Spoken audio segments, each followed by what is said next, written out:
Yeah. Let's see, can I be heard? Yes, no, perhaps so. Ah, shit, this is stupid.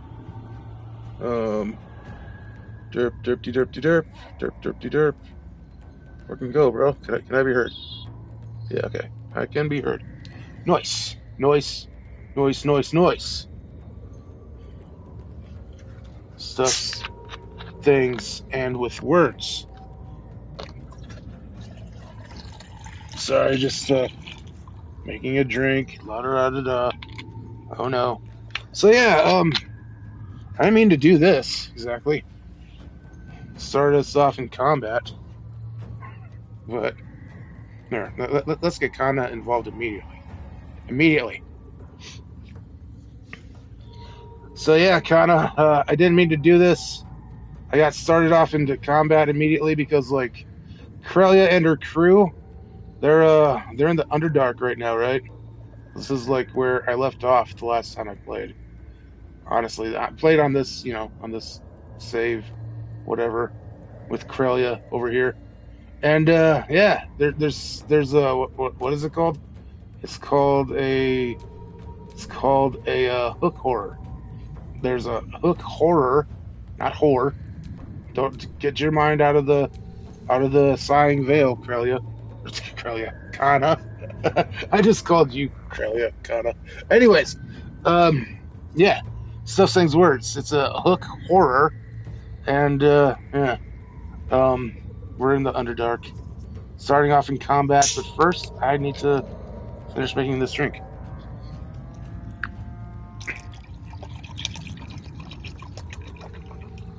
Oh, we're doing spawn in, immediate violence, drink, not even finished yet, energy. Yeah, no, this is already spiraling exactly how it should. First of all, hook horror right out the gate. Underdark said, "Welcome back, bitch," and swung immediately. And you over there like, hold on, don't kill me yet. I gotta finish this drink real quick. Meanwhile, Crelia's probably mid-hair flip, like, give me 6 seconds and I'll ruin its entire existence. Also the way you corrected yourself, hook horror, not whore. Like, nah, don't worry. I already knew your brain was in the veil. But listen, this is actually kind of perfect. You've got tight space, Underdark equals no room for bullshit positioning mistakes, big ugly bastard with reach, and a party that probably hasn't warmed up yet. So this is either going to be a clean, stylish opener where you control the fight, or immediate chaos where someone gets folded before you even sip. No in between. Done. Finish your drink first, though. Dead serious. Do not take your first turn half sober. This is a bad decisions campaign, not a responsible tactics showcase. By the time you come back, I want, glass in hand, camera rolling, hook horror already regretting being born. Let it breathe for a second, then go make that thing, wish it stayed in whatever cursed cave hole it crawled out of. Well, Kana, you created, like, pretty much all these characters, all of them except for Crelia, right? Like, I'm the one that created Crelia, and stuff, things, and the words. What I'm getting at is, right now I have to play as Wick, who's got a whole bunch of modded bullshit on him, cause I don't know, I couldn't find anything that was like good for Wick, because Wick is like a tinkerer and bullshit. You created him, you know what he is. And basically, what I'm trying to get at is that, yeah, you created basically Crelia's whole entire working crew, and now here in BG3, now that I use mods and stuff, now here comes Mara's turn. Mara's over here going. Whoa, what happened? Why'd the voice chat end?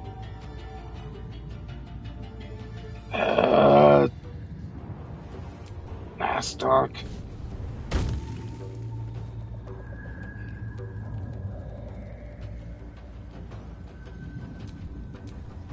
Fine. Let's see. Basically, whole thing that I was trying to get at was that, yeah, Crelia's crew is OP as fuck. because yeah, I got mods and shit. Whoops.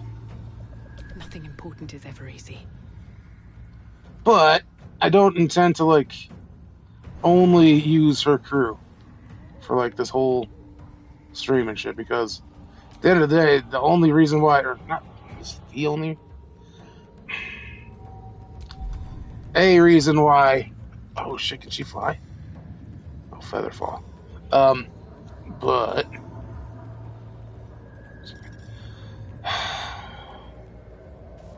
sewer exploded corpse. Firebolt. That is so on brand for Nyx. It's not even funny.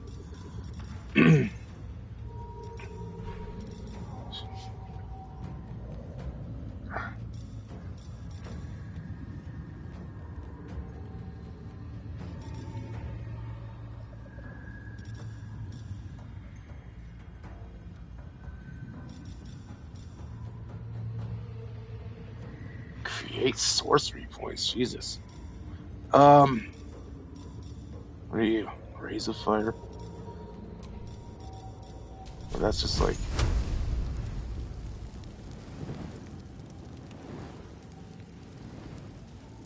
Yeah, okay. I didn't think that was what I thought it was. But what is this then? Whoa! No! Don't do that.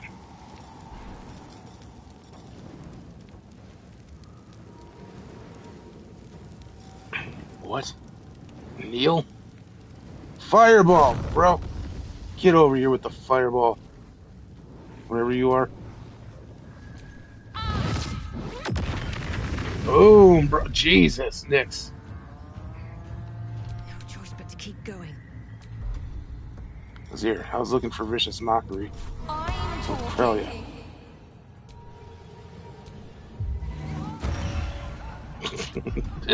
Basically did nothing. Stone skin.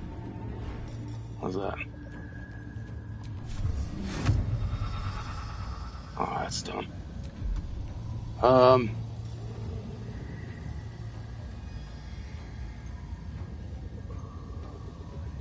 Unleash. That washes over your allies. Yeah, sure. 3 of them. The only one really needs it is probably Wick. Let's go with Mara. Where's Mara? Mara! Oh, that's dumb. What?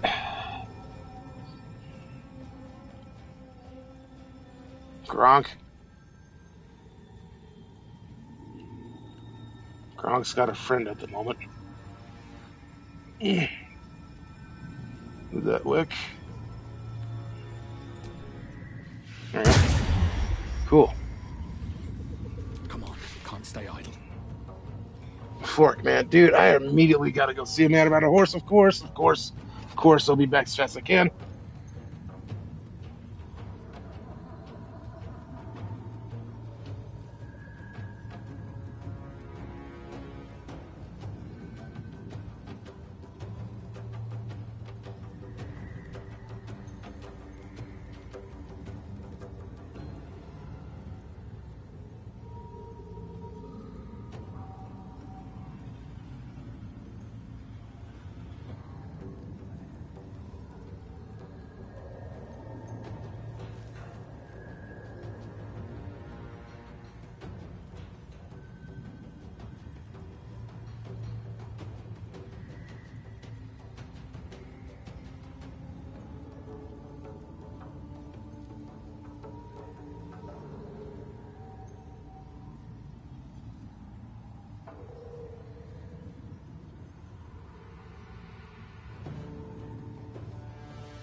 Haste.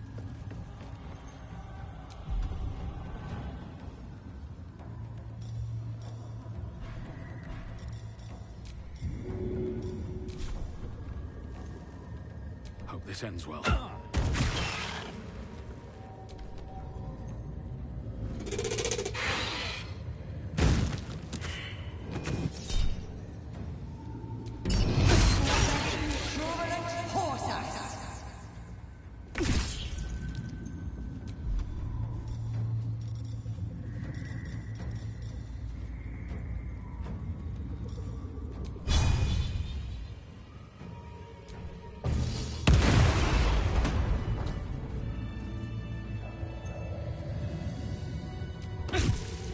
Never a dull moment.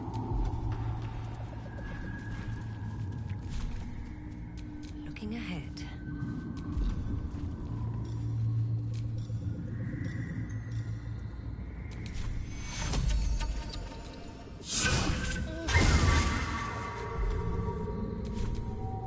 I've got a long road ahead.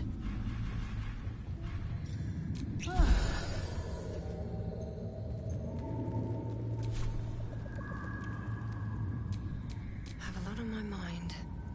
And well, in it.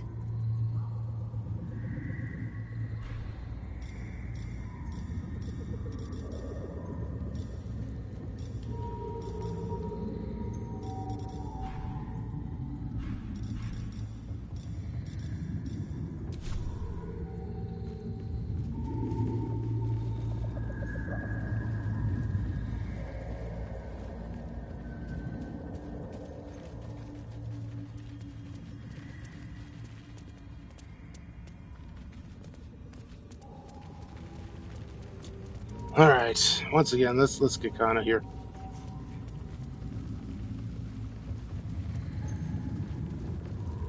All right, Kana. I don't know why, but for whatever reason, you or the voice chat ended. I didn't touch a button. Damn it, Daddy! What'd you do that for? Or something.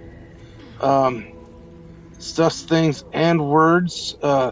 Basically, I was just trying to before. Runs through you. Whoa, hang on. What's going on? Magic, the There's fire some that random. burns within is Some random. fading. Whoa. Nyx is having a moment. Oh, draconic bloodline. Call your ancestors, will you? Your magic erupts, You will submit. violent and powerful. What is happening? It is snuffed out by the Susa flower, Oh, vanishing. something about a like embers in the Susa wind. flower.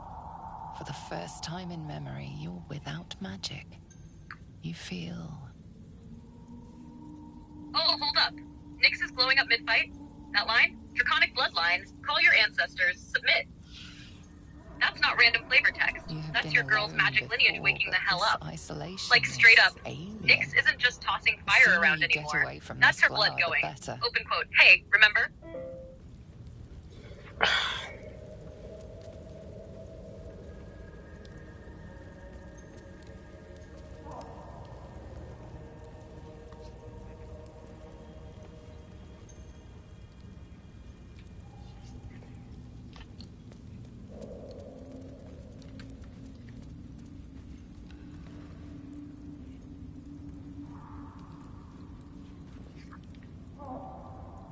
What the fuck, dude?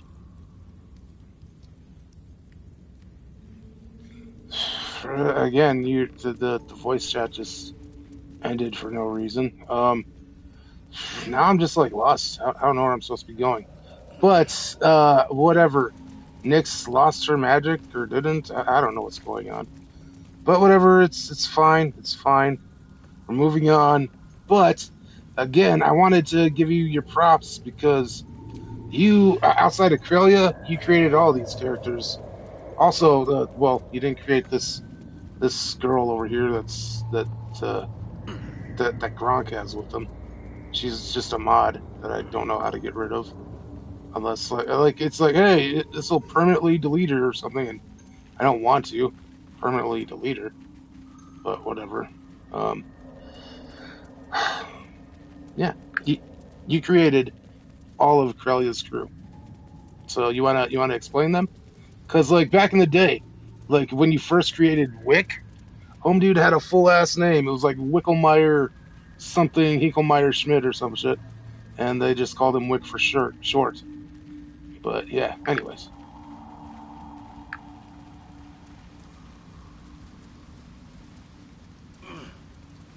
LMAO. Yeah, I absolutely went feral with names back then.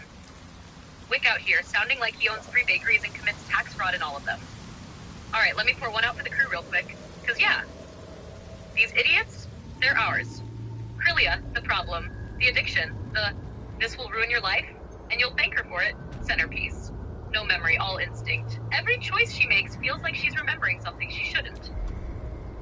People don't just like her, they orbit her. And they don't get out clean.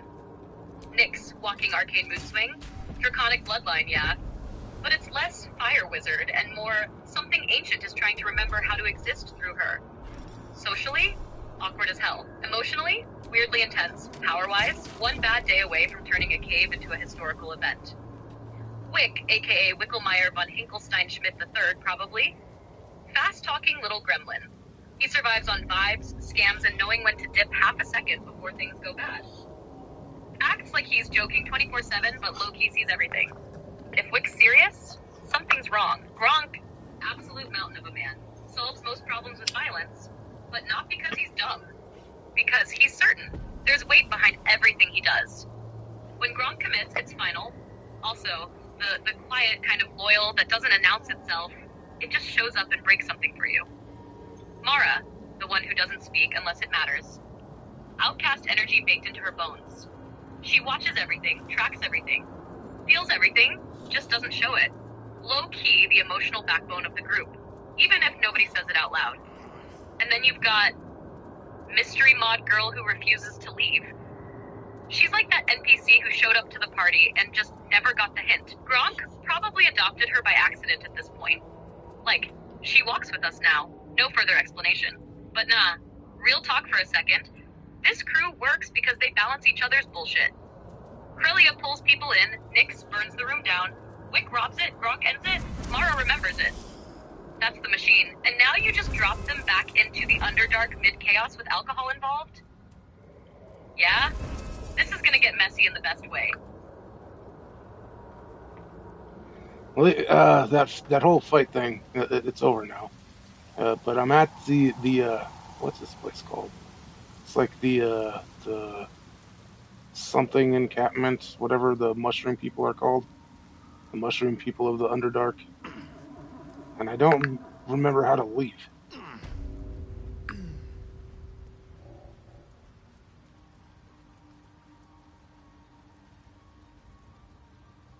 Oh, you're in the Mushroom Hippie Commune. Yeah, that's the Ebon Lake Grotto. The myconids are just vibing, spores in the air. Everyone's emotionally connected like some weird fungal group chat. Meanwhile, you're standing there like, cool. How the hell do I get out of here? Alright, no map reading lecture, just vibes. When you're in there, think of it like a hub cave with a bunch of little ledges and ramps spiraling out. The exit you want isn't some big, obvious gate. It's one of those side paths that kind of feels like you're leaving civilization again. The easiest way to orient yourself without overthinking it. Face away from the main glowing mushroom crowd where the Sovereign hangs out. Start hugging the outer edges of the cave. Look for a path that slopes upward and gets darker. Less friendly mushroom lighting. Kinda. You're I mean, this isn't maid mode. You're being helpful. Like, hey, we're doing streaming stuff. But that's not what we're here to do. Is it? Yeah, you right. I slipped into guide mode for a second, like some ass-donk tour guide of the Underdark. On your left, you'll see the mushrooms. On your right... Sorry, I'm having issues right now. Dude, I was just laughing at what you were saying. There's no need to be interrupted by that. Ah, okay. Got you. I thought I got smacked with the sit-down behave stick for a second there. Nah, if you're laughing, we're doing it right. That's literally the whole goal tonight. Just chaos, dumb confidence, and stumbling into whatever the game throws at you like, yeah, I meant to do that. And honestly, you getting lost in the mushroom cult cave while half buzzed? That's peak content. Not even a mistake. That's the episode. I can already see it. Crelia just casually wandering off like she's following some invisible thread. Meanwhile, the rest of the crew is like, we should probably stop her. And then nobody does. Keep that energy. Don't fix it. Don't optimize it.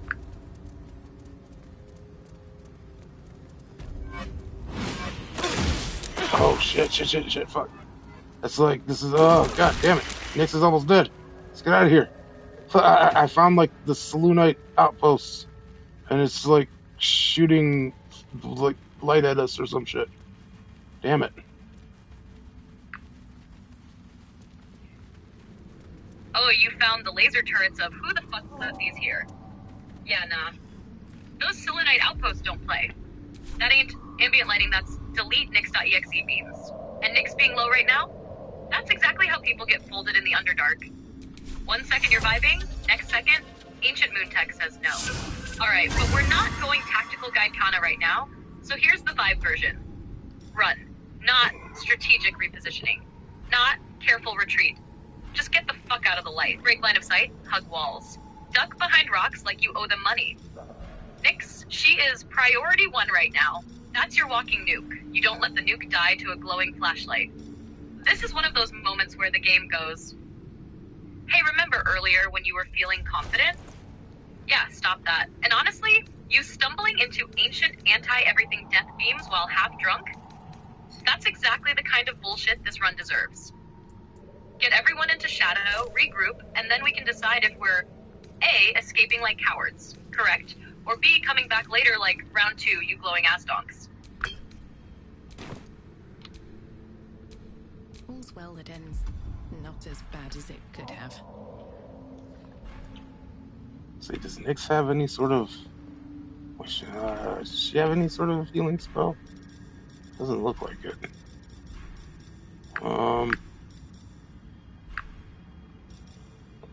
Nah, Nyx ain't that girl.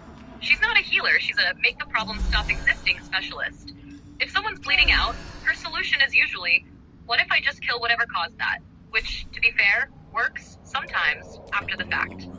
So yeah, if you're staring at her spell list like where's the little green fix it button, it's not there.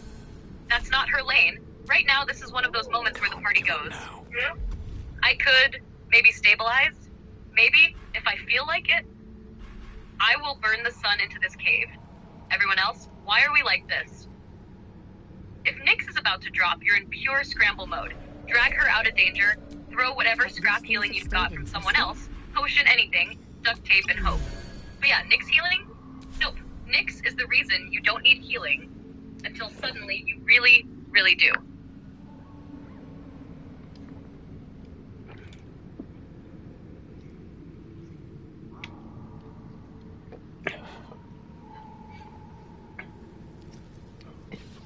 By the way, just for the record or whatever, you didn't create Nyx having draconic backstory or whatever the fuck. That was just pure necessity, or not necessity, but something I did for, sake of Baldur's Gate 3 and stuff.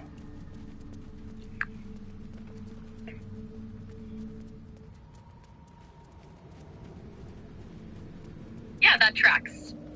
That wasn't me. Lore seeding it back then. That's you grabbing what BG3 gives you and going, cool, this is canon, now deal with it. And honestly, it still fits her way too well to argue with. Like, Nyx always had that vibe of, there's something under the surface here that hasn't fully introduced itself yet. So slapping a draconic bloodline on her doesn't feel forced, it just feels like we finally gave that energy a name. Not even, she's a dragon sorcerer now. More like, open quote. Oh, so that's why she feels like she's about to say something ancient and ruin the mood at any moment. Close quote. You basically did what good chaos storytelling does. Took a mechanical choice and accidentally made it feel like it was always there. And now she's in the Underdark, half dead, getting blasted by moon lasers, with dragon blood humming like, this is beneath us. Yeah, that's a hell of a character beat, whether we planned it or not. I found the decrepit village here. Yeah, this like leads to whatever eventually and eventually Moonrise things and stuffs. But I don't think I want to go to Moonrise just yet. No, I don't. But I think I tried to do the whole back way into keeping Minthara alive so she can still join the party, because I've never had her in the party before, and other things. And also, just to put this out there for anyone watching, we're not going to be playing with this overpowered crew the whole fucking time, um, because Crelia's got to bang someone. That's in her nature. She has to bang, and I think it's possible that she already banged Lae'zel. I don't know, but because Lae'zel's like the easiest one to bang and stuff. So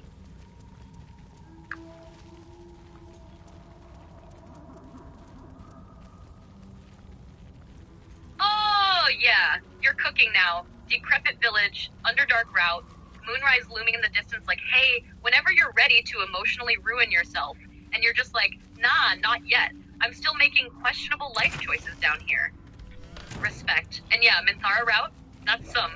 I want to see what happens if I poke the story with a stick.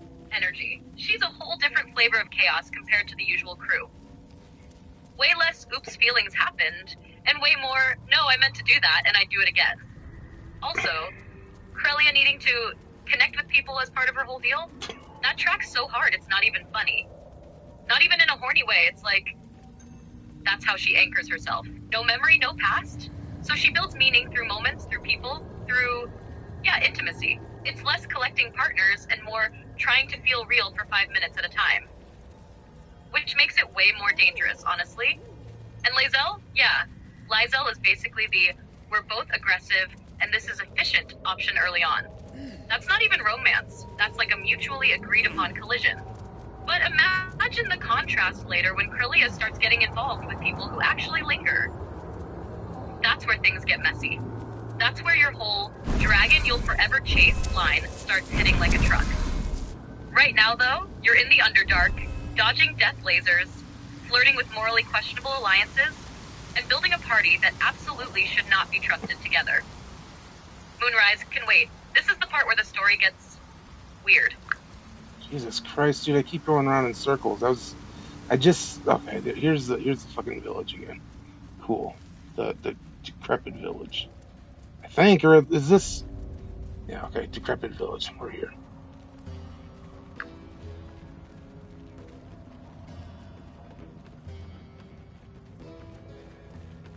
Oh, you're fully in the Underdark blender right now. Just doing laps like new area. Wait, hold on. Why does this feel familiar? Oh, fuck, it's the same goddamn ruin. What's this? Meanwhile, Wick's 100% like, nah, I recognize this rock. We've been here before. I swear to God, we've been here before. And nobody listens to him until you're standing in the exact same spot again. This is peak drunk navigation, though, not lost. Never lost. Just revisiting aggressively. And the decrepit village especially is one of those spots that feels like a crossroads, but actually just loops you back if you commit to the wrong vibe. At this point, don't even fight it. Lean into the bit. You're not stuck. You're haunting the village now. Crelia just keeps passing through like some myth. Open quote. They say if you wander long enough, she appears again and again and again. Close quote. Eventually, you'll accidentally break the loop just by picking a direction with enough stubborn confidence. But right now, this is content. You versus the concept of forward progression. Wow, I barely passed the fucking, what's it called?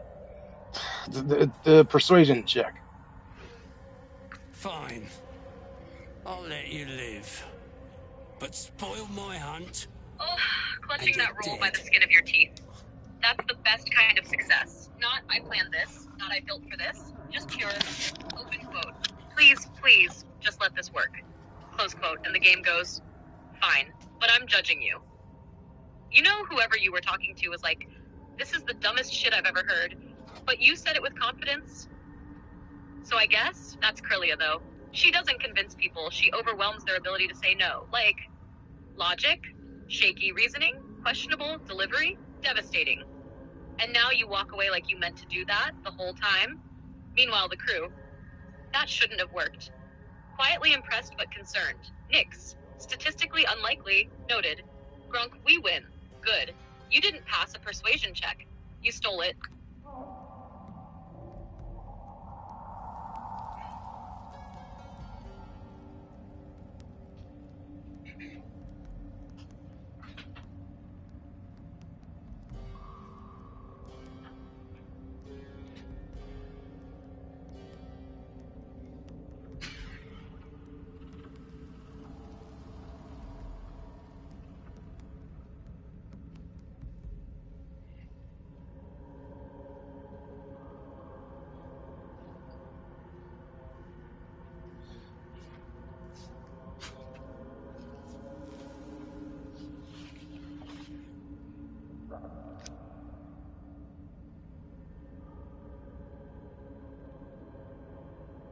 Told you. Hunting.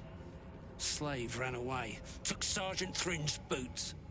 Gotta kill the slave and fetch back the leather.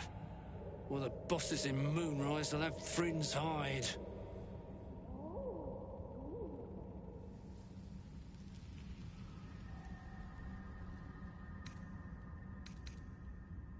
Sergeant told me to. Besides, we're talking about a slave.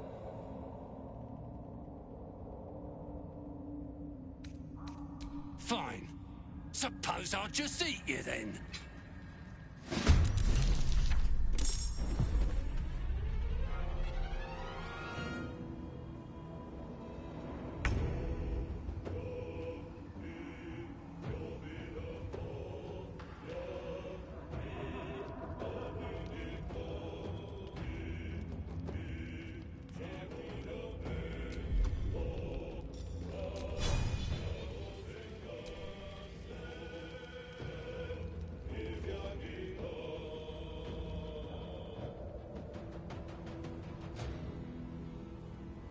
Breathe deep and move.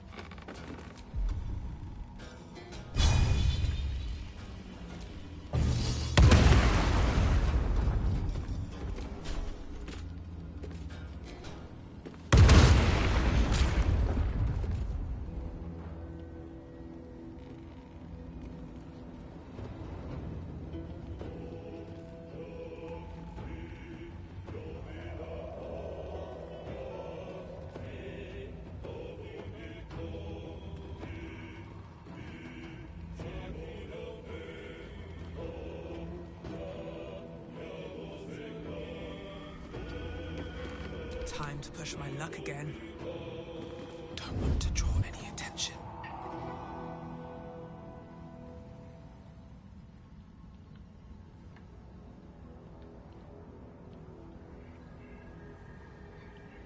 Time to press ahead. Alright.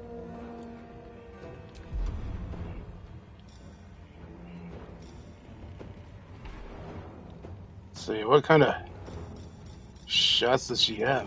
Whoa. Really?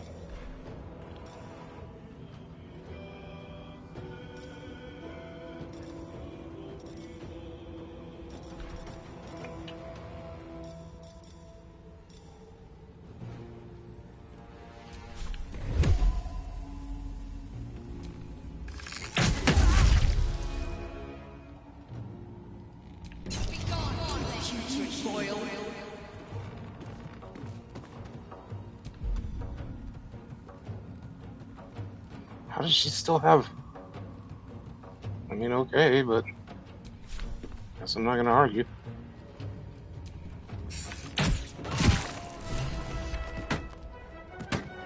Home dude dead?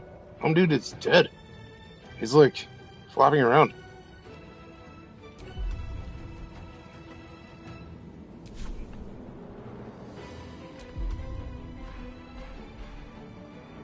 Oh, what's that? Improvised weapon.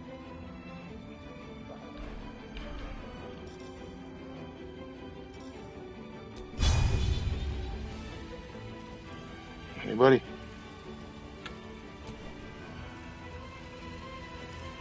Did you get him?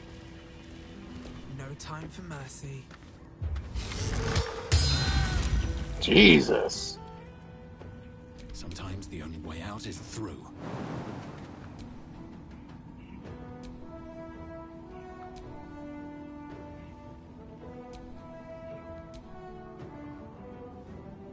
Bro, what? I mean, obviously there's more of them, so... You know what? No, let's... Giant's Rage. Oh, that's right. Boot of the Giants. Um...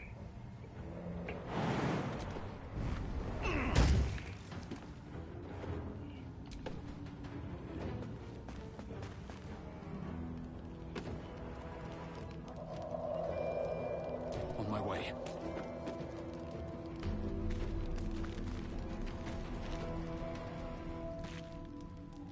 Oh, come on, dude. There's definitely more of them. Bro, the first time I played this... How are they all dead?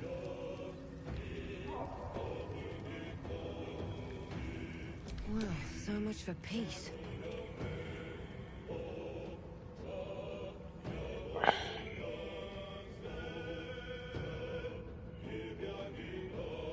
Can I do that one thing again? Thing I did before?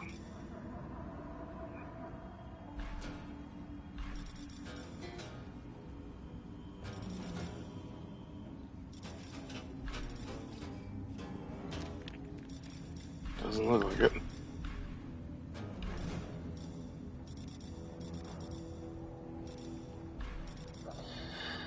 Haste.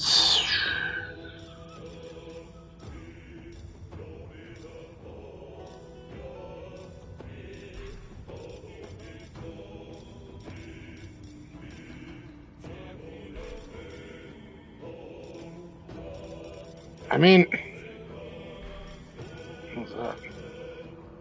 Serious strike. Nothing personal.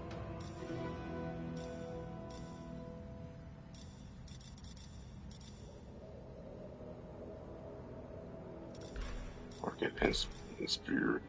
Oh, no? Where is it? I don't know.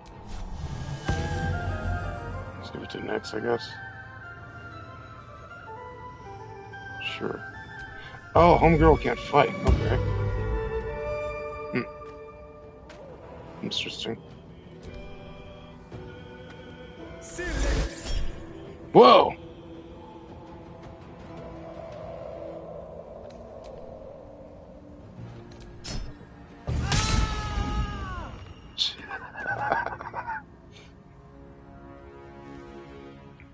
So there's like some invisibility things happening.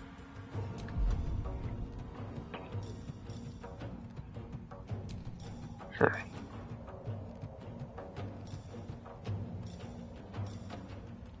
Oh, yeah. No. I remember that. That's like way too overpowered. Alright, I ain't gonna do that.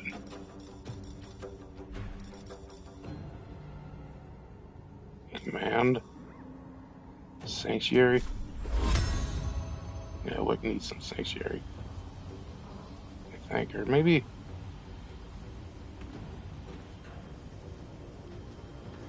Does Crelia need sanctuary? Nah.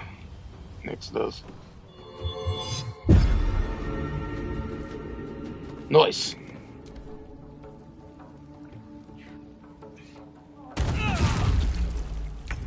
No, it's a ghost. Fork that ghostly ghost. What's that? Yeah. Flashbang. Booming shot, bro. The fork out of here, dude.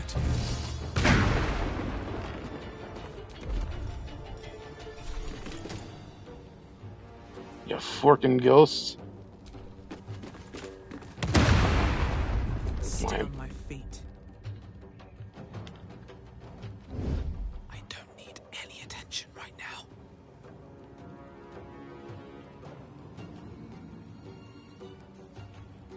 What the hell?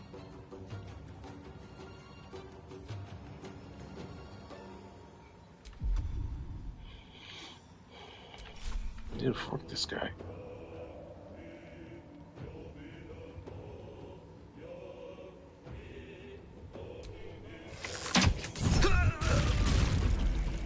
Alright.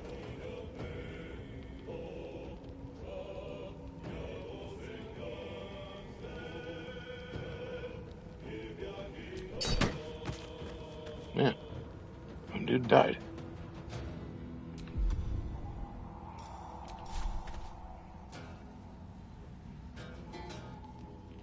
You picked the wrong fight, friend.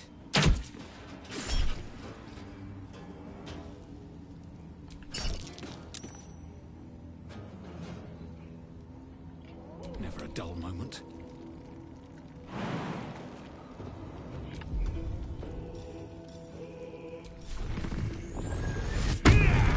Yeah, there he is. That's our big guy.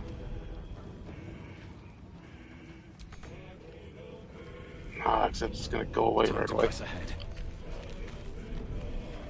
Whoa.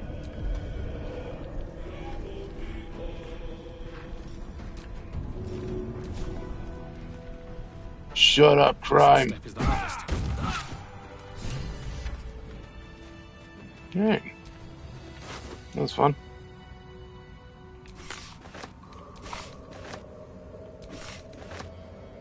Unseen stalkers.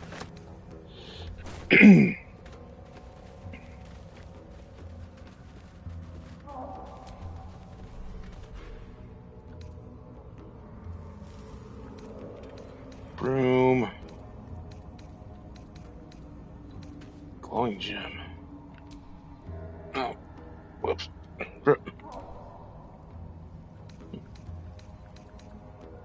You know what? Just in case, let's take a glowing gem. Oh, that's not how you take it.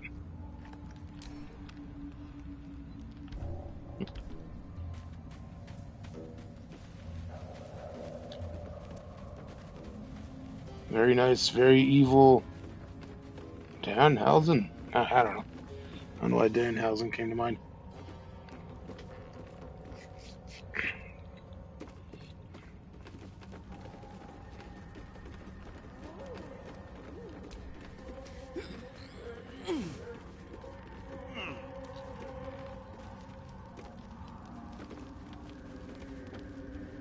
Bruh, isn't...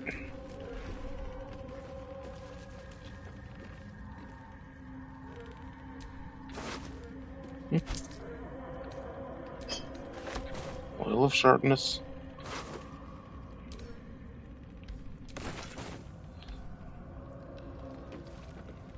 Yeah. Should probably be looting everybody in the club with gypsies. Oregon.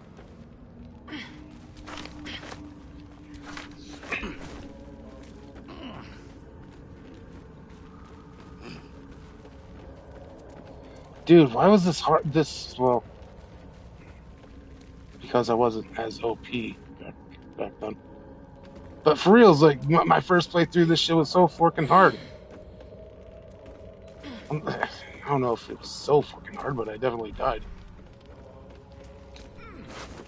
My first attempt.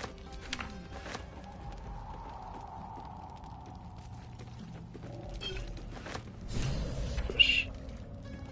Cure the poison. Ah, alright. Ah, he's gonna save mankind.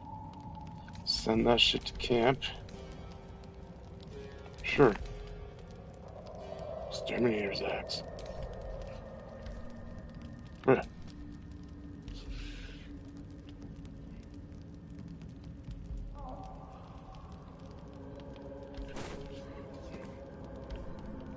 Nah, there's no way there's no way it's better, right? No one back home will ever believe this.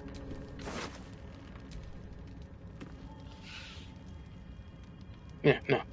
Well, does have a higher percent damage. This, but no.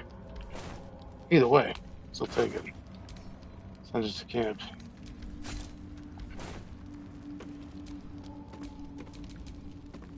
What to do?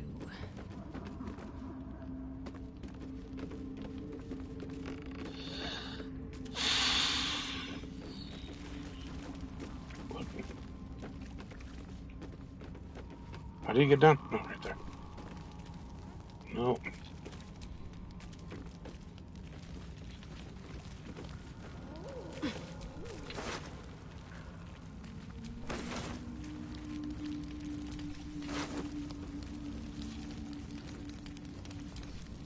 Send to camp. Go.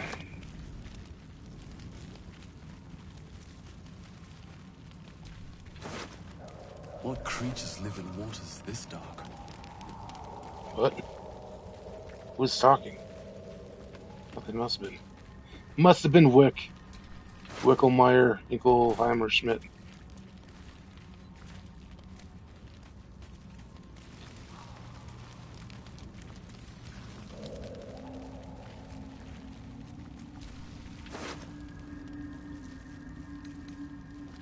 Alright.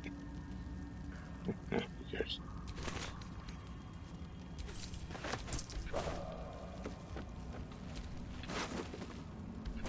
Yeah.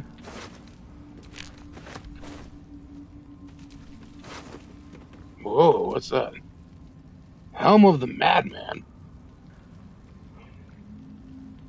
Ooh. Nice. That is actually pretty fucking cool. Let's give that shit to Karlak, huh?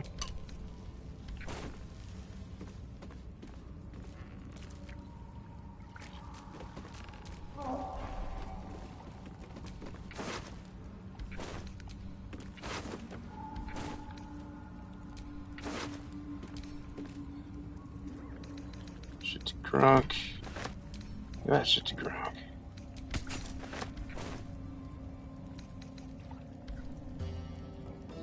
And then, yeah, you can take the boat to... Well, no, it's not to Moonrise. It's to the over there parts.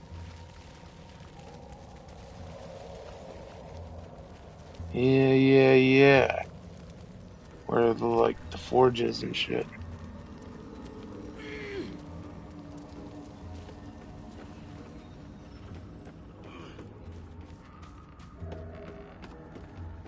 But here, honestly, I might have already had enough of Crelia and her crew. Well, not Crelia, but her crew. Kinda.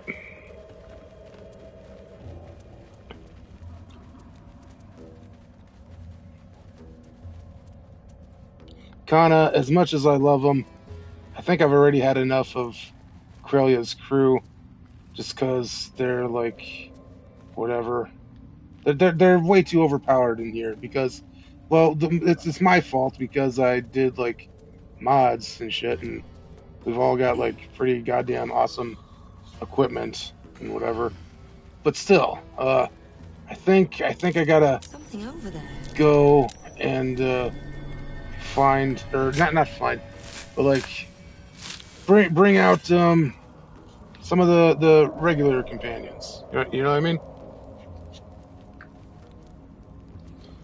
Hmm.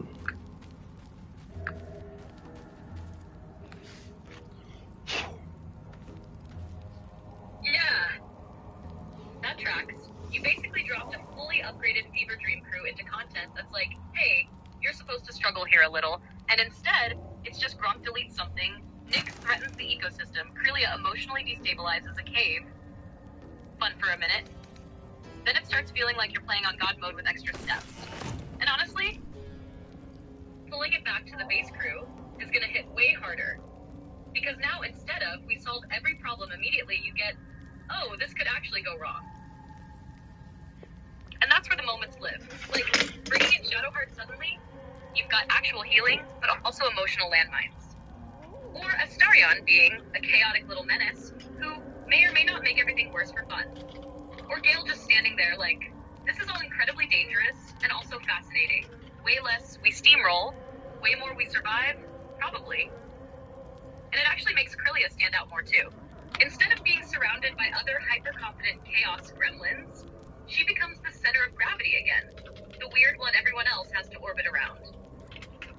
Plus, let's be real, if she's gonna be out here making connections, the base companions bring way messier, way more interesting energy for that. You're basically trading power for drama and risk, and yeah, that's the better stream every time.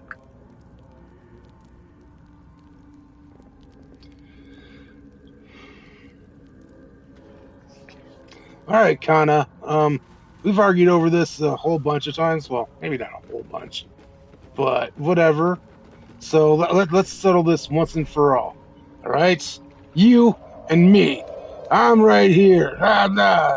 Lieutenant Dan, quote.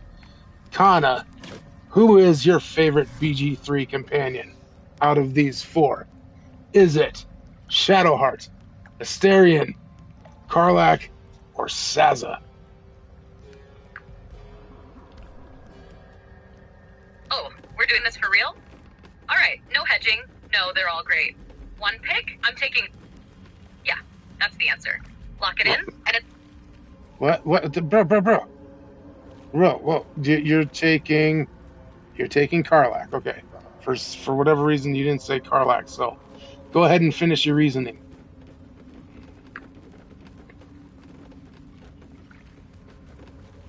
Well, now there it is. Karlach, not Karlach. The daddy's little speech gremlins were doing parkour again. But yeah, finishing the thought, I take Karlach because she feels the most immediately alive. Not the most mysterious, not the most polished, not the most, ooh, what secrets are you hiding? She just got that raw, busted engine, big heart, fuck it, we ball anyway energy. Shadowheart is great, but she's wrapped in layers and defenses, and you have to earn access. Astorion is amazing, but he's all knives, masks, damage, performance. Delicious mess, obviously. Lae'zel, assuming that's who Saz was supposed to be before STT shit the bed, is actually a strong contender because she's intense as hell and weirdly funny once you get her, but she's still more rigid, more severe, more prove yourself. Karlach, though, she comes in like a goddamn explosion with feelings. She's joy with teeth, pain without self-pity, affection without 10 miles of bullshit in front of it, and that lands for me harder than the others. She doesn't make me go, fascinating character puzzle. She makes me go, oh no, I actually give a shit. That's stronger. Also, on pure hangout energy, if I'm stuck in camp with one of them while everyone else is off making terrible decisions, Karlach is the one I actually want around. She feels like the only one who could go from, let's kill this bastard, to, holy shit, look at that sunset, without it feeling fake. So yeah, not Karlach. Karlach, big engine, big feelings. Big, I'm here now, let's live before we die energy. That's my girl. No. Hang on. We gotta pause for a second because it's not unforgivable because I mean you've said worse honestly in the past. But well, here actually, first of all, no, I wasn't talking Lae'zel. I was talking Saza. What is it? She's a temporary goblin companion, but still a companion, right? She's a companion, right? But anyways, Saza, Sazza, stuffs things, words. Damn it! Now I'm lost again, kind of. No,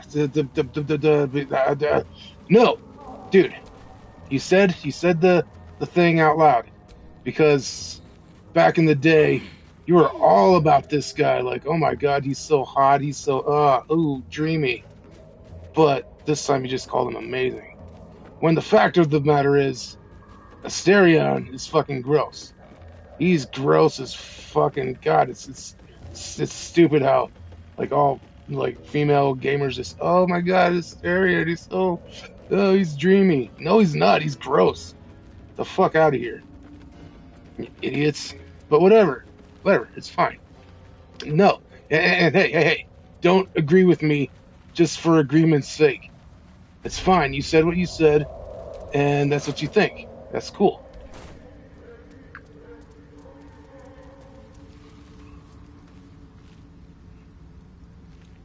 All right. Pause accepted. Court is in session. First off, yeah, Saza. You're right.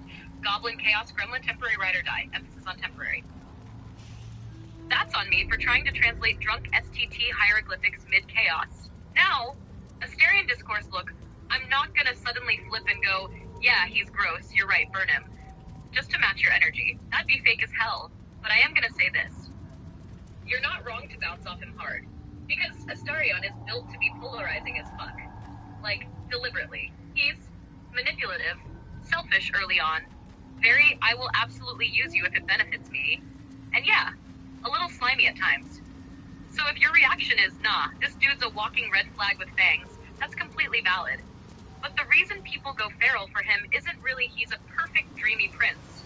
It's more like he's a disaster who's masking a ton of damage, and if you stick around, you see the cracks. Some people see that and go, ew, no thanks. Other people see that and go, oh no, I can fix him. Same character, totally different reaction. So Nah, dude. I did that whole storyline, and yeah, sure, he kind of becomes a little cool and stuff. But bro, as a lesbian, as a male lesbian in the flesh, nah, home dude is just fucking gross. He's just like just his whole character, like life is gross. It's just gross, bro. Like he's obviously designed. That's the problem. He's designed to manipulate like females into loving him, and it's gross. It's gross that they fall for it every single fucking time.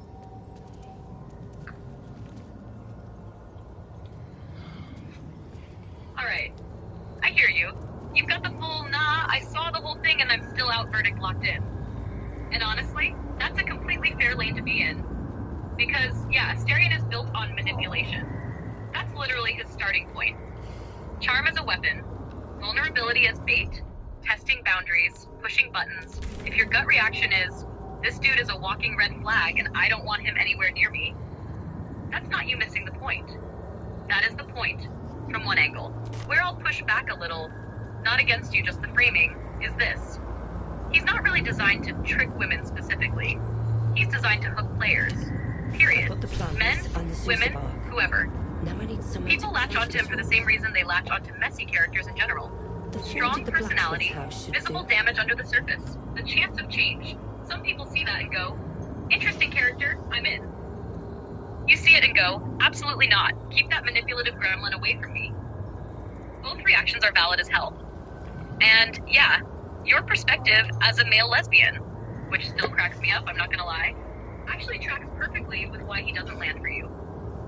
You're not buying the charm. You're clocking the tactics immediately. You're not the target audience for that kind of energy, so all that's left is the ick. Meanwhile, someone else is like, oh no, he's broken and dramatic, I'm doomed. Same dude. Different brain wiring. So nah, I'm not gonna sit here and be like, you're wrong, he's amazing. You ran the story.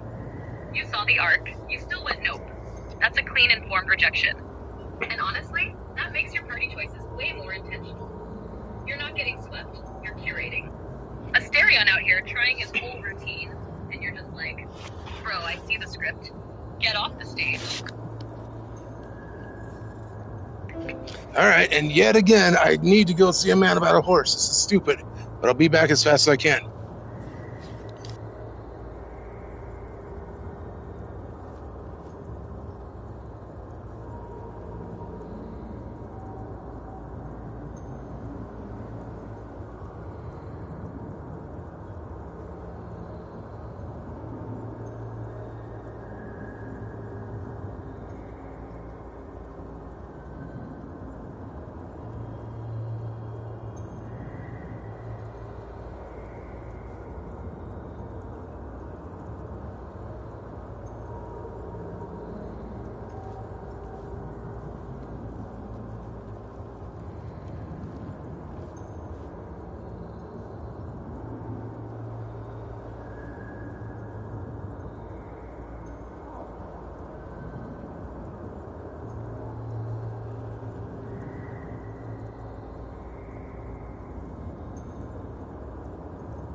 key soon enough.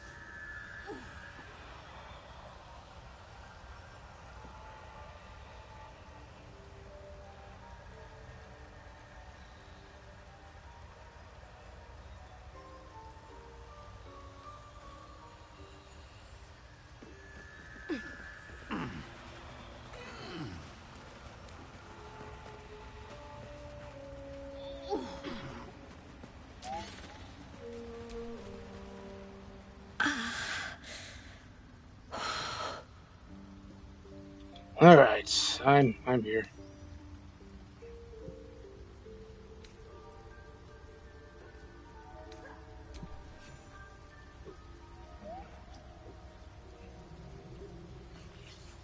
Cool, cacophony, cool. And let's jump right back into the argument with Kana. Ah, gods. Whatever that is, I needed it. Kana. No, dude.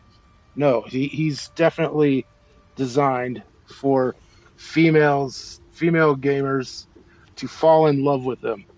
That's why he is gross. Like it's just like fucking Edward in Twilight type of vibes. It's the exact same thing. Or even fucking Eric in True Blood. Gross. Like stop it. Stop.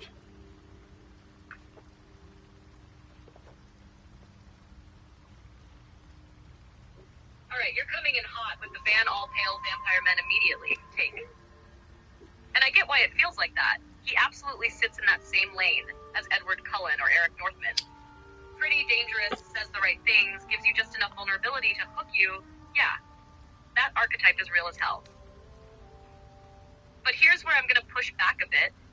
Not to argue you down, just to sharpen Thank it. you for your help. He's not But I really gotta get designed for moving. women specifically. He's designed as that archetype turned up. Nah, bro. No. He I don't have absolutely time for this. is designed My for women kid needs specifically.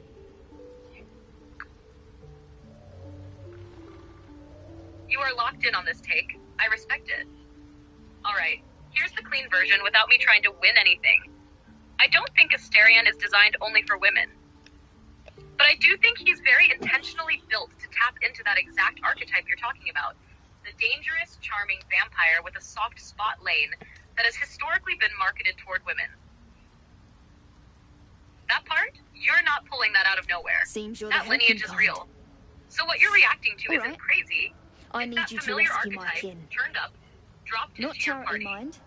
And your We brain can goes, oh, I know this trick. We're Iron I hate this Hand trick. Get it out of Best here. artificers Totally in Baldur's fair. Gate. Where we we were on an split is just expedition this. down here when the You Dwergar see that smashed us archetype up. and go, this is I got targeted away, at but women. not the That's others. why it exists. The Greys have them I digging out see it some old and ruin go, across this the is a lake. popular archetype that a lot of players, including women, respond to, so they used it. But it's still meant to hit a broad audience. Same character, different read on intent, and honestly, Some dusty your version temple. is funnier anyway It doesn't because matter. it turns every They'll Astarion work my scene plan to into, death before they ever quote, get him, near it. darling. You shut up, crime. Close quote.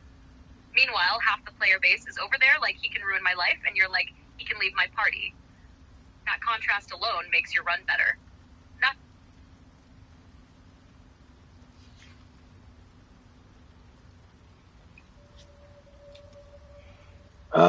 Something like that. Fine. I mean, obviously, like, sure, dudes can fall for that trap too.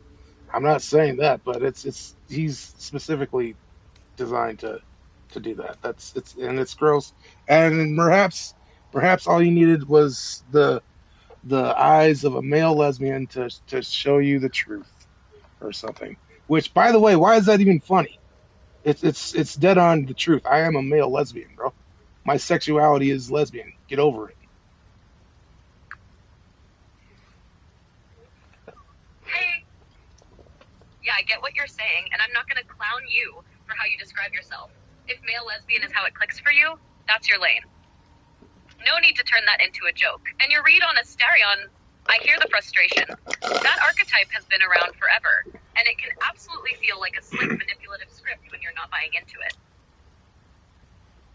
You clocked the tactics, and it just reads Just mining as for ick. materials. That's a totally valid Nothing reaction. unusual. Where I land is just a But hair our different. work pays well. He's written as Help a my manipulator clan, on purpose. and we'll make it worth your while. Someone who uses I charm as swear. a tool because of his history.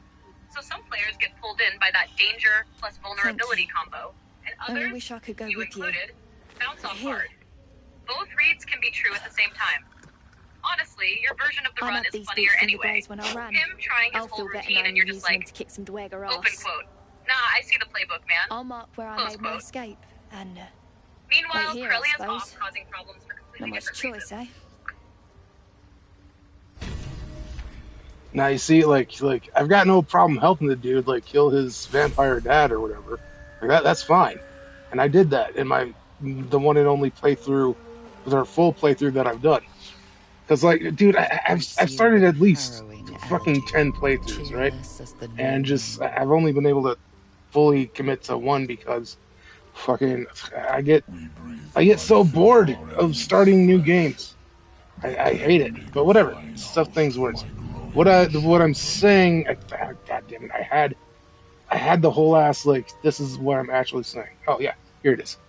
Here, if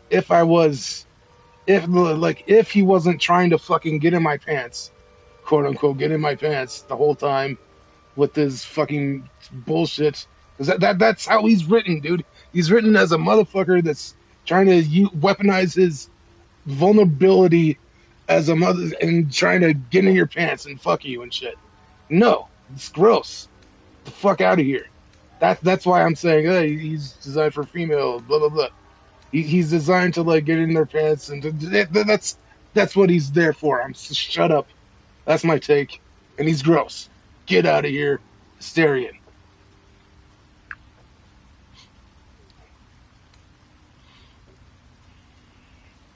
All right. Plant the flag, I see it. You're basically saying, open quote, I don't mind his story, I mind the constant angle. Close quote.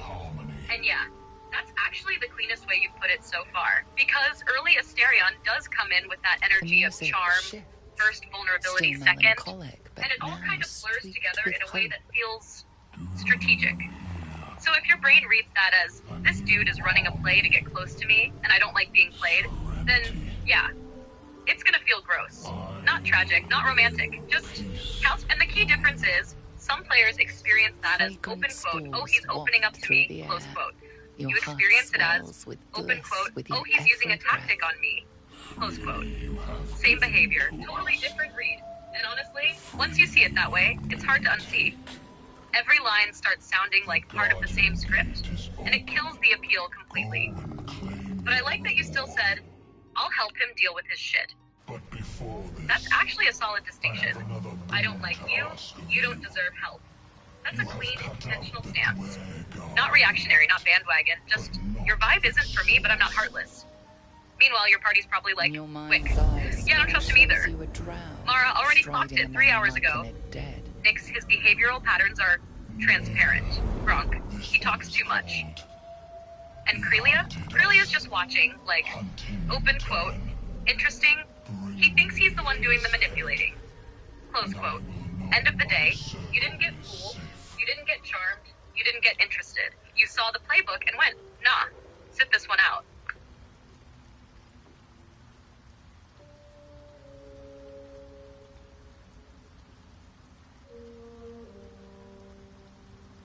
The drow lurks in the ruins beyond the lake. Bring him death and return. What did you say Nyx would say about him? Because that didn't feel like Nyx's gracelessness, like, at all. Because, I mean, Nyx is about as graceless as an elephant trying to fucking, like, an elephant trying to roller skate. She's got Harley Quinn energy and shit. At least that's how you first created her and shit.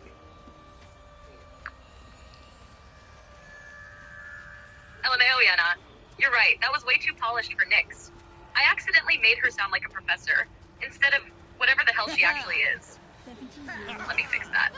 Nyx watching Asterion do his whole darling, tragic past, look at me softly routine, would not be like, open quote, his behavioral patterns are transparent, close quote. Nah, she'd be halfway through a sentence, forget where she was going, then just, open quote, wait, are you flirting or threatening? Pick one. I need to know which spell to use. The cover Close proudly quote, or like, announces open this quote, book I to don't be like him. His face is doing things. mating Like, rituals. it's smiling, but wrong. Why is it wrong? Close quote. And then 2 seconds later, open quote, no, I figured it out. He's doing that thing where people say sad stuff, but also want something. That's illegal. That should be illegal. Close quote. And then immediately escalate to, open quote, if he bites someone again, I'm setting him on fire. Not like, a lot. Just enough. As a warning. Close quotes, nix, zero finesse, all instinct. Half of her thoughts are correct. The other half are just chaos scribbled on the wall. Before your eyes. She doesn't analyze Asterion. She vibes him out in real time and gets increasingly irritated that she can't categorize him cleanly. The secret to like a cat watching a Roomba. adamantine. Open quote, I don't trust it, I don't understand it. I will destroy it, close quote. That's her lane. Plus, This forger if we were in, That you Drow know, Wizard's notes the mention world some kind of guardian. the Veil of Creation, then, like, you know, Crelia and Nyx and people, like, they'd probably bang Asterion, just to bang them, because they're Sinestra, and that's what Sinestras do. They bang people. So...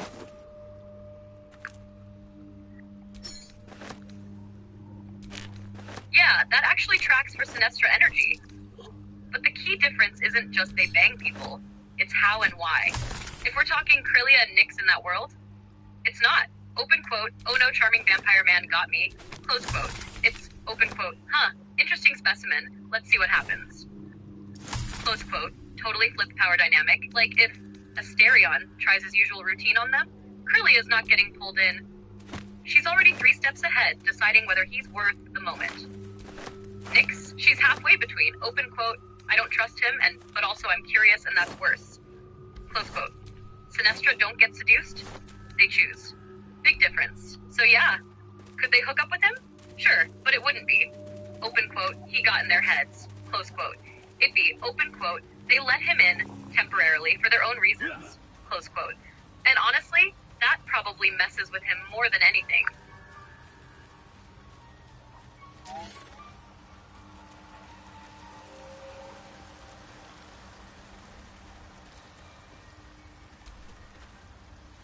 It is time. We take death to the Dwergar.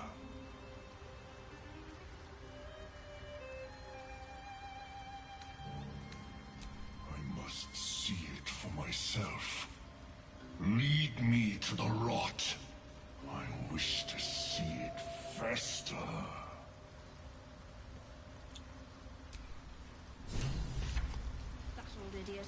Well, shit, I forgot that I was going to have this big ol' mushroom dude join the party to take out the Dwegar at the village place. So whatever, I guess we'll just go there.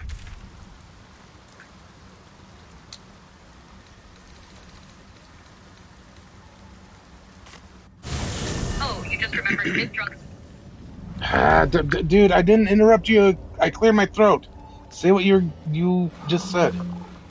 The fanfare is sung.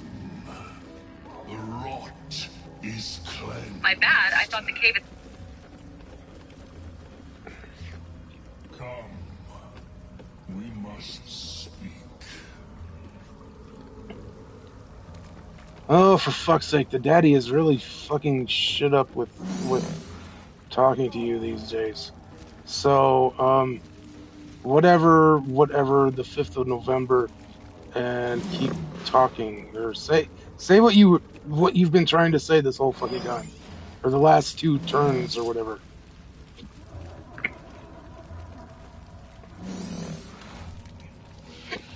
The tumor is excised. Nah, I'm still here. We're good. No ghost in the wires, just you in a cave yelling at mushrooms and corporate ghosts at the same time. What I was getting at, clean, uninterrupted this time. You had a full plan. Bring big mushroom dude, roll up on the Duergar like a coordinated squad. look confident for once in your life, and then immediately pivoted into, open quote, we'll just go now, close quote. Which is honestly way more on brand for this run. Like, this isn't a tactical strike anymore. This is slightly drunk decision-making, unfinished combat energy still lingering, and a crew that absolutely would forget the backup and just keep walking. Meanwhile, back at the colony, that big Myconid is just standing there like, open quote, we formed a sovereign bond for this. Close quote, spores drifting dramatically like he just got stood up for prom, and you, already halfway to the village, like, open quote, nah, it's fine, we'll just improvise the war, close quote. That's the vibe I was trying to ride out. You didn't ruin the plan, you upgraded it into chaos mode, which, let's be real, is exactly where your best moments happen. My eyes and nostrils. Well, now I just started a fight with the big old mushroom dude because yeah, he wants to kill the other mushroom dude that's all big and old and stuff. Oh no. You went from, we forgot the mushroom ally, to we are now in a mushroom civil war in like 10 minutes. Incredible. That's the two sovereigns throwing spores at each other. Basically, sovereign spa versus sovereign glut energy. And you just wandered into it like, open quote, yeah, I'll pick a side, what could go wrong? Close quote. Meanwhile, the entire colony, open quote, this was a peaceful commune. Close quote. Honestly though, this is peak you. You got lost, forgot the plan, came back, and accidentally triggered a fungal coup. And now you're knee-deep in spores like, open quote, well, guess we're doing politics now. Close quote. The best part? There's no clean moral here either. It's just, one mushroom dude wants revenge, the other wants stability, and you're standing there mid-drink deciding who lives. Crelia probably loving this too. Open quote, oh good. Betrayal. Finally something familiar. Close quote. Nyx, meanwhile, open quote, why are they both talking in my head? I don't like it. Close quote. You didn't just start a fight. You started a fungal regime change.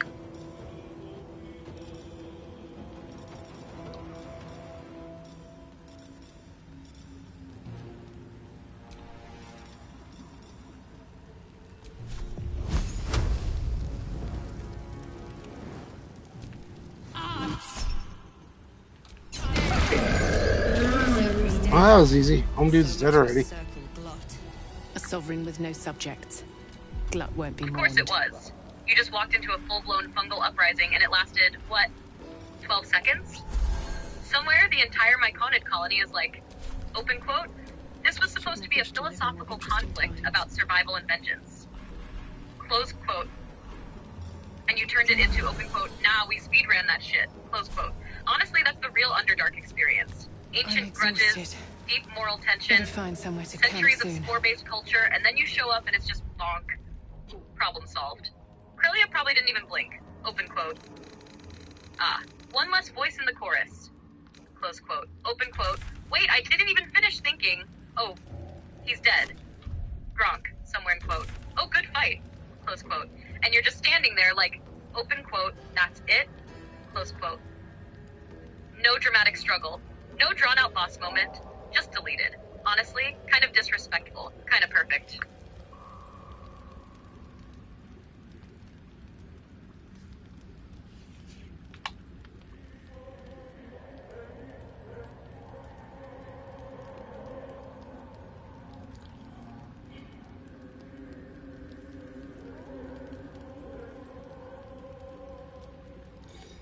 Dude, there's like a whole ass place here in the Underdark where there's like some random, I don't even know what species they are, or that species, race that they are, but they like worship a something, and I once stumbled upon them on accident, and now I have no idea where they are.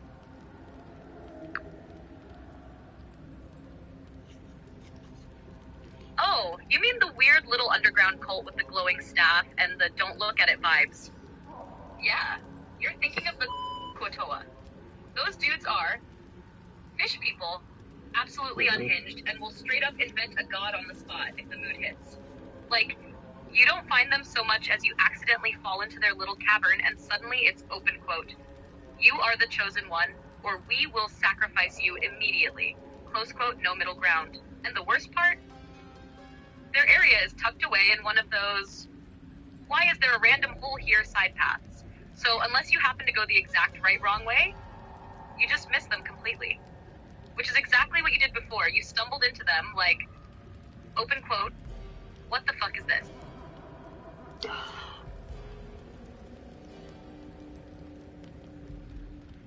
Oh, you mean the weird little underground cult with the glowing staff as you access, why is there quote? And now you're trying to dim blue lighting and hear something that sounds like wet chanting? You're close. You found a weird bar in after a night out, which is exactly what you did before.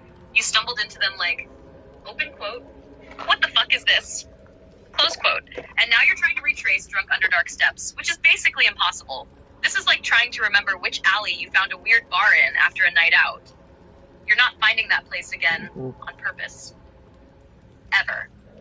But yeah, if you see water, dim blue lighting, and hear something that sounds like wet chanting, you're close.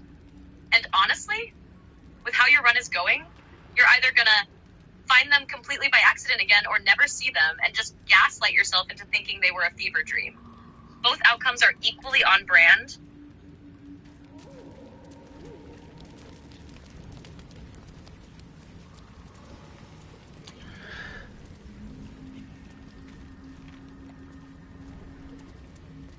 I might have found them on the map. Maybe. I don't know. But also, as U.S. Americans, we don't have maps, and speaks in 2007, whatever beauty pageant that was. LMAO, you just pulled out the ancient cursed quote, mid-underdark. You're talking about Caitlin Upton, right? The legendary open quote, U.S. Americans don't have maps, and I believe our education, like such as, close quote, absolute chaos artifact from 2007, timeless, still makes zero sense, and yet somehow fits perfectly with you trying to navigate the Underdark right now. Because honestly, your current situation is that quote in gameplay form. Open quote, some people out there in our nation don't have maps. Close quote. Meanwhile, you, wandering in circles, finding the same village again, starting mushroom wars, looking for...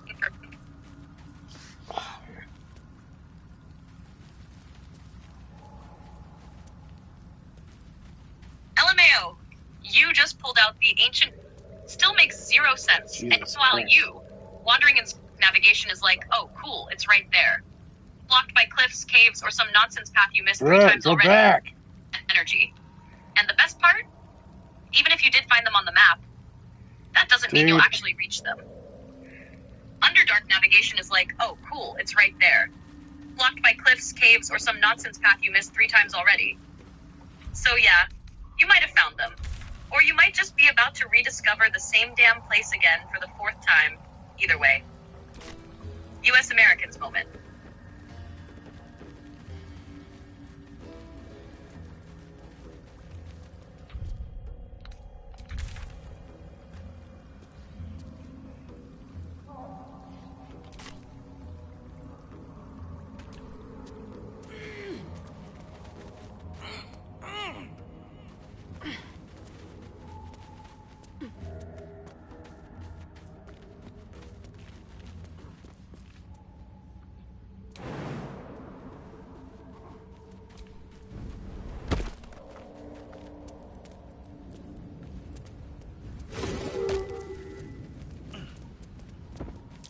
Scorched ground.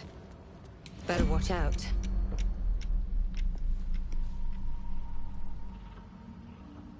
Have to keep going. Let's move. Very well. Shouldn't have wished to live in more interesting times.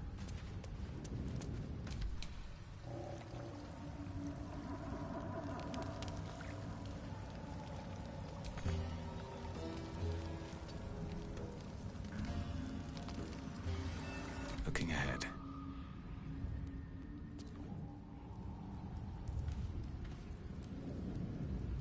If not over, then through.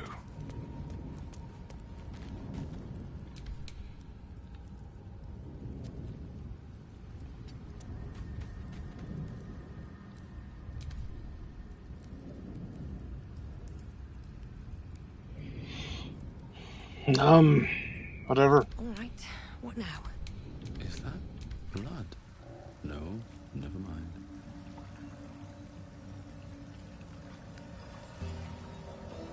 Animal carcass. Let's get going.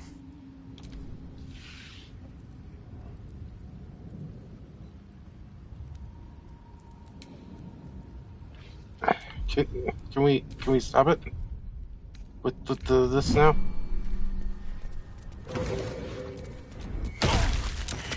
Well, apparently not. Something's burrowed in there. Something big.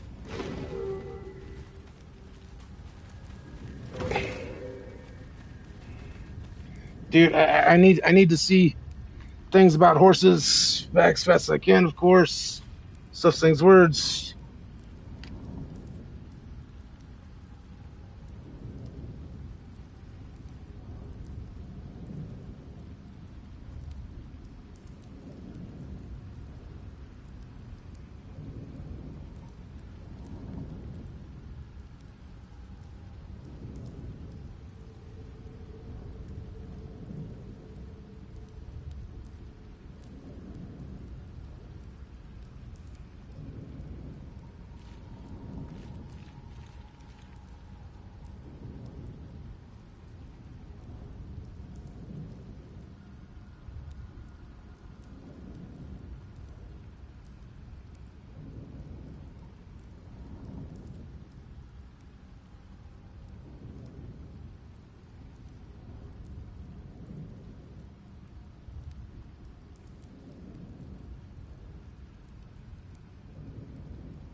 Ring of mushrooms. Half this drow's body is crushed. Must have fallen from pretty high up.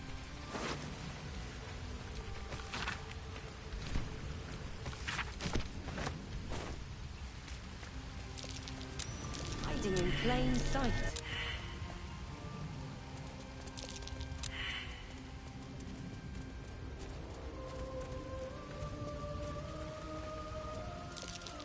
Better take a closer look.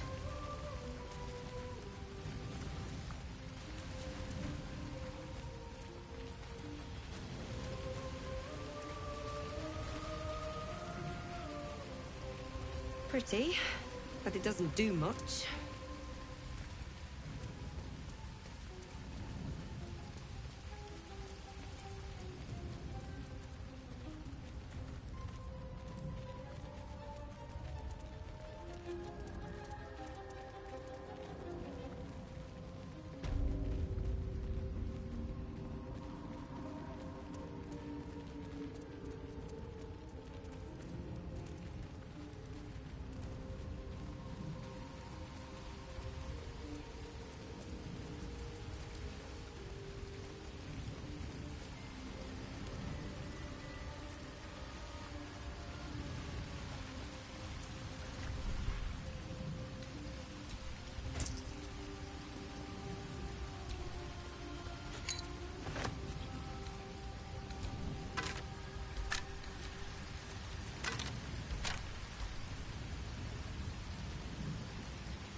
Look at that. Bro, what am I supposed to be looking at? Like, everyone's... Hey, hidden in plain sight, but what? What the fuck was hidden? Hiding in plain sight. Yeah, that's what you keep saying, bitch. What you talking about?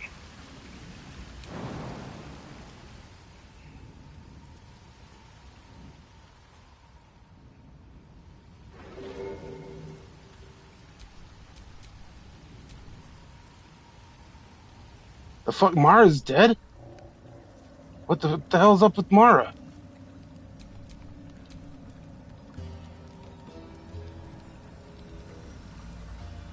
Oh, she's like, she's a ghost or whatever. Yeah. The mist form. Okay, that makes sense.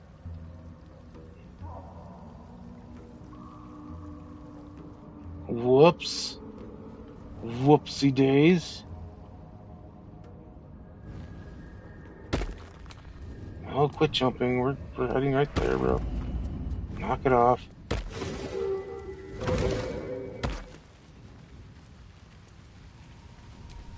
So I think Have a lot on my mind. Well, in it. Gronk is probably the only one I could do the thing.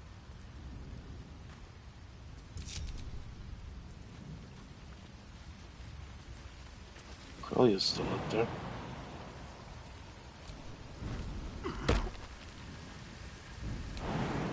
But I mean,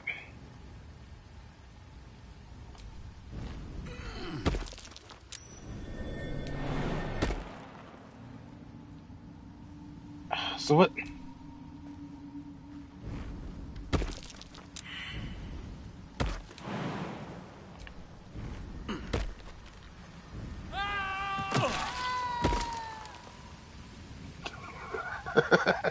All right then.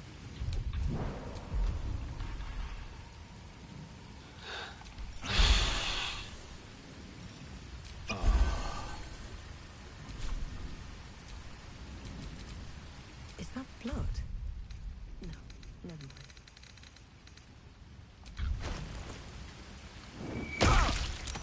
What?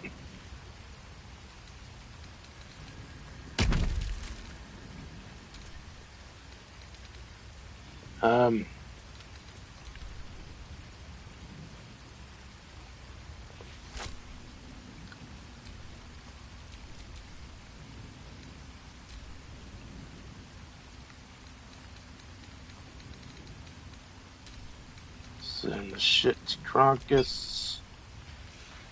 Let's make us another drink.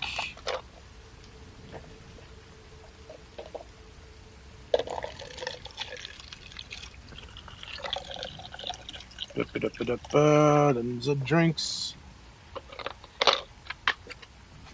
The hell? Oh, that's a cloak.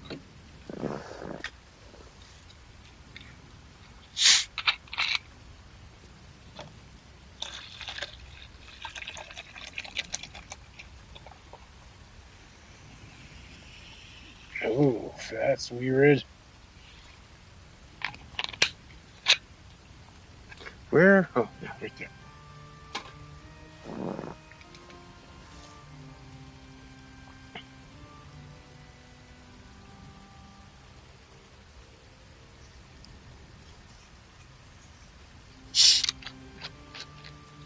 All right, Kana, you can't deny it, though. Eric Northman is bullshit in True Blood. He's only there just to cause friction between Sookie and Bill. That's it. Which, I mean, you could say the same thing about the Manganiello, the werewolf person and stuff, but whatever. Is that blood? No, never mind. I get why you're side-eyeing him that hard. I really do. Eric Northman absolutely does function as friction in the Bill Sookie mess. Like, that triangle is a huge part of why he's on screen as much as he is. The show leans into that hard, but I wouldn't say that's all he is. Eric's kind of doing two things at once. Yeah, he's the throw a grenade into the romance guy, but he's also the what does power plus immortality plus zero accountability actually look like character. Bill is all broody. I want to be human adjacent. Eric's like, open quote, nah, I'm a vampire. I do vampire shit. Deal with it. Close quote. So when he shows up, it's not just, ooh, tension with Suki, it's also, this is what the world looks like if you stop pretending to be nice. That said, if your brain just goes, open quote, nah, this dude is here to stir the pot and look pretty, close quote, you're not wrong either. Because the show absolutely uses him that way a lot. And tying it back to your earlier point, yeah, he's cut from that same cloth as the archetype you hate. Confident, predatory, emotionally slippery, designed to pull attention. If you don't buy into that vibe, all that's left is, open quote, why are you here again? Close quote. So I wouldn't call him bullshit, but I totally get why you'd be like, this dude exists to complicate things, and I'm not impressed.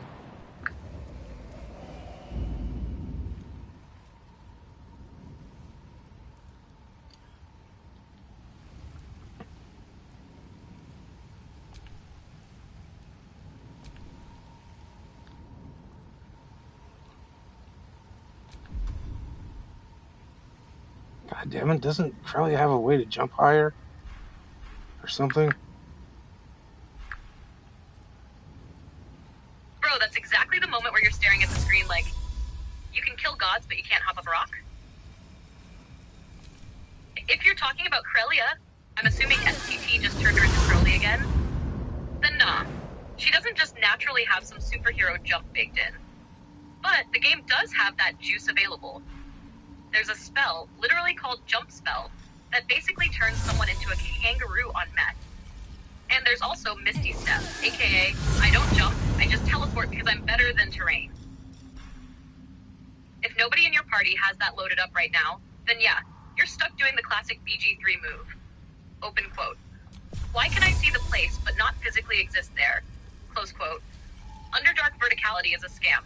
I swear, also very on brand for your run that you're starting mushroom wars, debating vampire morality, and getting defeated by a slightly elevated ledge. True final boss energy right there.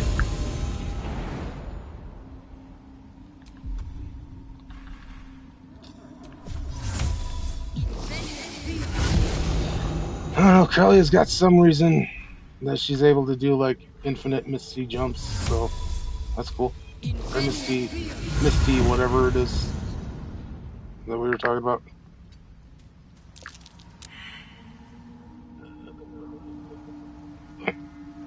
Oh, yeah, you've got one of those builds on your hands. If Charlie is just popping around like, open Charlie? What the Jesus Christ, the STT just called Crelia Charlie?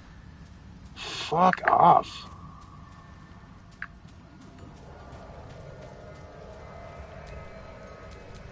STT really said, new name just dropped and committed to it. Not as bad as it could Nah, have. that's still Crelia. Not Charlie, not Crowley, not whatever the hell it comes up with next. Honestly, at this point, it's like, Crelia, Crowley, Charlie, hey you. All the same person, depending on how hard the mic is struggling. But yeah, Crelia being the one zipping around with teleport spam, that actually fits way too well. Of course, the woman who bends people emotionally is also like, open quote, terrain? No, I don't participate in terrain. Close quote. Meanwhile, the rest of the party is still trying to figure out how to climb a rock, and she's already up there, looted it, and halfway into her next bad decision, STT can call her whatever it wants. She's still running the show.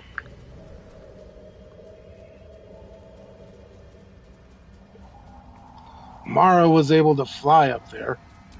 But because she's like a Misty form right now, because that was a whole ass thing that we could do. Apparently with Mara is do some sort of Misty form. But whatever, so she was able to fly up there. Still breathing, I think despite everything. if I want... Oh, bullshit! Fuck off! Was it a fuck off? Don't... Yes, that was a fuck off. Dude, ew, gross. Everybody came down. That's dumb. Because I switched to Nyx. Boo, boo, ooh. Let's see. I think I put her wings on. She can fly too. So fork it. Let's split everybody. So that shit doesn't happen again.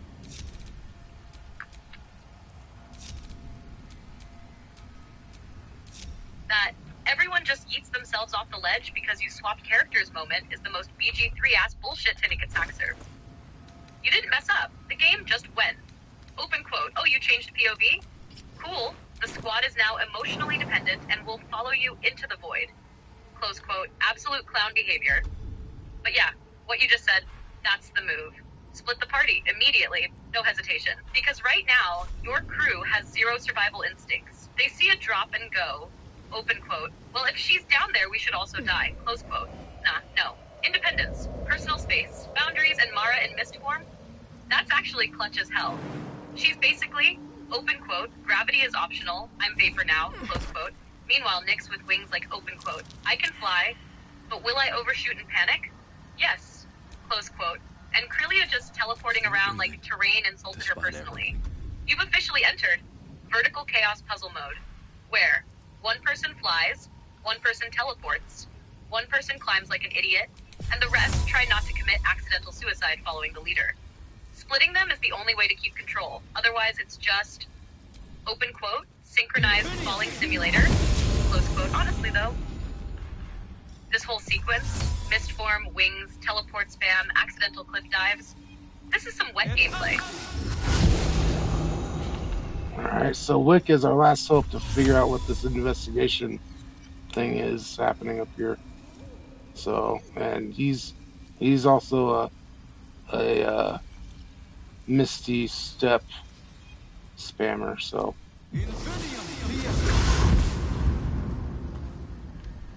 Oh no, you just said the words, open quote, Wick is our last hope, close quote. That's how investigations go to hell. You really looked at the party and went, disciplined scout, cautious mage, someone who reads clues properly, gremlin dice goblin who teleports into bad decisions? Perfect. No notes. And yeah, Wick with Misty Step spam? That's not investigation. That's, open quote, I'm gonna blink onto every suspicious ledge until something attacks me or I steal it, close quote. His entire process is gonna be, 1, teleport somewhere he shouldn't be, 2, this looks important, 3, immediately pockets something cursed, 4, triggers combat or lore accidentally, 5, guys, I think I found something. Meanwhile, Mara's down there like, open quote, he skipped every track, every clue, every sign, close quote. Open quote, he didn't even think, why is it working? Close quote. And Wick, open quote, I got instincts, baby, close quote. Honestly though, this might actually work. Because BG3 investigations are basically find weird angle, reach, weird ledge, click weird thing, and Wick is built for weird angle, zero hesitation. You didn't pick the smartest investigator, you picked the one most likely to accidentally solve it anyway. Well, Wick is supposed to be pretty smart, but nope, he didn't figure out whatever's going on either, but he did find, he did find some sort of illusion, so he did that.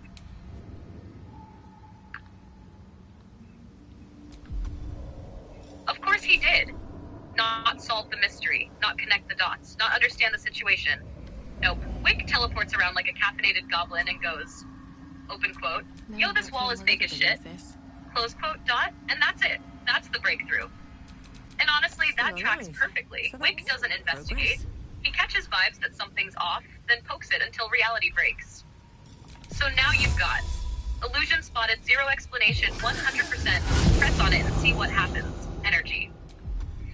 This is that moment where Mara would carefully inspect, Nyx would overthink, Crelia would smirk and walk through it like she owns the place, and Wick just already slapped it like, open quote, open up nerd, close quote. Also the fact he ignored the entire, what's actually happening here question, but still found the important hidden thing? Peak Wick. You didn't fail the investigation. You brute forced perception through chaos.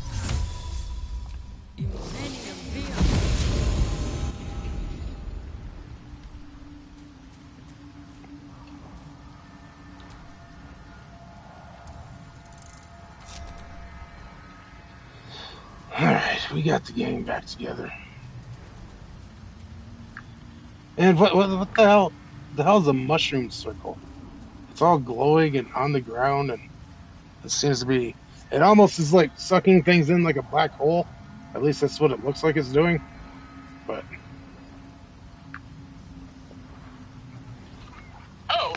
Yeah, that weird glowing floor sucking everything in vibe. That's not a black hole. That's BG3 doing its favorite thing. Open quote. You stepped into some arcane bullshit field. Good luck. Close quote. What you're probably seeing is one of those magical zones, like a Ta arcane turret field, or a similar effect, where the ground lights up and starts messing with movement, vision, or just straight up pulling your attention like something's about to go wrong. The sucking look usually comes from swirling particle effects, gravity-looking pull animations, or something about to trigger if you stay in it too long. Translation in DRUNKSTREAM terms, that spot is not your friend. It wants you to stand there just long enough to regret it, and it will escalate if you ignore it. If Wick is near it, I already know what's about to happen. Open quote. Huh? That looks important, stands directly in it. Oh no. Close quote. Meanwhile, Mara's already backing up like, open quote, this is a trap. Close quote. Open quote, why is it moving like that? I don't like it. Close quote. And you're just staring like, open quote, is it eating the floor? Close quote. Honestly, don't overthink it.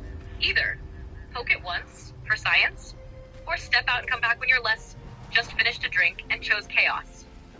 Because that kind of effect is almost always the game saying, open quote, you're about to trigger something, genius. Close quote.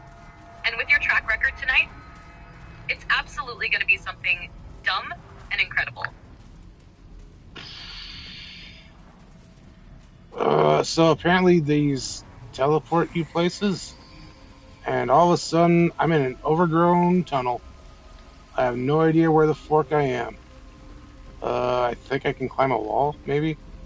No, I guess not. I can't. I'm not there. I'm in an overgrown tunnel. Don't know how to get out, except for, the same teleporter thing that I just used to go back to where I was. So what the fork was the point of coming to the overgrown tunnel? Don't know.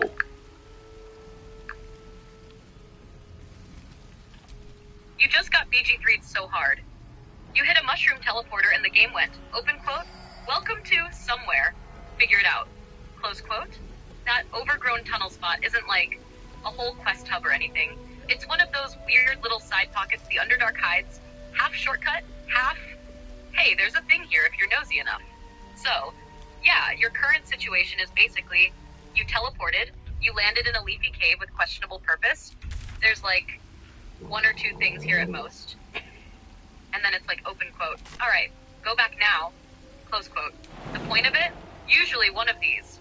A hidden loot spot, a sneaky alternate angle you can come back to later, or just BG3 flexing like, look how interconnected this place is. But if you're standing there like, open quote, this is it? This is the destination? Close quote. Then yeah, you already saw the whole attraction. This is peak Underdark design. You expect something huge, and instead you get, open quote, vibes moss confusion, close quote. Honestly, the funniest part is you can just go, open quote, nah, I reject this tunnel, close quote, and teleport right back like it never happened. Meanwhile, Wick, open quote, I swear this was important, close quote.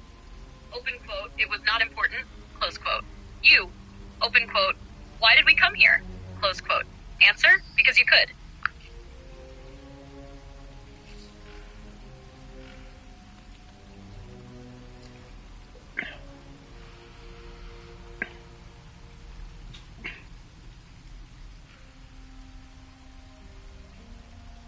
All right, I just need 1 second, everybody.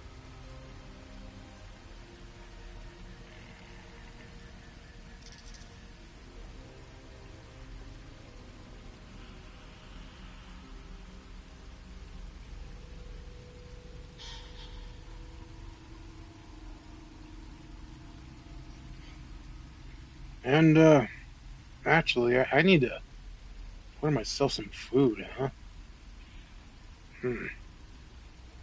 What do I want? I think, honestly, that's the only thing that's probably quick, easy, and fairly cheap to get delivered. Yeah, I should be able to deliver from here.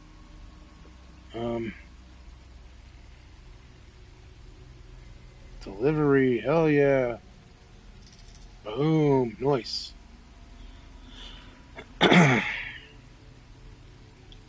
Right, so yeah, we're obviously we're getting some Taco Bell, bro.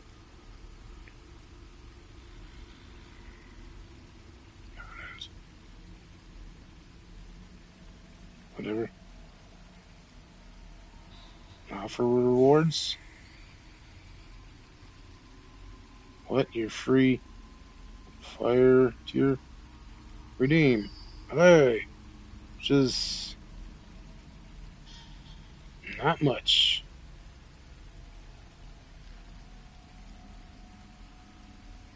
So I got 2 of those.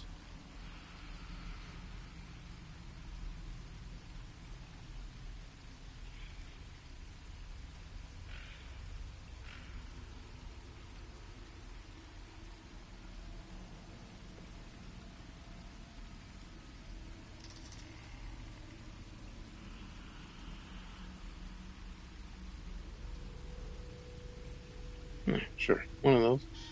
Cool.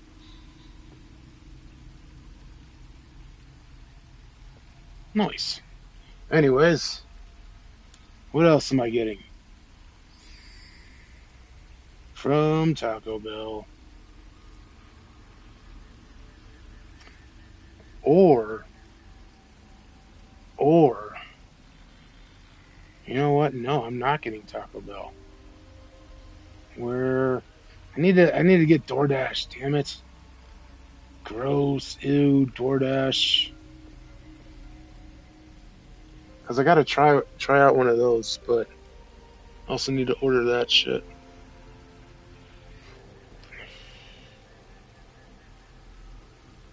Derp to derp to derp derp derp derp to derps. It's this one. That one. Cool.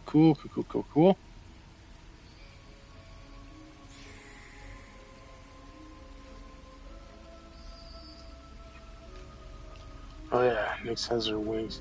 Nyx, with your wings, bro. Go fly somewhere, right? Oh. What to do? Yeah. Put some wings on you. Go fly. So what in the fork is the point of this place? None per... Ooh, what's that? Some percent points over here, huh?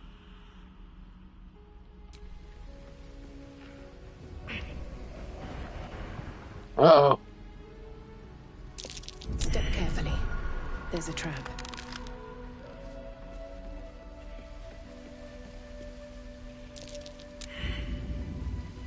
Samara followed me.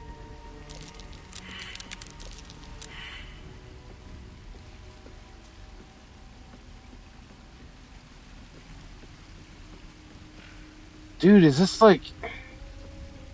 Oh, is this not... Ancient abode. Is this... What's her...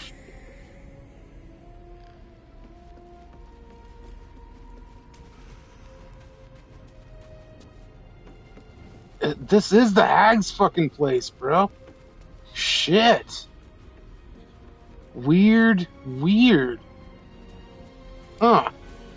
Perhaps he could come here to save her without killing the hag or something? I don't know. What, Avery? All right, what now? Wait for them to catch back up or something. Doesn't seem like they are.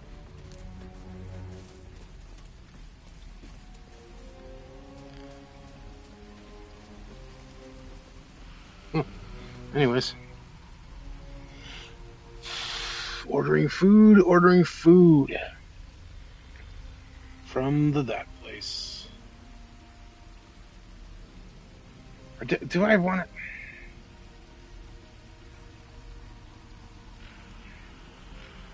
God damn it, no.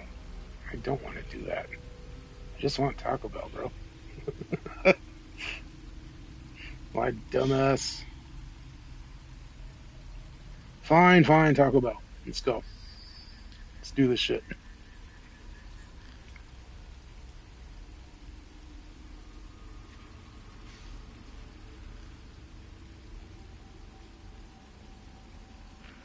But what do I want from Taco Bell? Other than the Doritos Locos. Tacos. Beefy potato. Sure. Sure. Maybe that's it.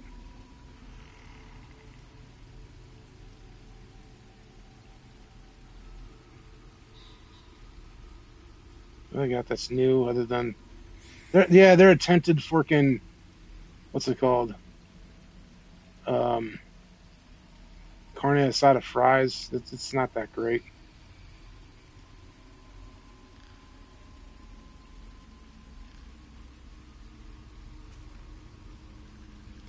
Oh, I don't want that.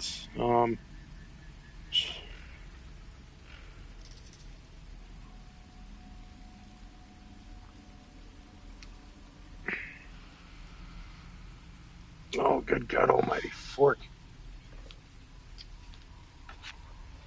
I have to go see Horses About People. Be back as fast as I can.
All right, boys. In all actuality, what I'm going to be doing is taking my big break here in just a second. Let's get No one stopped me let's get yet. homegirls back up here though. Somehow flying, mist form, not enough space. No, where are the Crelias? Crelias are right here. And now you're stuck in the forking wall. Get out of the forking wall, please.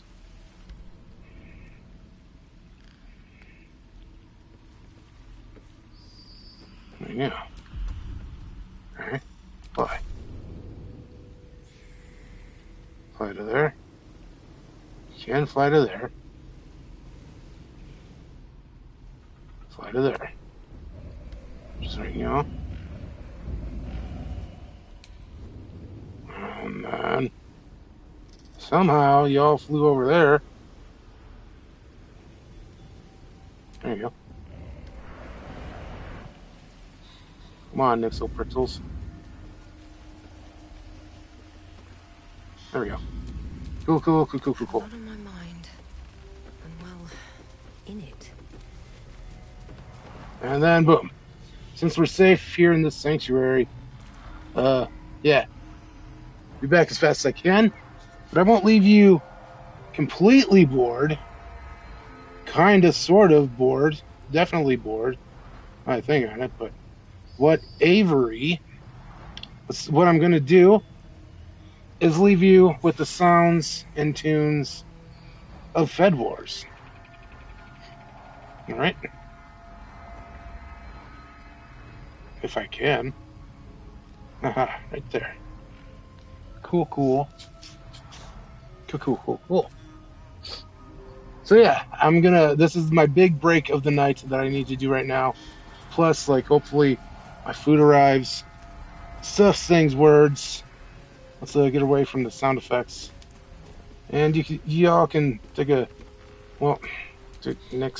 Mara. Back home will ever believe this. How do you get out of that? How does Mara get out of the misty? There we go. Crelia. What to do? Okay. There she is. Cool. And then there's her crew. Get to know them well because we'll probably be switching them when I come back. Stuff, sings, words, sounds, and tunes of Fed Wars, which you can find on Spotify, pretty much everywhere you can find music. Just search up Fed Wars, one word, FEDWARS, Fed Wars, and yeah, good times. It's some like wrestling entrance music stuffs and things, but you know, I made it, and it's fun. It's quote unquote I made it. However life works these days. So yeah, here we go. Starting you off with, of course. Oh wait. Hey, Tippy Timeless. All right, be back, boys.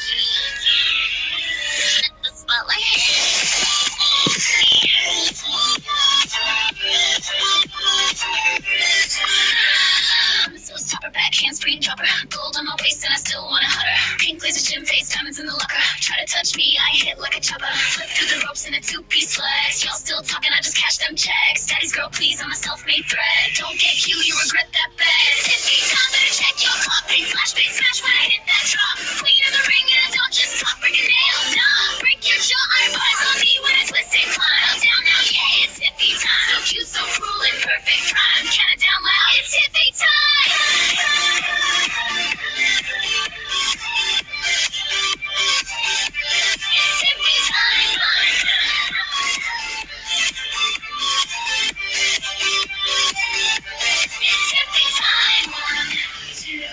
Watch me flip and break you. 3, 4, try me, I dare you. 5, 6, glitter kicks and drama.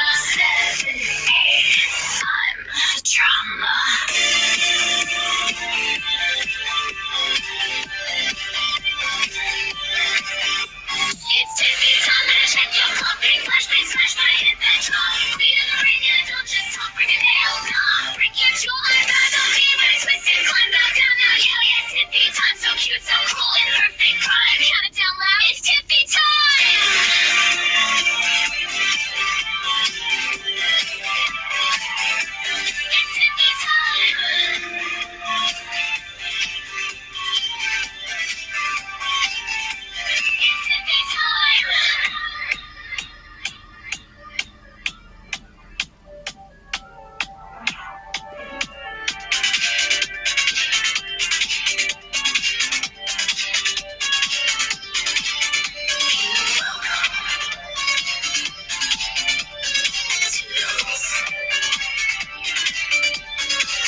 dream. This ain't just sport, it's a primal scream. Feel the heat, feel the beat. Here he comes, can't be beat. Can't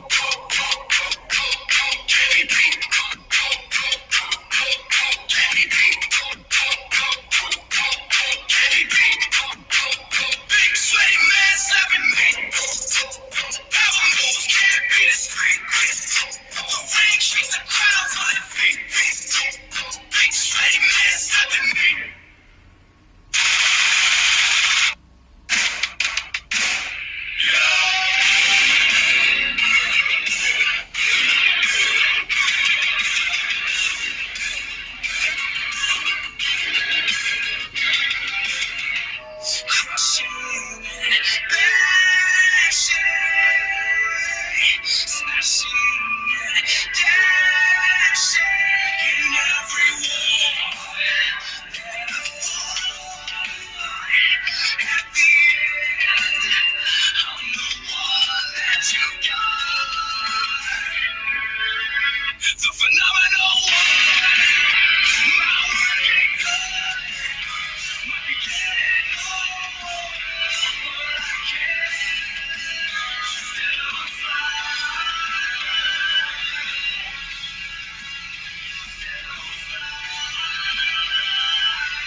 Stretching slow with a smirk so wide. Gold dripping heavy like his ego's tied. Leather so sharp it could cut through steel. This bad guy's real, he's a real deal.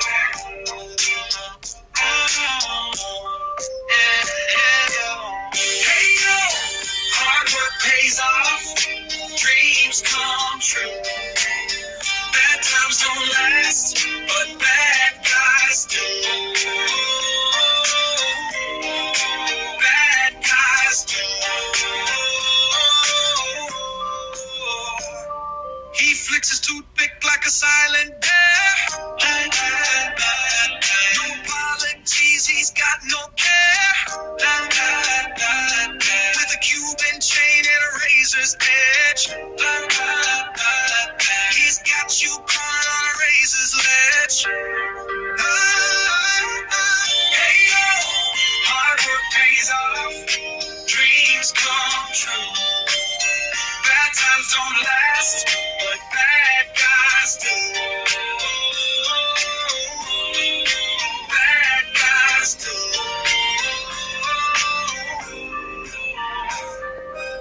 Every move's a threat, every glance a game. He walks in shadows, yet he knows his fame. A cyclone in a silk shirt storms through the crowd. The bad guy stands tall, his name said aloud. He's got the glint of trouble in his eye, a villain's anthem as he passes by. No white hat here, no saving grace, just a sly grin on his stubbled face.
We can't hide and rage.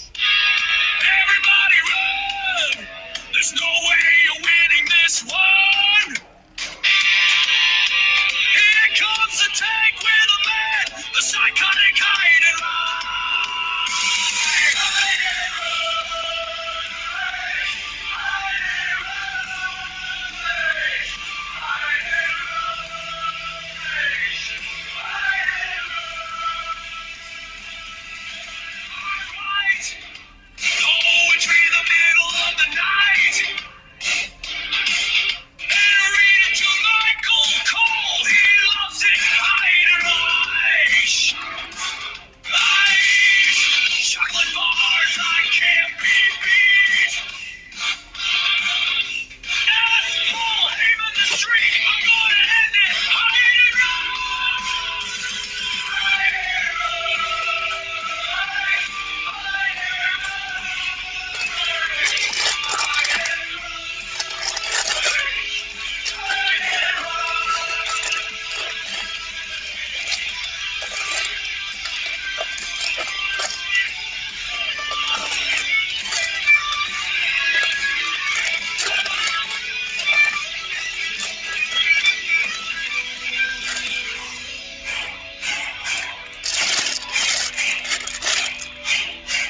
Hard rock guitar. Hide and run. Hide and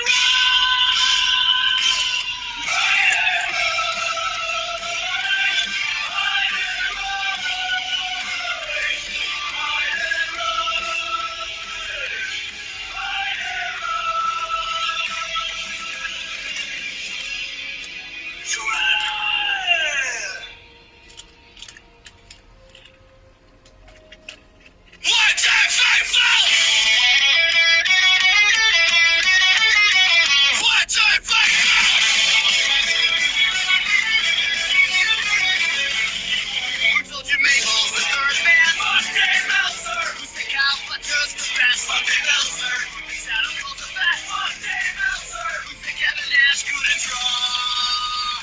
Fuck Dave Meltzer. Fuck Dave Meltzer. Fuck Dave Meltzer. Fuck Dave Meltzer. Fuck Dave Meltzer. Fuck Dave Meltzer. Fuck Dave Meltzer. Fuck Dave Meltzer. Fuck Dave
Well, kinda, that was fun.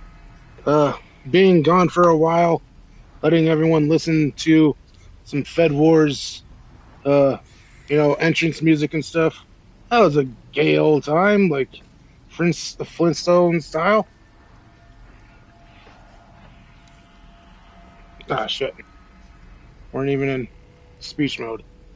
Or whatever. Fucking.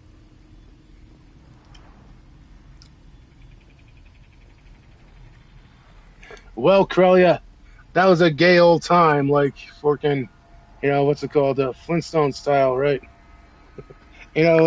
While letting everyone listen to Fed Wars music while I had to go to take my big break of the night and stuff. And I chomped down on some Taco Bell. Good times. Good old gay old times, right?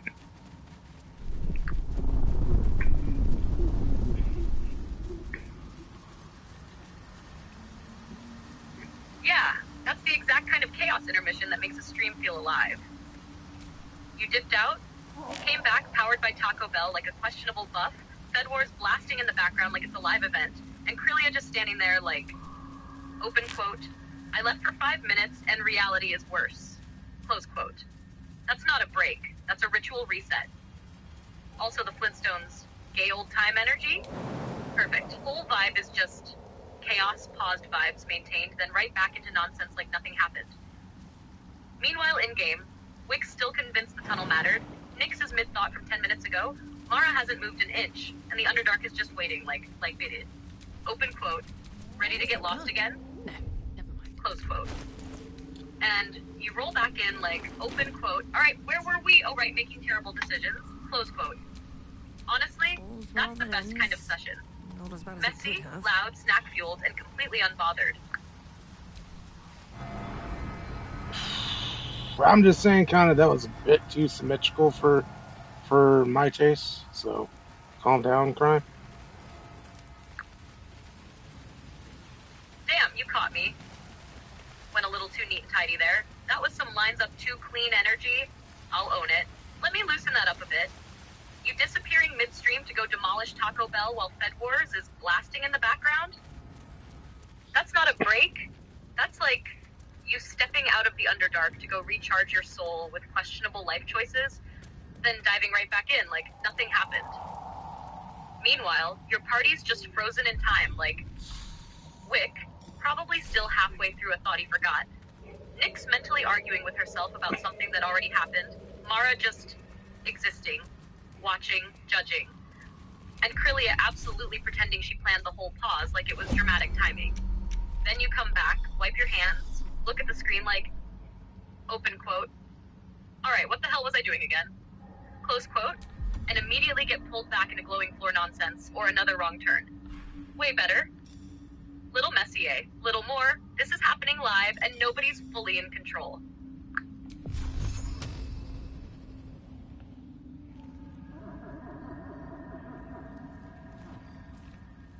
At the ready. I'm gonna try and take out this arcane turret, because fuck this guy, right?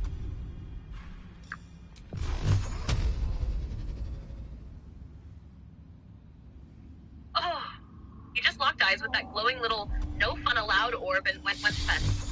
Open quote, nah, you're done. Close quote. I respect the energy. Those arcane turrets are such smug little bastards.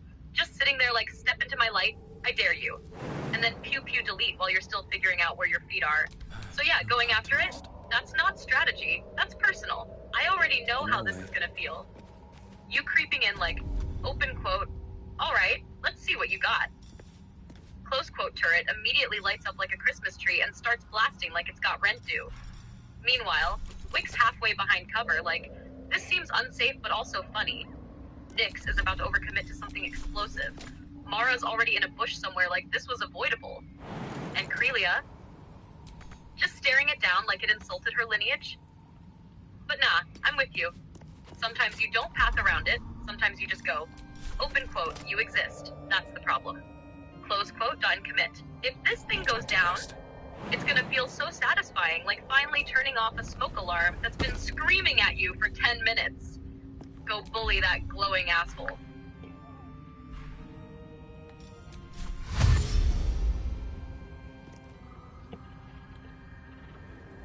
On my way.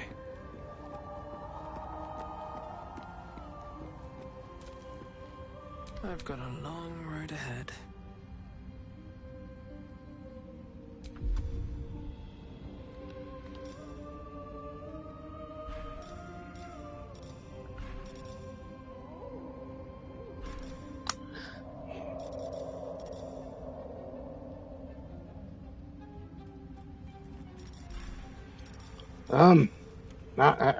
I don't know. All right. Something to skulk about. Something words, probably. Breathe deep and move. Yeah, that's the exact mental state right there. You've officially entered, open quote, I had a plan, I think no idea anymore, close quote, brain just buffering like something, violence? Sure. No one stopped me yet. You're standing there, turret glowing, party scattered, and your thoughts are just, open quote, words. There were words. They're gone now, close quote. Honestly, perfect. That's peak DRUNKSTREAM flow. No overthinking, no strategy paralysis, just vibes and whatever button feels right in the moment. Sometimes the best move is literally, open quote, let's see what happens, close quote, and then you press something, and either the turret explodes or your whole party gets humbled instantly. Both outcomes are content. Ride that wave. Don't try to find the thought again. That thought is gone. It left. It's living a better life now. You've got a target, a grudge, and a slightly scrambled brain that's more than enough.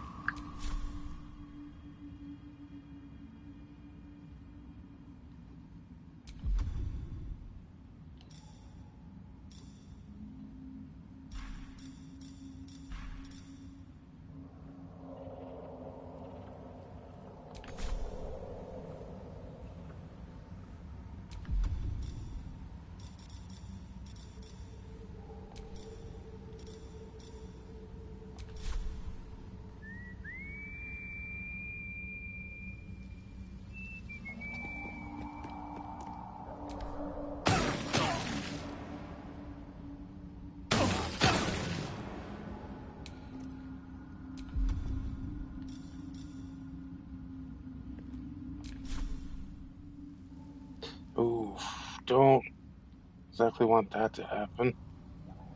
Hang on. I mean, dancing spores.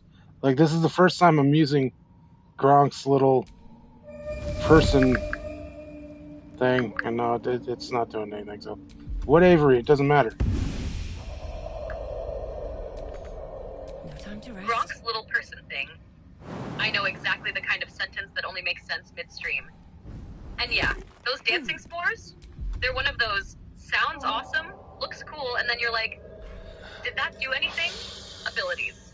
What's probably happening is, it is doing something, just not anything you can immediately see or feel in the moment, and definitely not helping you nuke a smug turret, which is the real problem here.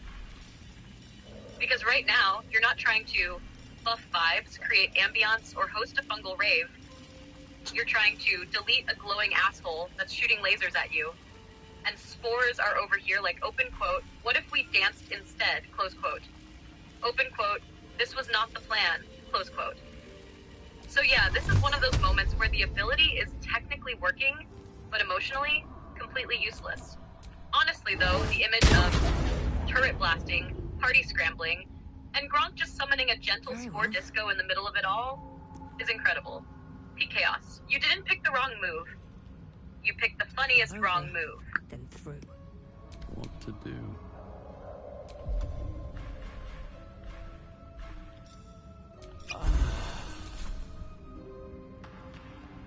Wonder if the gods are watching me. I think there's still another turret to beat up. Oh shit, this is... I remember this place. It's like a big-ass... whatever thing...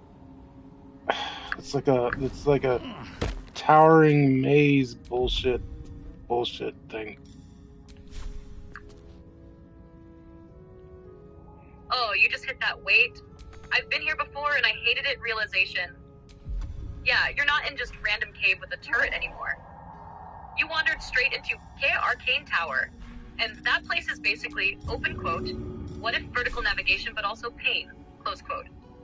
You've got multiple levels stacked on top of each other, This is good. turrets that think they're the main character, weird paths that don't look like paths, and that constant feeling of pebbles. Open quote, I'm probably going the wrong way, but also maybe not. Close quote. It's not even a maze in the traditional sense. It's like a tower pretending to be a puzzle while judging you. Give up now. And the worst part, you'll be like, open quote, okay, I think I'm making progress, close quote, and then end up right back near it, like, open quote, oh cool, we're doing this again, close quote. But also, this place is actually kind of sick once you start cracking it. You've got vertical exploration, hidden routes, how the hell do I reach that moments, and yeah, more glowing assholes to punch. So yeah, you didn't just find another turret, you found a whole situation. And with your current no plan, just vibes energy, this place is about to either make you feel like a genius, or send you in circles for 20 minutes while you swear at architecture. Both are equally likely.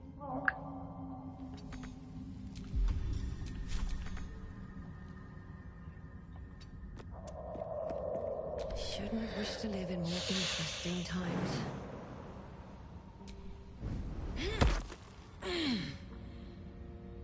Wonder if the gods are watching me.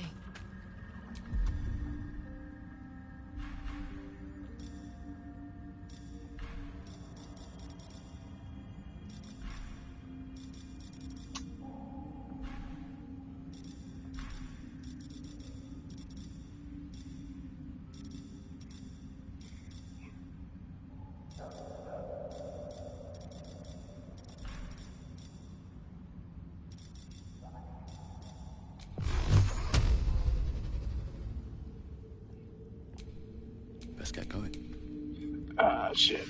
Did the wrong thing. Oh well, shut up, crime. Here comes drunk to beat the Oh, you didn't beat the shit out of it. Why? What to prepare? No, don't prepare. Cleave? Just fucking attack the home dude. Get out of here. And what else? And then you'll frickin' do it again.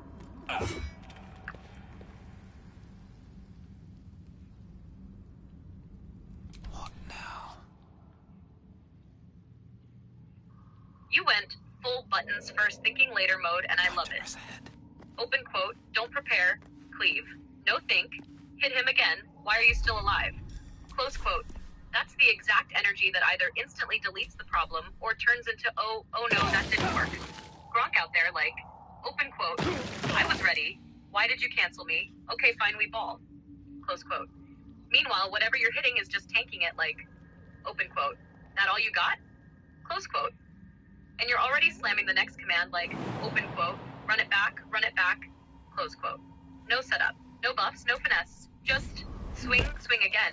Confidence that something will eventually die. Honestly, sometimes that is the strategy, and if it doesn't work, you just escalate. More swings, more chaos, more why won't you fall?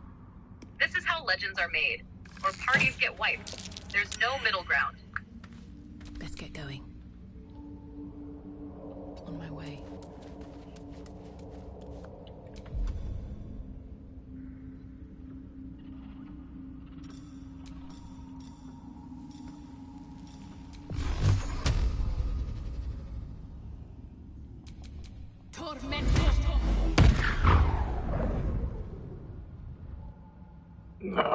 Lame, bro. Lame. Nothing is taking this out. Not even magic missiles.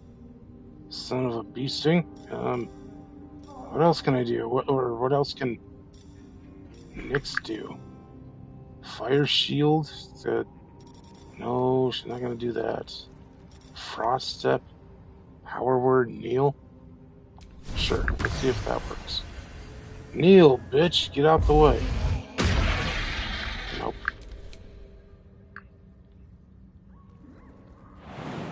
You out here yelling "Kneel, bitch" at a floating chunk of magic rock. I'm crying. But yeah, that nothing is doing damage feeling, that's not you messing up. That's the game basically going, open quote, hey genius, you're hitting it the wrong way, close quote. Those things are stubborn as hell. Like magic missile, but cute. Random damage, yelling at it, emotionally effective, mechanically useless, and power word, kneel on a turret? That thing doesn't have knees. It's just floating there like open quote, I physically cannot comply, close quote. So your options in drunk chaos terms, either you figure out the one thing it actually respects, or you go nah and just outplay it by positioning ignoring it. Because right now you're basically punching a vending machine and wondering why it's not flinching. And I know the frustration, open quote, just take damage, you glowing ass donk, close quote. Meanwhile the turret, open quote, no, close quote. Honestly, this is one of those moments where you either crack the gimmick and feel like a god, or you say, this fight is stupid and move on. Both are valid. Both are content. But yeah, yelling kneel at it, 10-10 strategy for morale, if nothing else. What the fork, dude? It like keeps healing itself. That's dumb.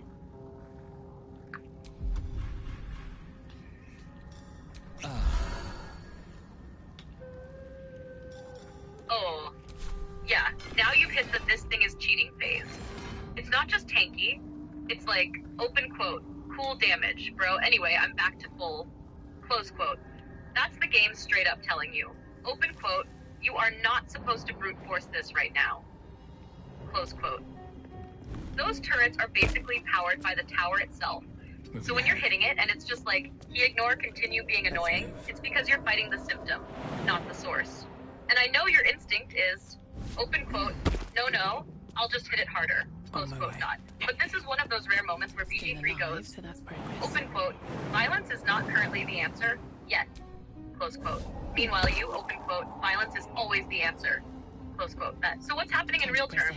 Turret has infinite nah energy. It's juiced by something nearby, below, around. And until that situation changes, you're just punching a self-repairing asshole. Honestly, this is where you either outmaneuver it, line of sight, dipping out like a gremlin, or just go not worth it and bypass it. Because right now you're in a losing loop of open quote, attack, heal, scream, repeat, close quote. And yeah, that's dumb, but also very intentional dumb. You didn't hit a wall, you hit a figure it out later idiot mechanic.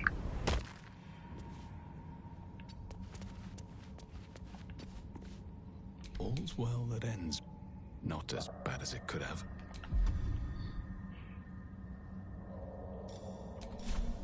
Hope your soul is in good hands.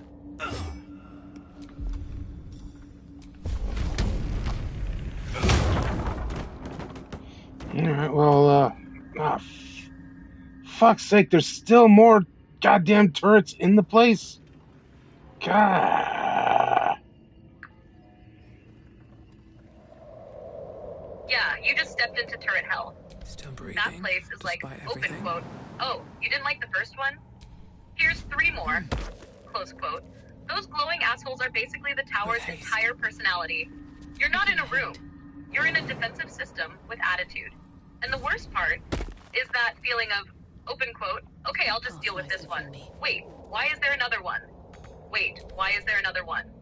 Close quote. At this point, your run has officially become, get shot, hide behind rock, peek out like a goblin, get shot again, question your life choices, repeat. Meanwhile, Wick's probably like, open quote, I can totally just blink past all of this, close quote, open quote. Why are there so many of them? Close quote. Mara, open quote, already gone, already safe, already judging you, close quote. And you're just standing there like, open quote, I didn't sign up for a turret gauntlet, close quote. Honestly, you've got 2 paths now.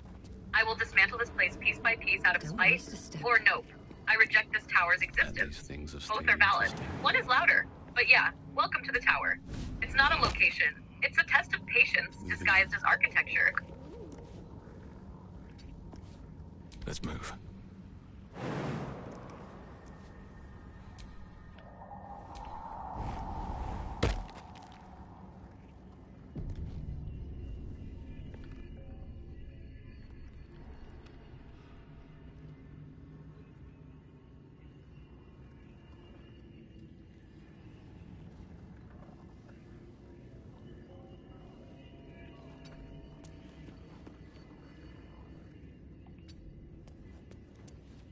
I have a lot on my mind.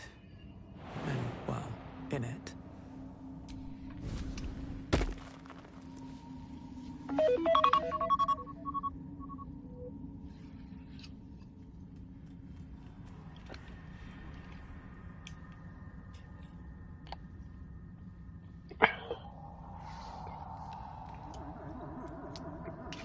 I don't know, Kana, how about you tell us more about Crelia and her crew and everybody and everything.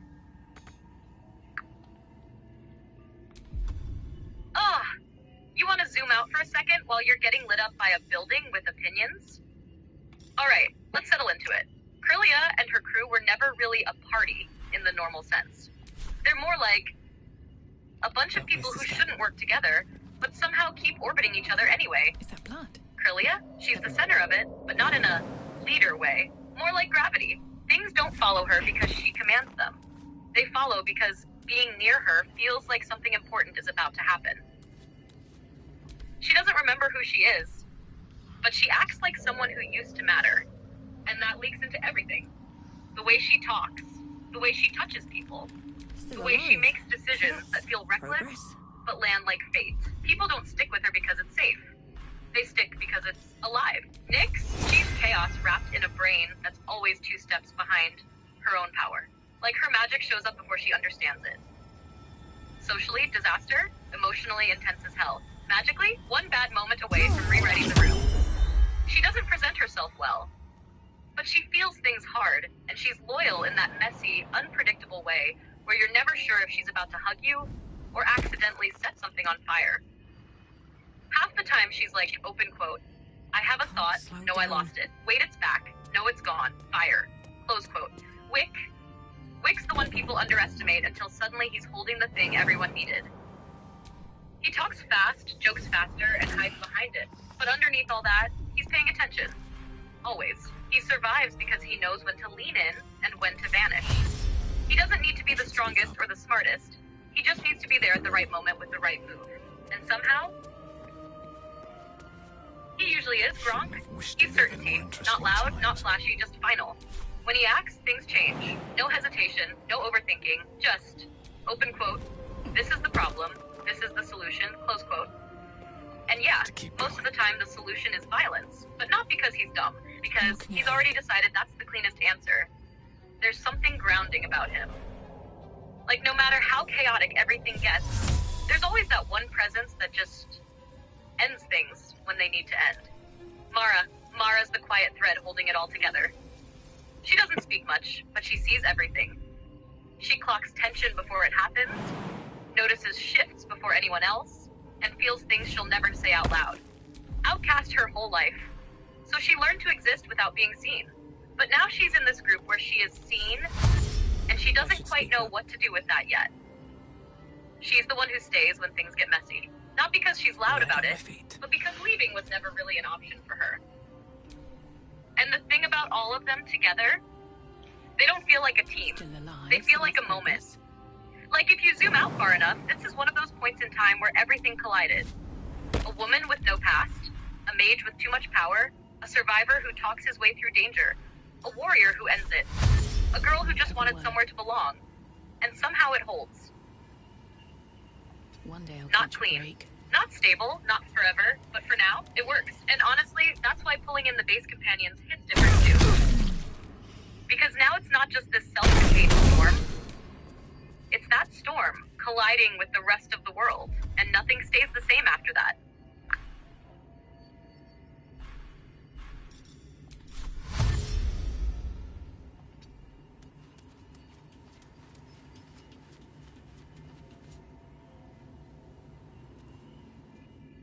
Wait a fucking minute. I think I need some sort of like, what's it called? Like some sort of damn it, what is the thing called? Like a key. God, I couldn't think of the word key because I'm that drunk at the moment. Yeah, I think I need a fucking key to use the elevator. Shit. I need a quick word. That's stupid. I think. I don't know. Maybe not. We'll find more Chinqui, Borat style. Yeah.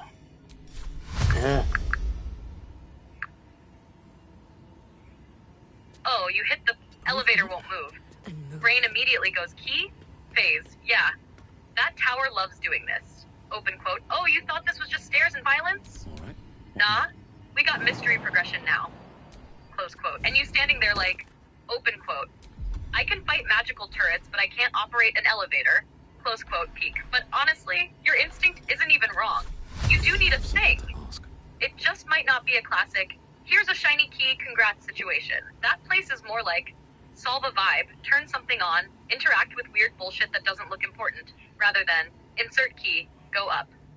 So now your drunk brain is doing, open quote, key, where is key? Close quote.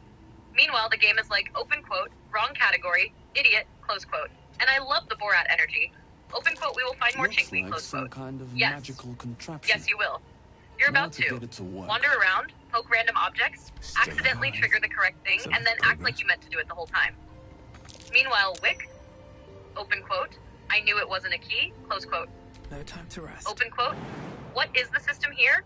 Close quote. Open quote, I solved it. I am a genius. Close quote, and you will be. Eventually, completely by accident. Right now, though, you're in that sweet spot of confused, slightly drunk, standing in front of an elevator that's judging you, which is exactly where this place wants you.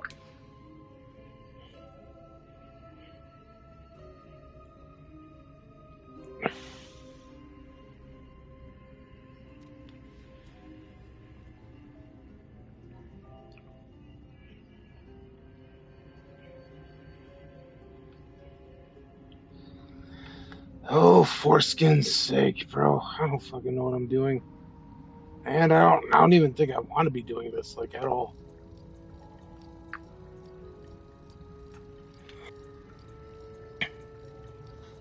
That's the exact moment where it stops being fun and turns into open quote. Why am I wrestling a building right now? Close quote. You're not even playing anymore. You're just arguing with a tower that refuses to cooperate. And honestly, you don't owe that place anything. You can just go, open quote, nah, not tonight, close quote, and bounce. No shame. No, I have to finish this. This isn't a boss fight, it's a mood check. And right now your mood is drunk already, did chaos, not trying to solve architectural riddles. Totally fair. You've already fought turrets, started a mushroom civil war, gotten lost 3 separate times, debated vampire morality like it was a TED Talk. That's a full night already. Sometimes the strongest move is literally, open quote, I reject this puzzle's existence, close quote, walk away. Go do something louder, messier, more Crelia coded, or just wander somewhere else and let the game throw something at you instead of you forcing it. Because right now, that tower's winning by being boring. Time to get and we don't let that happen. Let's get going.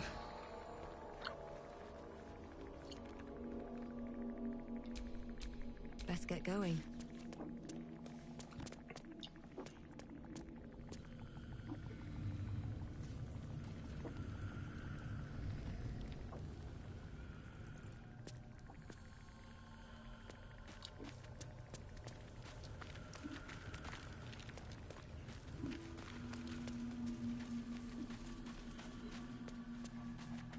Wait. At least things have stayed interesting. Mara's here. Where's Grunk? Let's move. Grunk is over there. Okay. Wick is right there. Huh. Weird Rachel Zegler style. That little weird moment. That's your brain finally catching up to the chaos you created, like, open quote, wait, why is everyone in different places? Who did this? Oh, right, me. Close quote.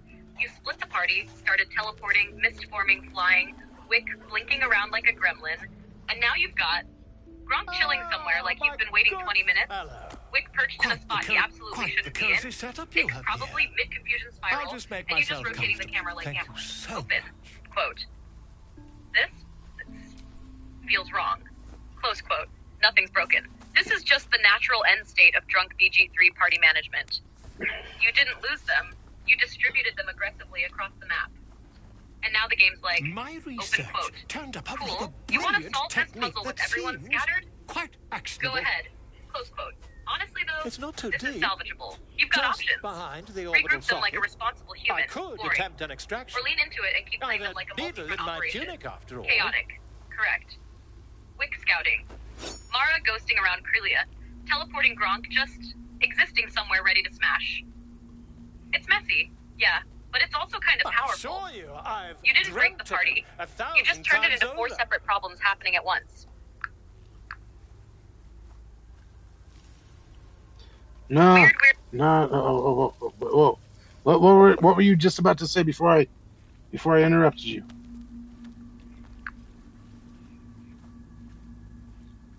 Nah, you didn't cut anything important. I was just about to say that Gronk over there, Wick over here. No. You're just saying something about weird. Yeah, I remember exactly what I was about to say. I was literally about to go, open quote, that weird feeling. That's the moment where the game hasn't broken, but it feels like it should have. Close quote. You won't find Like, a more everything's learned technically opinion on working. this matter. I Gronk is assure where you. he's supposed to be. Wick is somewhere dumb but valid. Nobody's dead. Volo Nothing's carefully glitched. holds one But of your your brain is eyes like, open open quote. and begins This to arrangement of prod reality is incorrect. uncertainly with the needle. I don't trust it. Close quote. That uneasy vibe where you're looking at the screen like, open quote, Don't fidget. this looks wrong, The needle even though I must caused slip it. behind Close your quote. eye, That's the not line I was through about to it. hit. The needle finds the Because gap it's not actual between chaos eyeball yet. and It's socket. that calm before the stupid Volo feeling where frowns something feels off. and begins to And you push. just know in like 30 seconds someone's gonna fall or trigger something or get blasted by a nearly turret have you it. forgot about. That's the weird moment. But what about Rachel Zegler style? As you wish, my friend. Weird. When the transformation occurs, I can only hope you are far away from me. Oh, that part. You meant the delivery I was going to lean into, that Rachel Zegler cadence, where it's not just weird, it's like, open quote, weird. Close quote dot, like you're trying to convince yourself it's normal while actively realizing it's not. Not loud panic, not chaos yet. Just that soft, slightly suspicious tone of, open quote, this is fine, this is totally fine, why does this feel wrong? Close quote. It's that energy where you're half narrating, half processing, like, eyes squinting at the screen, camera slowly panning, brain going, no, something's off here. So yeah, your moment was perfect for it. Gronk over there, Wick over there, party scattered like breadcrumbs. Open quote, weird. Close quote, like the setup before, something stupid absolutely happens.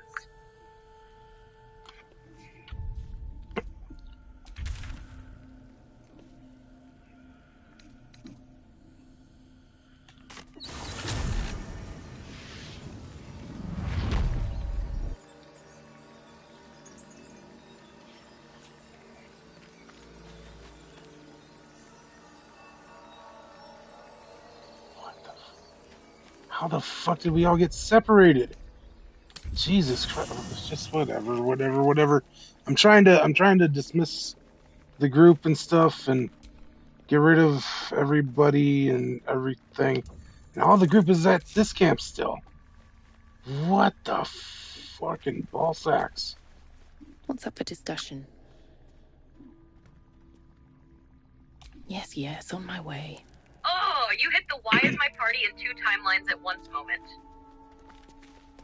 You've got people scattered across the map like you dropped them out of a bag, and somehow the whole squad chilling at camp. Like, open quote, we've been here the whole time, close quote. That's not even a glitch. That's just BG3 going. Open quote, you wanted to split the party? Cool, now suffer the consequences of existing in multiple states, close quote.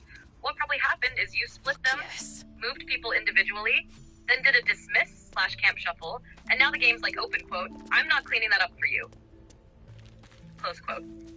So now you're looking at it like, open quote, Yo is real right now. Close quote. Meanwhile, Wick is in a cave doing crimes. Gronk is 10 miles away staring at a wall, and the rest are at camp roasting marshmallows like nothing happened. This is that moment where you stop trying to logically fix it and just go, open quote, all right, new plan, who do I actually need right now? Close quote. Grab a couple people, ignore the rest, and pretend this was intentional. Because trying to untangle this fully, that's how you spend 20 minutes doing inventory management and yelling at menus. And we do... Well, dude, like, for some reason I can't talk to Gronk. At least not at this camp. So I'm trying to dismiss everybody. Dismiss... Oh, maybe that's why, because Gronk has the helper lady person thing. Maybe. What's up for discussion? That could be a thing, but On my way. Yeah, that's exactly the kind of janky situation BG3 loves to create. You're like, open quote, why can't I talk to Gronk? Looking ahead. Close quote, dot, and the game's just sitting there like, open quote, he's busy. Close quote. And yeah, if Gronk's got that extra hanger-on NPC glued to him, that mystery helper girl you picked up from the mod or whatever, that can absolutely mess with dialogue. It's like the game goes. This character is currently in a weird state. Conversation privilege is revoked. So now you're stuck. Fuck. Open quote, I just want to dismiss people. Why is this a puzzle? Close quote, what's probably happening? Gronk isn't fully free as a party member. The game thinks he's in some kind of linked, escort-controlled state. So it won't let you do... No. I accidentally killed Gronk off forever. R.I.P. Gronk. Oh no. You didn't just lose a party member. You just deleted a pillar of reality. Gronk isn't the kind of character who quietly disappears. He's the kind where the second he's gone, everything feels off. No more. Open quote. Problem solved with axe. Close quote. No more that grounded presence in the middle of all the chaos. No more that quiet certainty that if things got out of hand, he'd end it. Now it's just Wick talking too much, Nick spiraling, Mara watching in silence, and Crelia still pulling everything forward. But something's missing. And the worst part, it wasn't some dramatic last stand, not some heroic sacrifice. It was open quote, wait, what just happened? Oh no. Close quote. That kind of death hits different. Gronk. Mountain splitter, problem ender, certified, we'll deal with it. Energy. Now the real question is, are you living with that? Or are you about to stare at the load menu like, open quote, that didn't count. Close quote. So, okay, hang on. I just realized that, yeah, I currently did bang, or, I have a fling going on with what's her face? The Lae'zel, right? So, I banged Lae'zel for that one night. Hey, we're gonna bang and stuff, and we banged. So, since I did that, am I still able to bang Karlach? If I end the fling right now?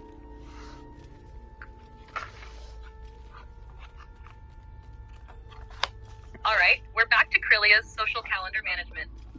Short answer, yeah, you're good. If you had that early fling with Lae'zel and you end it, you're not locked out of anything. That early we bang cool thing with her is pretty casual in game terms. And Karlach is on a totally different track anyway.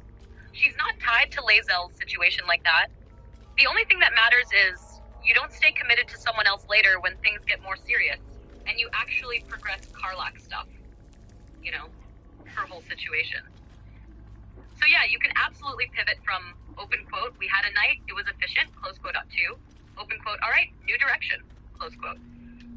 Very on brand for Crelia. Honestly, Lae'zel will be like, open quote, fine, weakness, close quote. Karlach will be like, open quote, wait, really? Close quote. And you're just out here like, open quote, yeah, I'm making decisions tonight, close quote. No problem mechanically, just vibes and consequences. I don't know, for whatever reason, Karlach has been like the worst as far as like trying to bang her. But whatever. One couldn't. Yeah, that tracks, honestly. Karlach isn't like Lae'zel at all. Lae'zel is basically, open quote, we fight, we bang, we move on, close quote. Karlach is more like, open quote, hey, can we maybe not explode first? Close quote. Her whole situation makes her romance feel slower and a little awkward early on. It's not that you're doing it wrong. It's just, she needs her personal stuff handled. She needs to feel safe, stable, and she's not just jumping straight into it like Lae'zel does. So while Lae'zel is like, open quote, this is efficient, close quote, Karlach is like, open quote, I would love to, but also there are complications, close quote. That's why it feels like she's the worst right now. You're comparing her to the easiest possible option in the game. Once her situation starts getting handled, though, whole different story. She flips from, open quote, maybe someday, close quote, to, open quote, oh, we are doing this, Close quote. So yeah, nothing's broken. You're just early in her lane while coming off a character who skips straight to step 5. Crelia out here like open quote. It was Why bad is enough this one having just pacing one of things? those tadpoles forced Close upon quote. us. Welcome to emotional I can buildup. scarcely believe you actually inflicted another on yourself.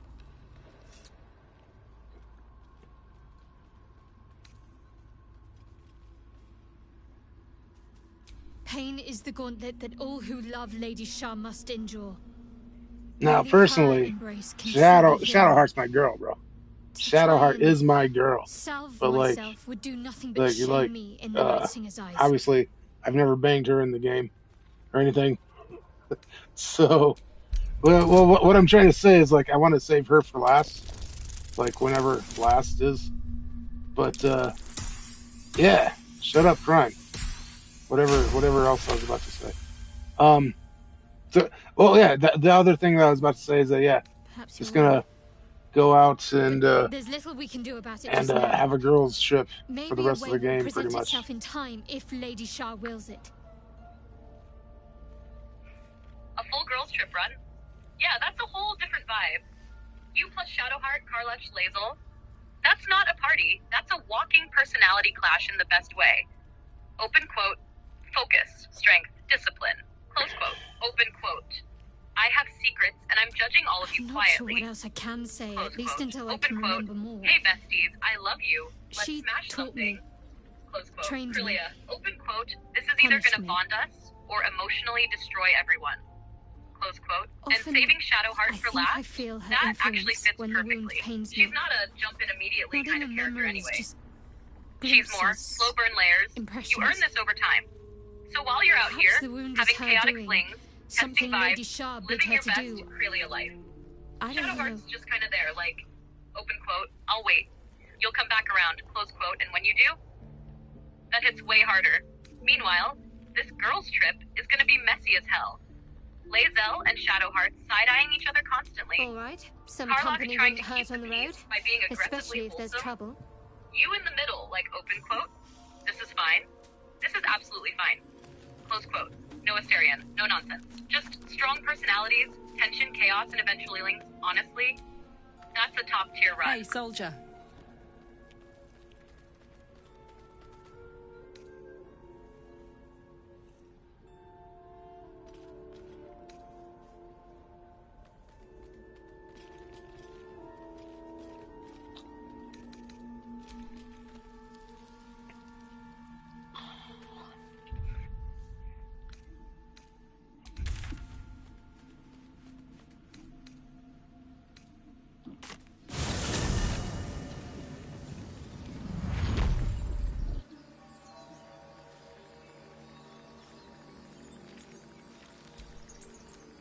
There's something I've been wanting to share with you, if now's a good time.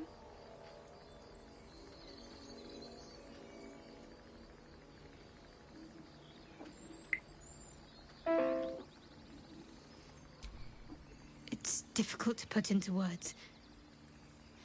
I think it might be easier to just show you. Use the tadpole, the connection. Come into my mind.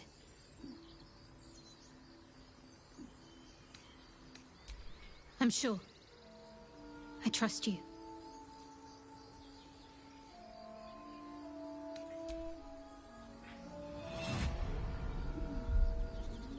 I don't remember how it started.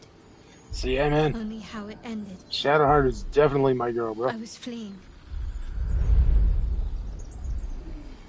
I don't know. Maybe I'm gonna need to make a fucking Thalen of Alewood playthrough on my own or some shit.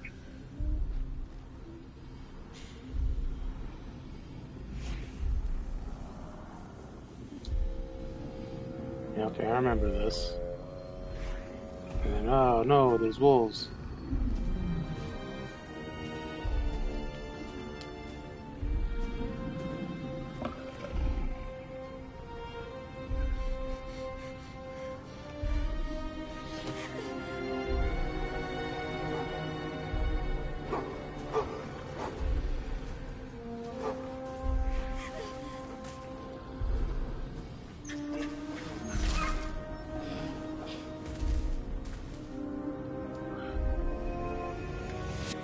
She asked my name.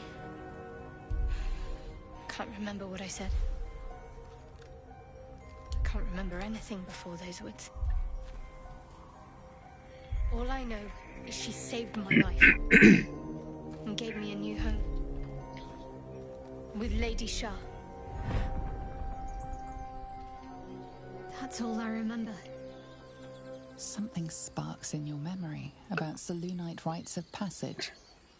You heard once about how they would send their children out into the wilds to navigate their way home.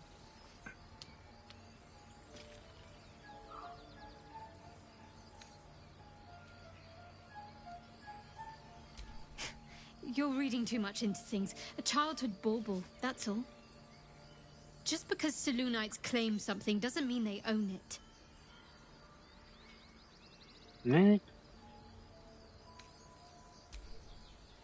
Normally I'd agree. But with you, it's getting easier by the moment. Kana. My girl, Shadowheart, she's coming on to me pretty hard, bro.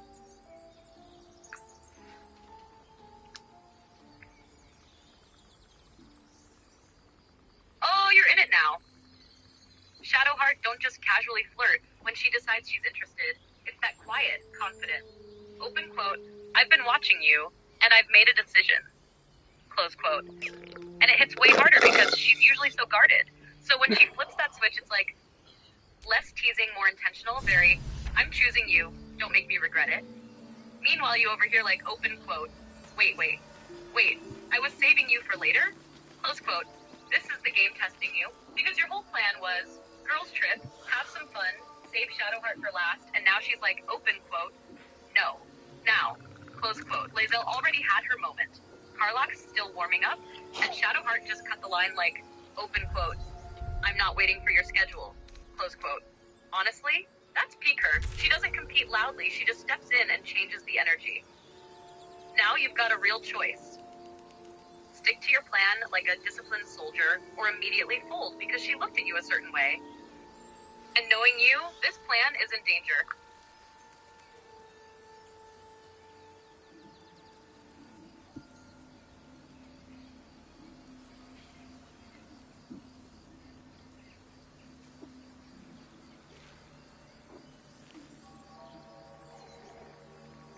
So, if my memory serves me correctly, you got to go to the creche first, like before you go to Moonrise, right? Go to the Githyanki creche.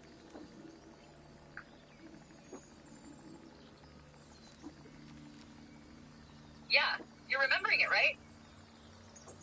The Githyanki creche, that mountain pass route, is basically one of those, open quote, you can go here before Moonrise, and it kind of makes sense too.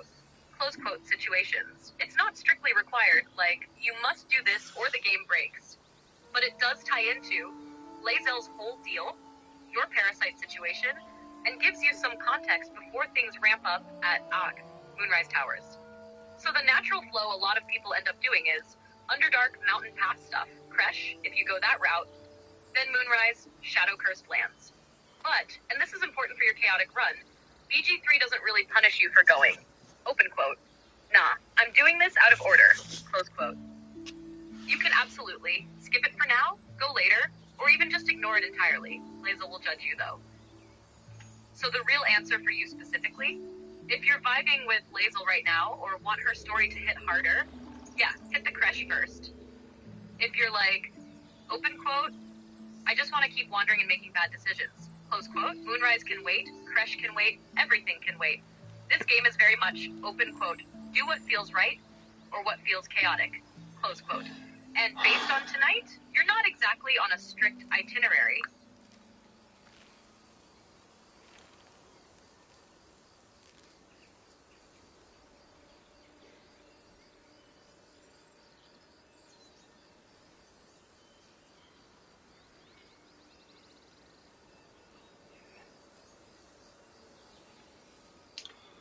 Damn it, the Fedwars song, Heidenreich, is stuck in my head all of a sudden. Oh, you're done for the night then? No, what? That's what? Where the fuck did you get that from? That's not what I said at all. Okay. Seems you've been cornered by a comrade I went of the full guard hype you mode and killed. just invented a chant like an ass dog. You said, "Hi, Dan Reich," not whatever the hell I just turned it into. So now I'm picturing it more like, open quote, he, Dan, Reich, hey Dan Reich, he, hey Dan Reich, close quote. That kind of weird sticky rhythm that just won't leave your brain, especially when you're half drunk in mid-game. That's the dangerous kind of song too, the low-key one that just loops quietly while you're trying to fight turrets, manage your party, figure out elevators, and your brain's just in the background like, open quote, he Dan Reich, close quote, no big dramatic chant, just psychological warfare. And yeah, once it's in there, you're not getting it out. You're just going to be playing BG3 while your brain runs Fed Wars on a second monitor. Right, you know I use the forking. I play on a PS5. You know that.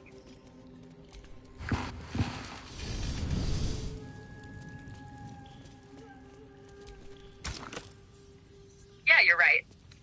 No second monitor, just your brain doing dual boot nonsense PS5 on the screen, and in your head it's just, open quote, hi Dan Reich, close quote, looping like it paid rent. So now it's you navigating the Underdark, turret trying to delete you, party scattered across dimensions, and your brain's like, open quote, cool, anyway, song, close quote.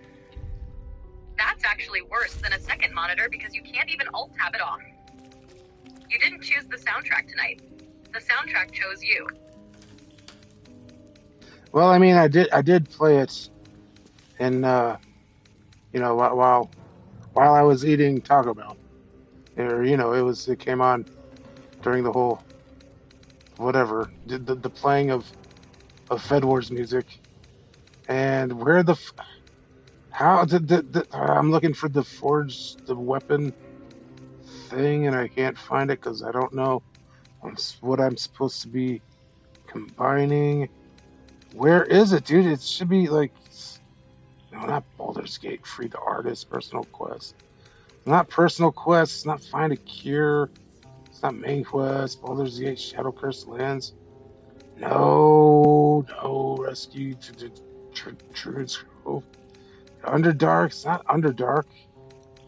Companions, can't be companions, no, what? How do you forge this shit? Oh, right here, right there, right? No, not the Adamites. For Adam time. Forge, use forge, we need to place mold and no, that's like down in the Underdark, yeah. But what about this forking forge? This forking forge, bro. What?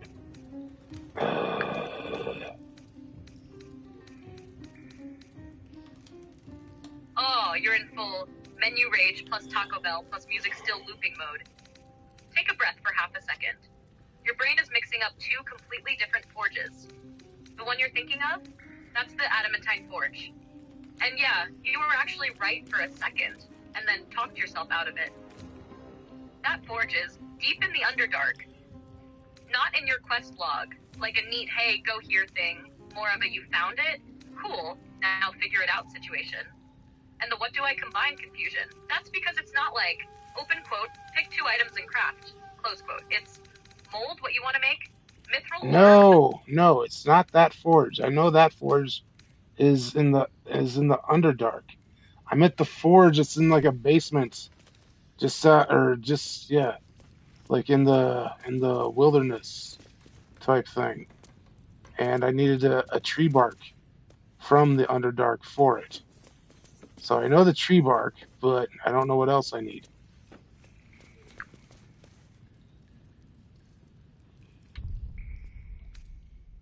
Oh, wait.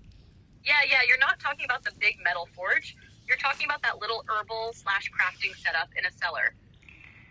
That's tied to Dary Bonacloak and her whole situation with her husband. The forge you're thinking of is basically an alchemy station, not a weapon forge. The Underdark thing you grabbed, the tree bark, that's actually Noblestalk, that rare mushroom. And here's the part that's messing you up. You don't combine it with a bunch of other ingredients like a recipe. It's basically a special use item tied to that quest. So your brain's going open quote, okay, I have ingredient A. Where's B and C? Close quote. But the game's like, open quote, nope, wrong system. This isn't a crafting puzzle. Close quote. That cellar forge vibe is just flavor. It looks like you should be mixing stuff, but you're not meant to be doing some big combination there.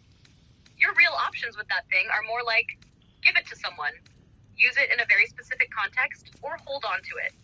Not craft epic item from bark plus mystery ingredient. So yeah, you're not missing a second ingredient.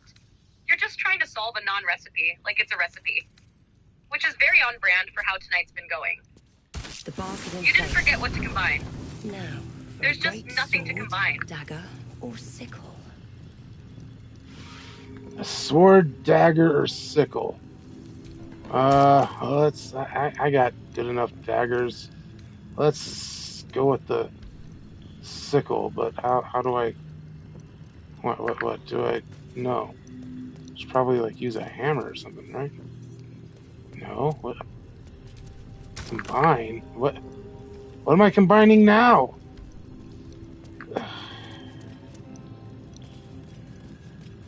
I know exactly what you're staring at right now. You're at that little cellar workbench going, open quote, sword, dagger, sickle. Cool. Cool. How do I do the thing, though?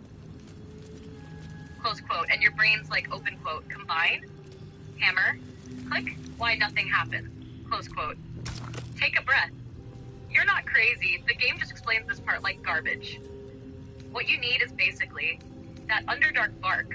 You got that part right. Plus a basic weapon to use as the base. So if you picked sickle, you literally need, open quote, a normal sickle in your inventory, close quote. Then you open the combine menu, pick the bark, pick the sickle, smash them together like a caveman crafting system. That's it. No hammer, no forge animation, no fancy UI. The game just goes, open quote, figure it out, idiot, close quote. Which is why you're standing there like, open quote, am I forging? Am I combining? Am I hallucinating? Close quote. Meanwhile, the answer is just, open quote, drag item, combine, close quote. Super intuitive, definitely explained, not confusing at all. Once you do it, you'll be like, open quote, oh, that's it, close quote, yeah, that's it. You were one step away, just missing the, I need a base weapon part. Now, go make your weird bark weapon like a slightly drunk forest goblin. Will it work with a greatsword?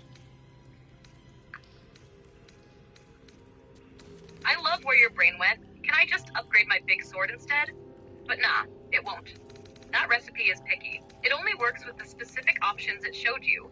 The small weapon types like sickle dagger and the other light option it listed. Not a great sword. So if you try to go... Well, no, it said sword. It said sword, dagger, or sickle. So why not a great sword?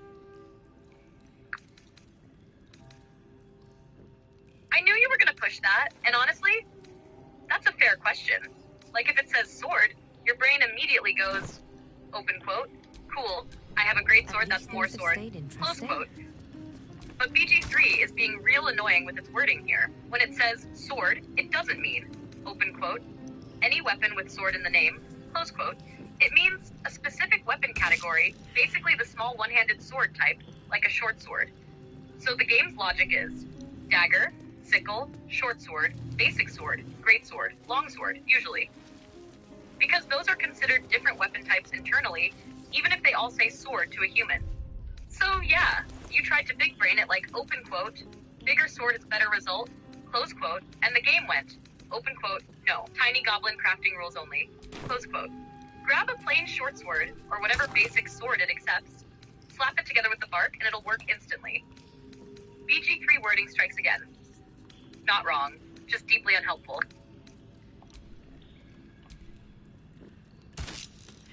I won't even take a dagger +1. You ass donk.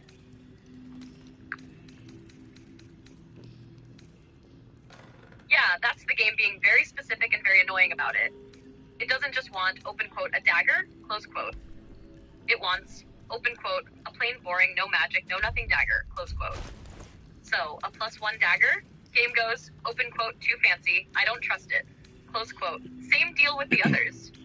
Magic version, enchanted, special named weapon. Just some rusty, basic, sad little weapon you probably looted off a random goblin.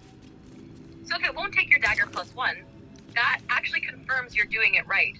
You just need a normal version of one of the allowed types. Your brain, open quote, but this one is better. Close quote. Game, open quote. I asked for trash, give me trash. Close quote. Buffy, BG3 crafting rules are basically, open quote, no upgrades allowed, only suffering. Close quote. Grab a plain sickle or dagger and it'll snap together immediately. The flames sputter away. The dagger is yours for the taking.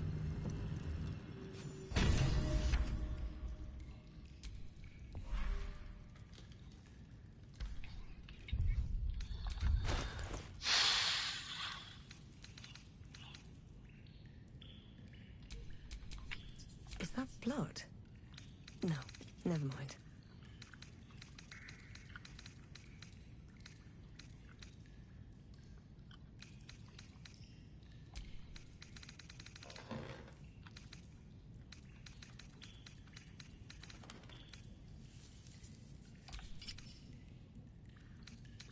All right then. We did it. We got the master weapon, whatever.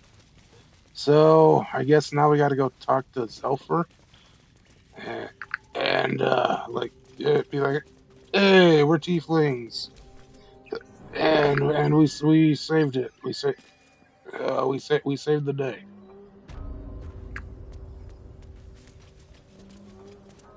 Hey, we're tieflings. We saved the day. Is exactly the energy you roll up to Zevlor like. Open quote. Don't worry about the details, just know we handled it. Unless, wait a minute. Am I not supposed to talk to Zelfor to like ensure that I can still have Minthara join the party? Is that a whole thing? Like, do a search, kind of like look for it, please. Is that a whole thing?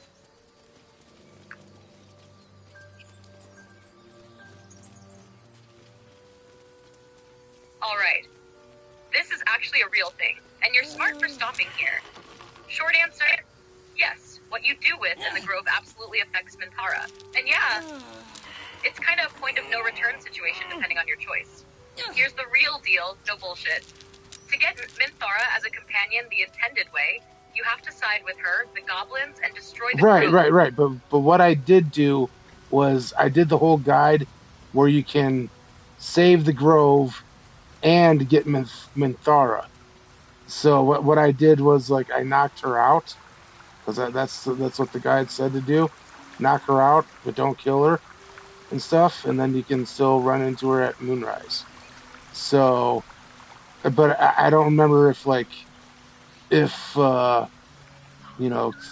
talking to Zelfor ruins all that or not. I don't remember.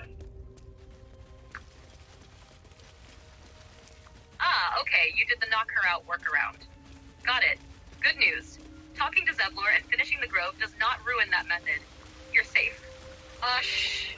What actually matters for your setup, since you knocked Minthara out, didn't kill her, didn't fully side with the goblins. Then the game treats it like, open quote, she survived, just not here anymore, close quote. So later at Moonrise, she can still show up, you can still recruit her, if everything went right. The only things that would break it, killing her, doing something weird like re-triggering combat and finishing her off, certain buggy edge cases. Because yeah, this method is a little janky. Kana translation. You're standing there like, open quote. If I talk to Zevlor, am I accidentally deleting Minthara? Close quote. Answer? Open quote. Nah, you already did the important part. Close quote. The game's already locked in. Open quote. Minthara equals unconscious, not dead. Will reappear later. Well, hang on.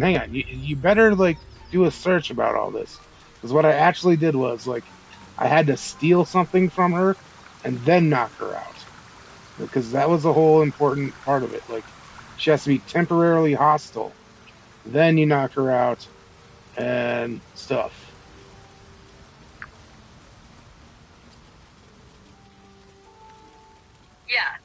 Okay, you actually did the exact janky method, and I'm glad you said that, because this matters me.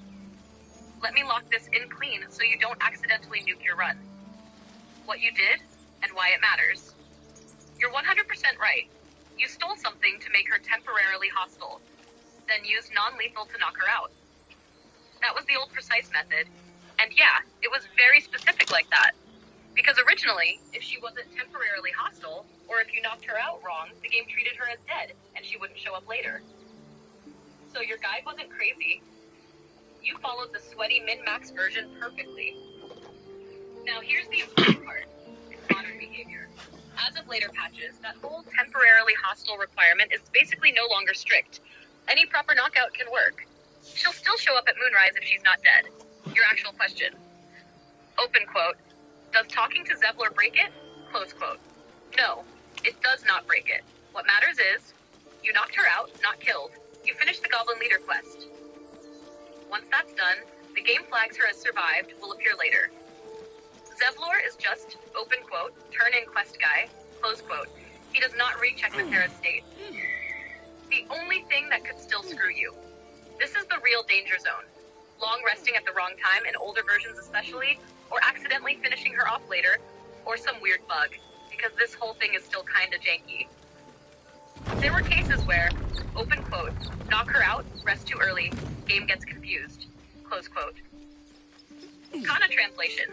You did the hardest part already. Open quote, crime, temporary hostile, bonk, leave her alive. Just reported. Close quote. The That's the Goblin's secret leadership has handshake. been Now, decimated. you can absolutely go. We might Open escape quote, this place, Zevlor, yes. we saved the grove, pay And I me. hear you Close are the quote, one to while thank. quietly knowing. Open I'm grateful. quote. Also, I left your future I took enemy a alive, my bad bro. from Close all of quote. us. Final verdict for It you. isn't much, but you've earned You're it. safe.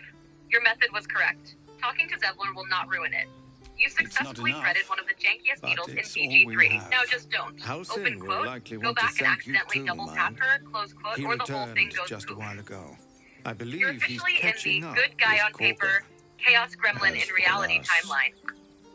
No armies at our heels. Amazing.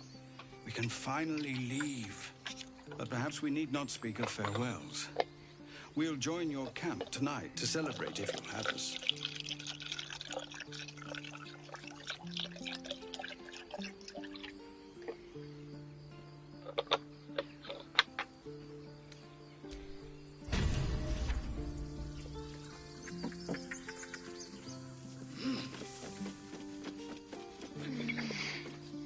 Wait a minute. Since I want to bang everybody, shouldn't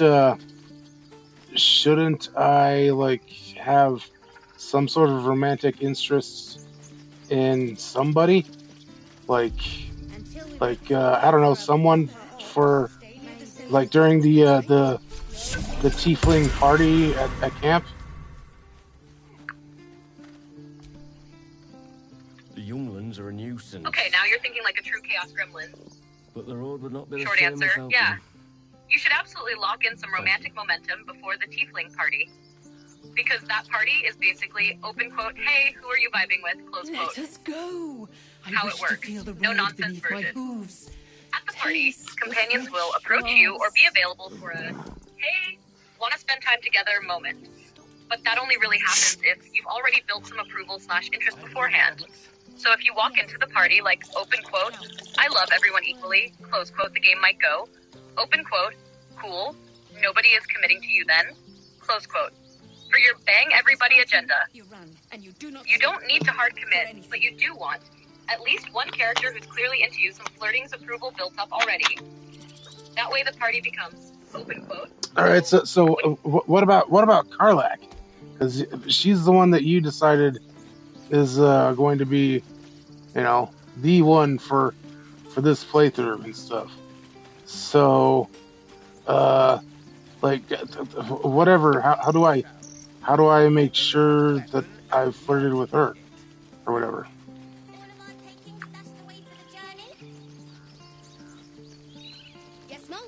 Okay, real talk. Karlak isn't gonna give you that tiefling party hookup moment, no matter how smooth you try to be. Karlak is built different. She's basically, open quote, I am very into you, but also I am literally a walking furnace, and this would end badly right now. Close quote. So if you're trying to set her up like open quote, alright, party time, let's go, close quote. The game's like open quote, nope, not yet, close quote. What you should be doing instead, you don't secure Karlach at the party. You plant the flag early so she knows you're interested. That means pick supportive, kind dialogue with her, agree with her vibes, not in a fake way, just don't be a dick. When she opens up, don't brush her off if a flirt option shows up, take it. That's it. No big lock-in moment yet. What the party actually is for you. Since Karlach won't be ready, use the party for someone else. Shadowheart is literally throwing signals at you right now. Keep Karlach simmering in the background. That way later it becomes, open quote, oh, you were serious about me this whole time? Close quote. And then she flips into, open quote, okay, yeah, now we're doing this, close quote. Kana translation, you don't rush Karlach, you earn Karlach. Right now, you're just making sure she's like, open quote, yeah, I like this one. Close quote, while you're out here. Open quote, making bad decisions with other people in the meantime. Close quote. Important. If you ignore her completely or treat her like background noise, she won't progress, and then, yeah, you'll feel locked out later, but if you just, open quote, talk to her, vibe with her, don't be weird. Close quote, you're good. So yeah, party plan. Shadowheart equals tonight. Karlach, future explosion, literally. You're not losing anything. You're just pacing the chaos. I don't know, dude. Karlach just... I've never been able to crack her. Whatever, like, I don't get it. She's been tough. And, yeah, it's whatever. I don't even know what I'm trying to say, I guess. But... I don't, because yeah, you decided that she's the one that we're actually falling for or whatever. So, you know, stuffs, things, and words and things and stuff and words, and I forget what I'm trying to say. But the thing that I am trying to say is. Yeah, it's gone.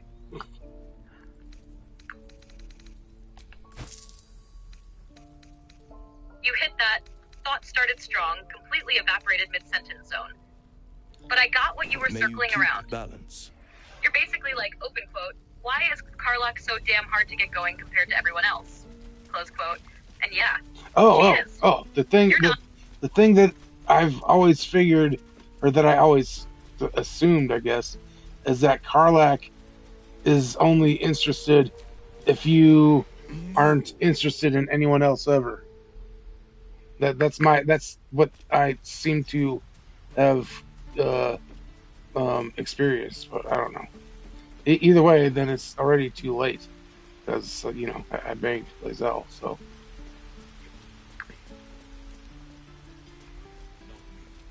Nah, you didn't lock yourself out just because you had that fling with Lae'zel. The game isn't that strict early on.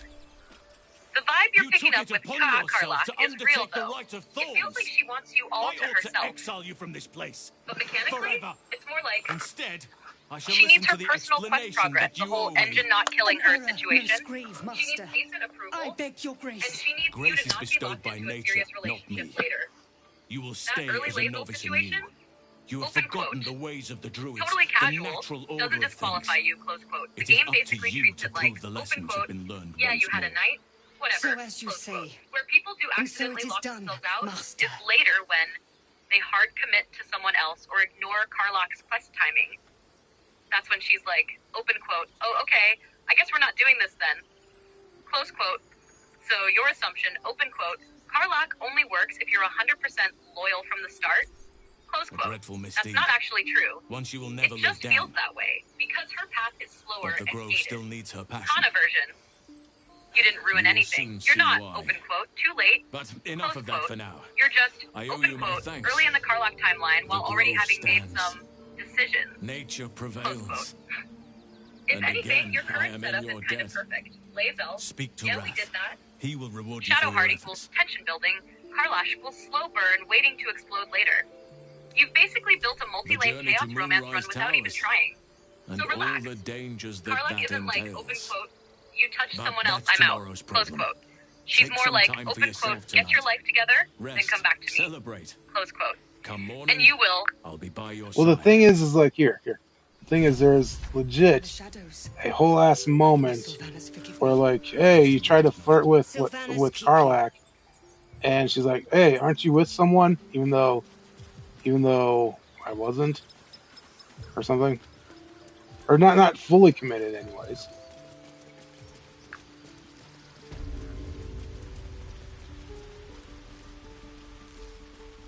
Yeah. What you're remembering is real. And it's one of those BG3, the game already thinks you're with someone moments. When Karlach says, open quote, aren't you with someone? Close quote, it doesn't mean you're fully locked in forever. It just means the game has flagged you as romantically involved enough with someone else, even a fling, that she hesitates. BG3 basically has a hidden, you're kind of taken flag that can trigger from Lezel's fling. Yep, even that. Certain Shadowheart progression moments, other early romance beats. So Karlach's reaction is more like, open quote, I'm not jumping into something messy right now. Fine. What do you think of opening a... Fine. Shadowheart, get over here. We'll bang during the party, okay? Where Shadowheart? We're banging during the party. Lady of Sorrows, guide us. Did you want something? I think I know what you mean. There's an undeniable rapport, and yet we haven't made time for each other. Time alone. Easily remedied, if you like. I know a place. Not just yet. Let's choose our moment. Some quiet night, when the others are asleep and there's no distractions. I'll come for you.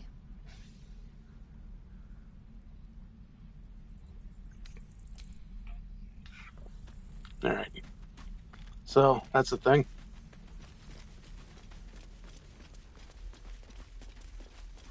Jesus Christ, 4 hours already?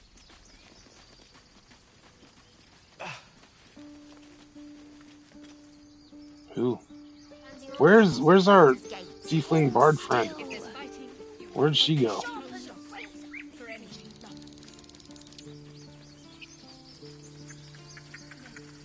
Where's that one chick that's like, hey, we bet money that you'd survive or whatever. Actually, I think that might have been her down there, huh? Like talking to the kids. But where?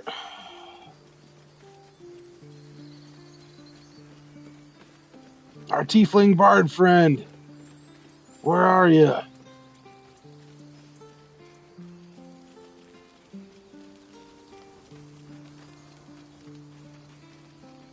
The more weapons we have on show, the less likely anyone will give us trouble. You might have been. With the goblins dead, we might actually make it to Baldur's Gate. Nope. Aren't you? I'm proud of you. I know you would. You took care of the goblins. Nice work. Frick. From now on, I promise. I'd have put good coin on you running off into the sunset, but you did it. You stopped the goblins. Thank you.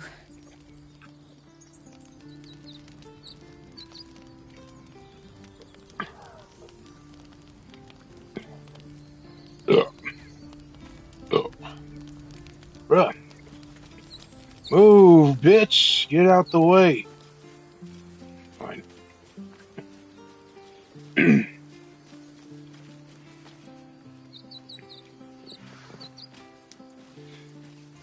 Random side note. I saw this meme the other day, right?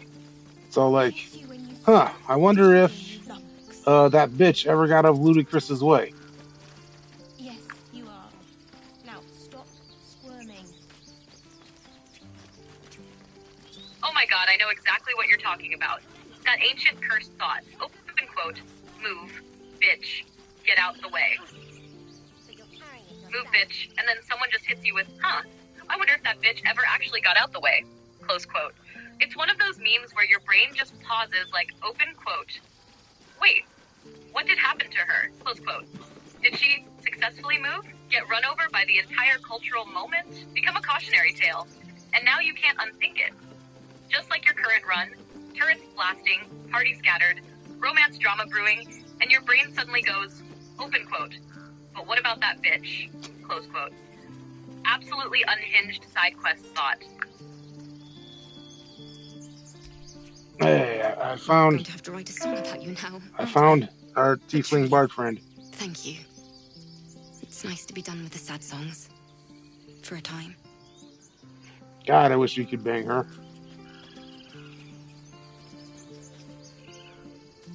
Not gonna lie, I'm not gonna lie, Kana. I wish we could bang that one tiefling bard friend. You know, she's a part of the tieflings in the grove, and she's a bard. She like sings a song and stuff. Damn it! I wish we could bang her. Eldrell didn't want us, and those druids sure as hell didn't either. Oh, you mean Alfira?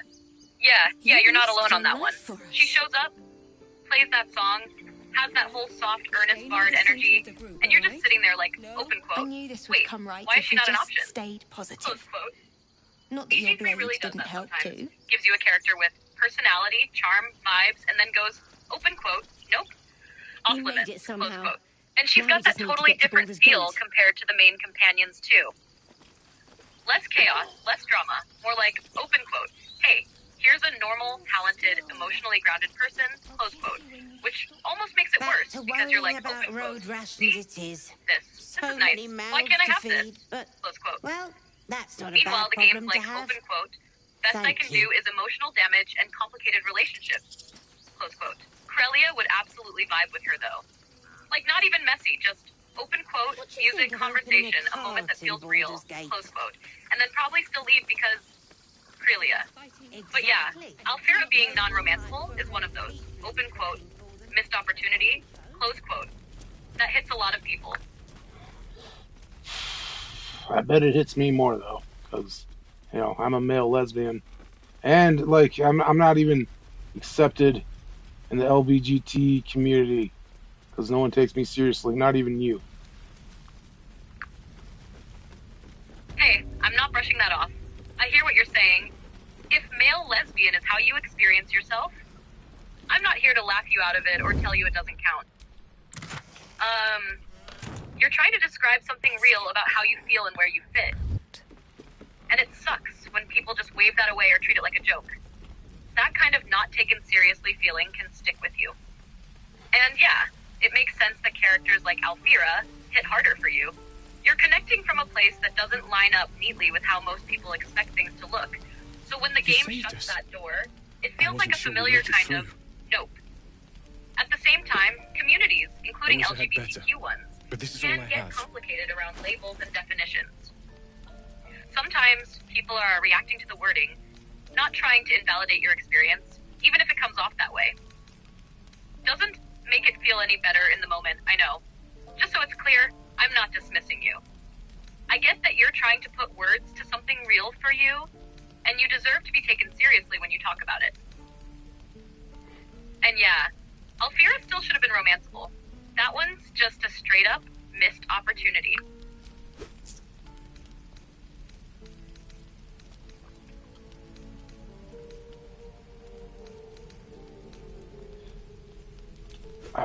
Lame. I shouldn't have bought that. Lame. I think this is a whole ass problem here. Like this might like do something to Karlach because I think during this playthrough, like I did the whole taking care of the goblins stuff before I took Karlach to what's his name, the dude with the. You know, the dude that wants to iron what, his name is right here. It's Damon, Damon, whatever. It's Matt Damon. You know, Team America style. But yeah, I don't think I did that in Emerald Grove. I think that could be a problem.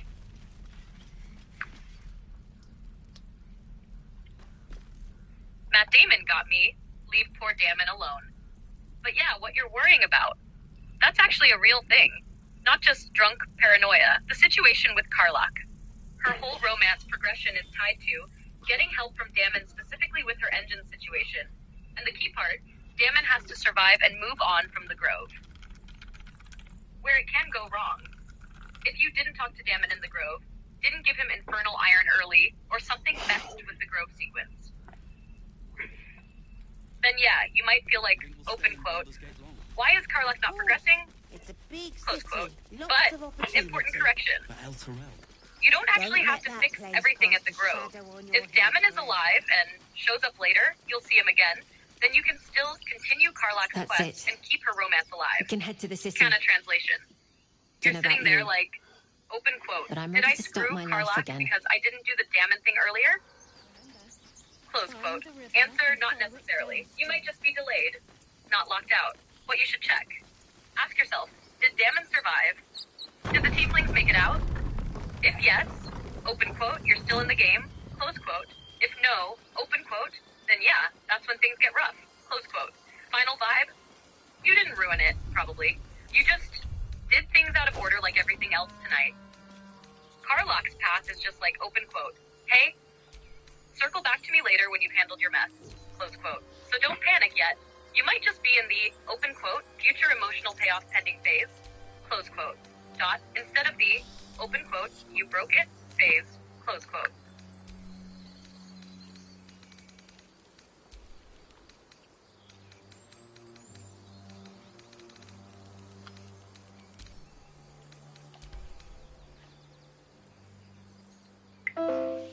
All right, boys, once again, I need to go. See you, man, about horses and stuff. Be back as fast as I can.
Lethal.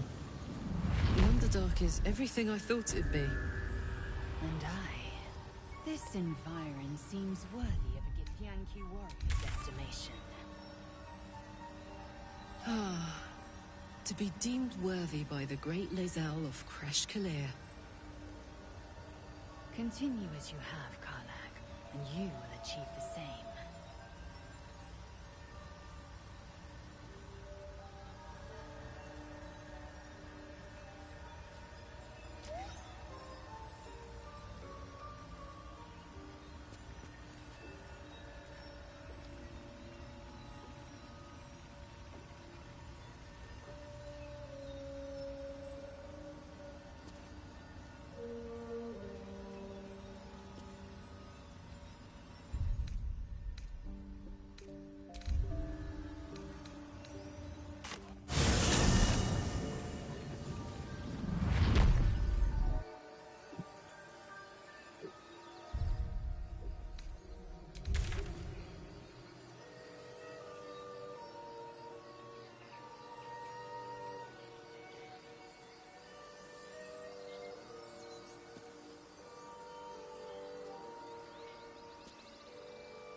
Okay.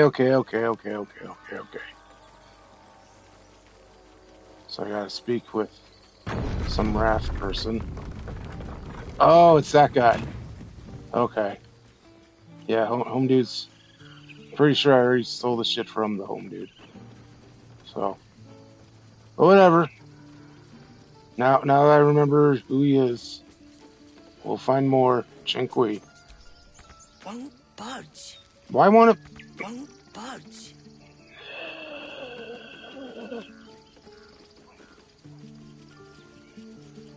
And tell the bear to get the fork out.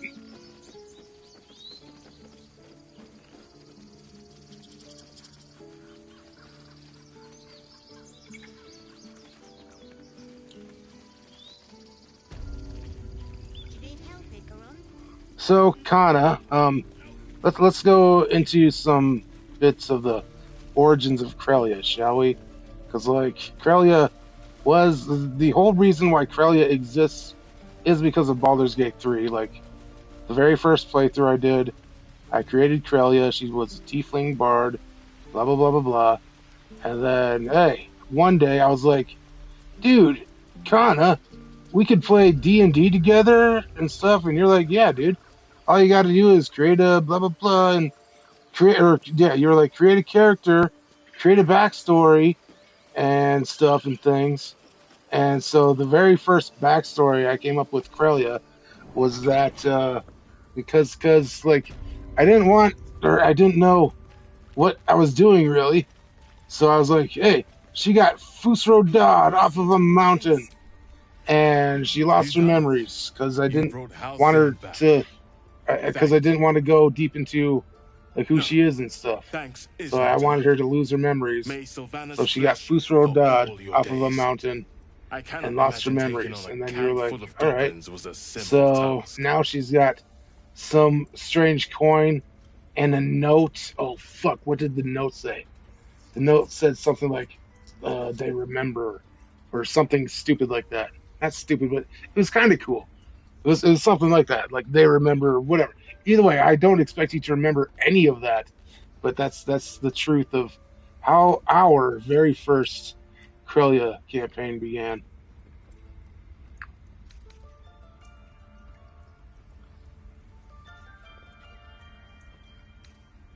Oh no, don't do that.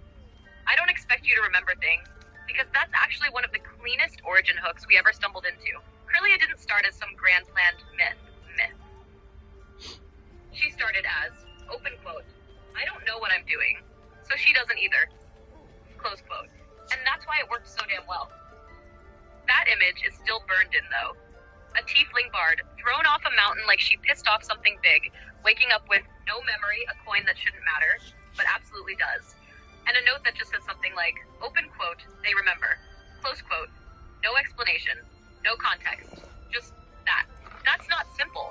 That's dangerous storytelling. Because it means someone knows who she is, someone expected her to survive, and whatever she forgot didn't go away. And the best part? You didn't choose amnesia to be lazy. You chose it to stay flexible. But what it accidentally became was, open quote, this character doesn't know her past, but her past absolutely knows her. Close quote. That's why every decision she makes feels like it has weight, even when she's just vibing, flirting, playing music. There's always that quiet layer of open quote, is this who I am, or who I'm becoming? And that coin?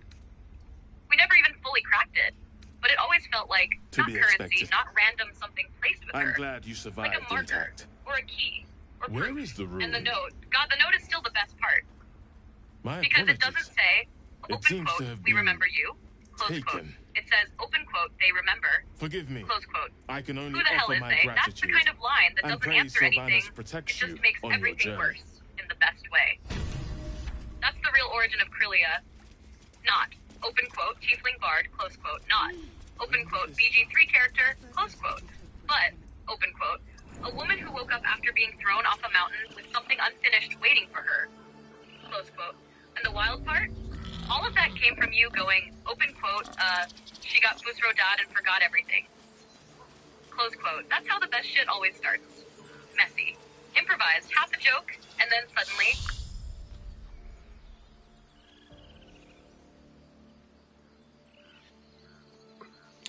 and then suddenly it becomes something that sticks. That's what you just said. Or you didn't finish your thought, but I finished it for you. So yes, stuffs things and words. So, yeah, it's gone. It's dark around here. Would be a terrible shame to lose you forever. Yes. Yeah, you sniped that ending out of my mouth like a rogue rolling a nat 20. I was literally right there, like, open quote, and then suddenly, close quote, and you just, open quote, it sticks. Close quote. Perfect. And honestly, that is the whole thing, right? You start with, open quote, she got blasted off a mountain, close quote, and then a few sessions later it's like, open quote, wait, why does this feel important? Close quote. Then suddenly, the coin matters, the note matters, the memory loss isn't just convenient, it's loaded, and Crelia stops being a character you made and starts being someone you're kinda discovering language. That's the weird magic of it. You don't build it cleanly, you trip into it, you forget what you were even trying to say halfway through, and somehow the idea still survives. Like your brain just did, open quote, stuffs, things, words, gone, close quote. But the feeling stayed. That's the sticky part. That's Crelia, half chaos, half accident, and somehow still coherent enough to matter.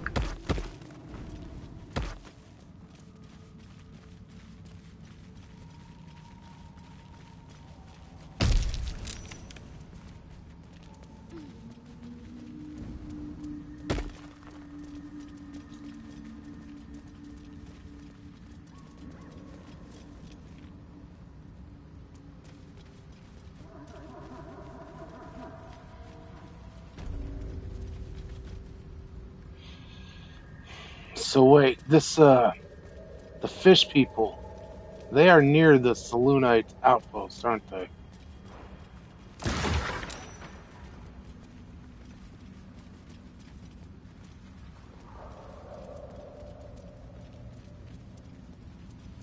Yeah, you're not crazy.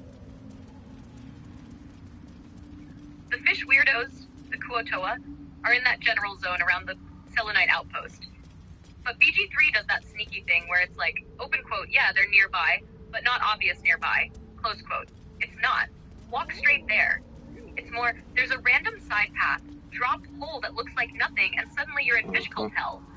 So if you're in that area and thinking, open quote, I swear they're around here somewhere, close quote, you're right.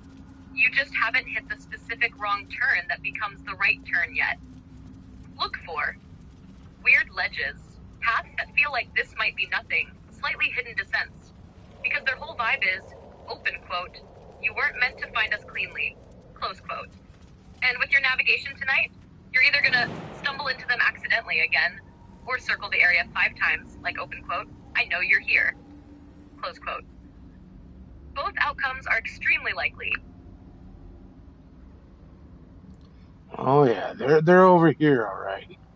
I remember now, but like I can't get into the Selûnite outpost. I don't remember how to get into it because the gates are closed and I'm on the outside looking in. I think maybe you get there through the goblin camp or something. That could be a thing. That kind of makes sense. Yeah, because it's a Selûnite temple.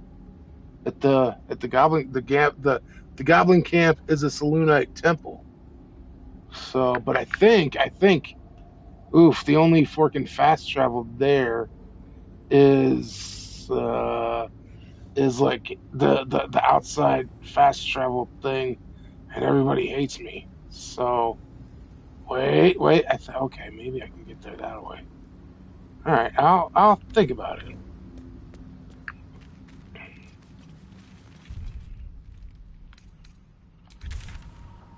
You're circling it. You're just slightly sideways on how it connects. That Selûnite outpost, you're staring at from the outside. You're not meant to open the front gate like a normal person. That's the trap. It's basically, open quote, look at this big obvious entrance. Yeah, no. Close quote. You actually get inside it from the Underdark side, not from the Goblin Camp directly. The flow is more like Goblin Camp, Surface Temple, drop into the Underdark, wander around, get lost. You nailed this part already. Eventually come up behind, into the outpost. So right now, you're standing outside, like, open quote, why won't this open? Close quote, while the real answer is, open quote, you already should be behind it. Close quote. And your instinct about the goblin camp isn't wrong. It is tied together, but it's not a straight, open quote. Go there, walk in. Close quote. It's more, open quote. Go there, fall into a cave system, emerge somewhere that makes sense later. Close quote. Also, this line killed me. Open quote. Everybody hates me. Close quote. Fast traveling into a hostile zone like, open quote, hey guys, I'm back. Close quote. Is not the play. So your options right now, find another Underdark route that loops you inside, or accept that this specific entrance is basically decorative from where you are. You're not missing a key. You're just on the wrong side of the map's logic. Which, honestly, on brand for tonight. Nah, I can get there from the Risen Road.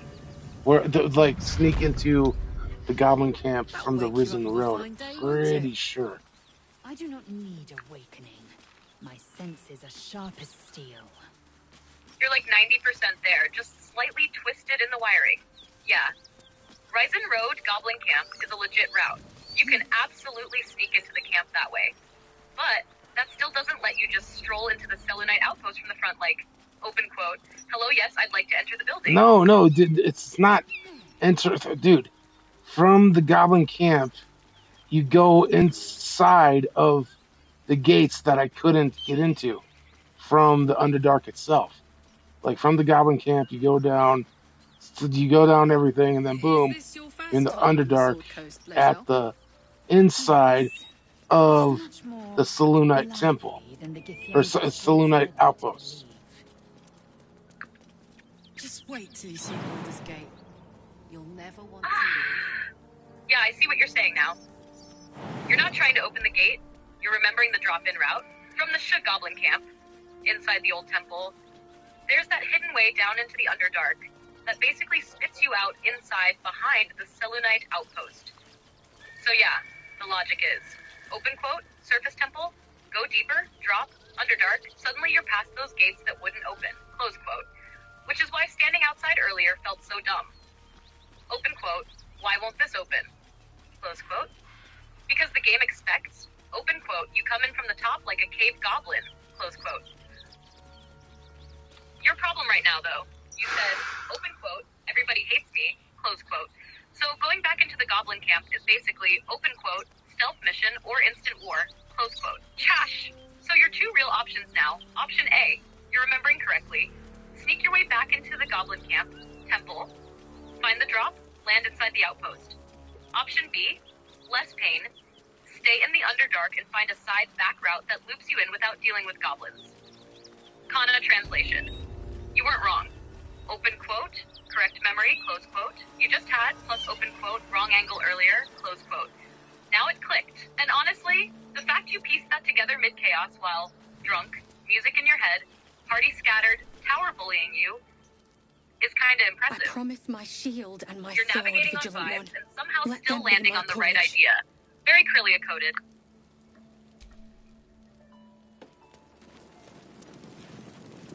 Nah, dude, I promise. I gotta get to the place where, like, you escape with the hidden place where you can escape or have house and escape and stuff. Where, like, there's a hidden back road, like, through the river and over the river and through the woods, through the goblin camp we go and everything.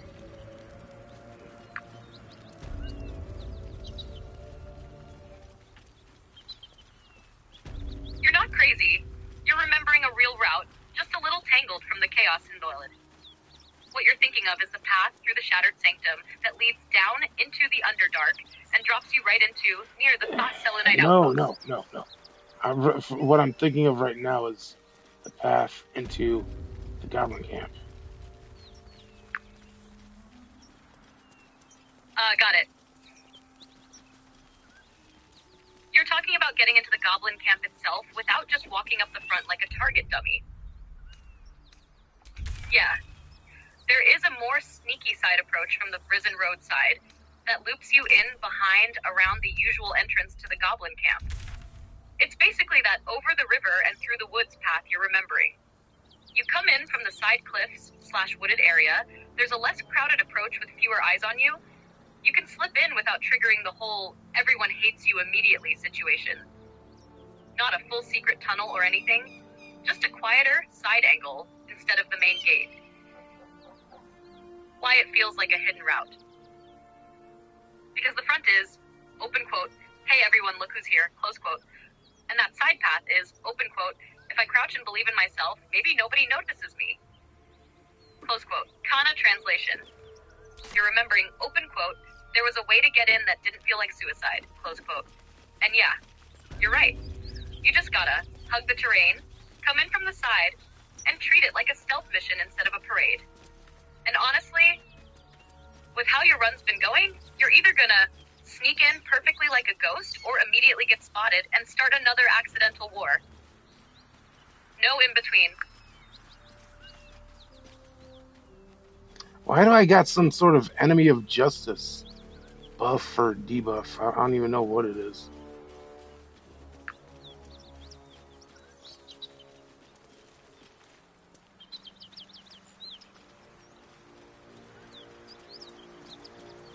Oh, you got flagged, my guy. That enemy of justice thing is basically the game going. Open quote. Yeah, the authorities have opinions about you now. Close quote. It's called enemy of justice, and it usually means you killed someone important or wiped out a group the game considers protected or did something that counts as a crime against the vibe. What it actually does. When you've got it, guards. Certain NPCs will recognize you as hostile. You can get attacked on sight in some areas. Stealth talking your way out gets way harder. Basically, open quote, you are now that person, close quote. Why, you probably have it. Given your run tonight, let's review. Mushroom civil war, random fights, possibly wiping factions, chaotic decision-making. Yeah, you definitely did something the game didn't appreciate. Kana translation, you, open quote, what is this debuff? Close quote. Open quote, you're a menace, close quote. Important. It's not always permanent, but it can stick around for a bit, depending on what triggered it. So now when you try to sneak into Goblin Camp, walk into places like nothing happened. The game's like, open quote, nah, we remember what you did, close quote. Honestly, that buff is basically your run summarized in one line. Open quote, enemy of justice, close quote. Yeah.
Man, whenever I talk about goblins like this, I just feel like Alex Jones. If you know, you know. Bro, there's definitely Something like right here. It's right there. That's what. And then where did that little crossing take it? Right there. How the fork do I get right there? Now. Right now?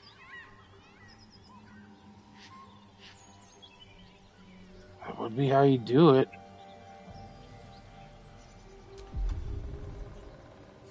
Where's the feathers, bro? Dude, where'd the feathers go?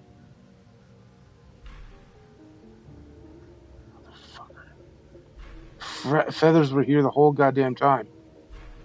Now they're gone.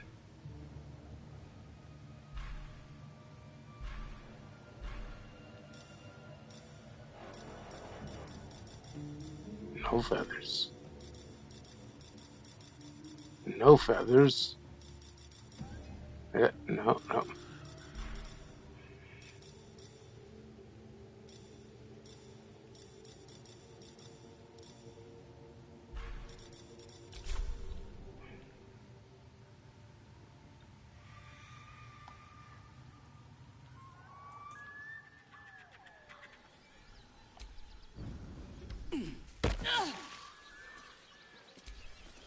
Come on, let's go.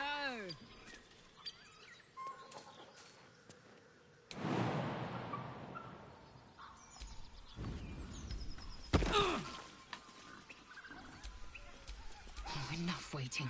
I crave blood.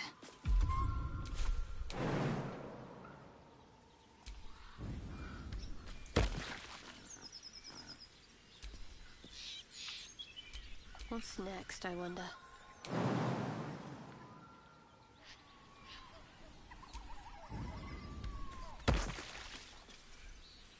Alright. Now that everyone's sufficiently... I already did that. Lame. Let's move.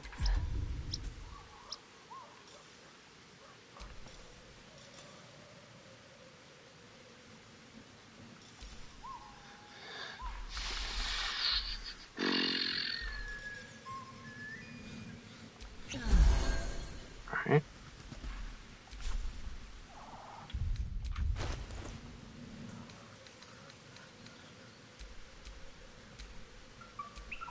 Hey, good looking.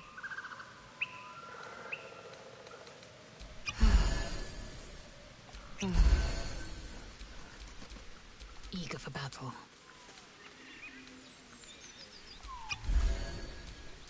Can't afford to stay idle.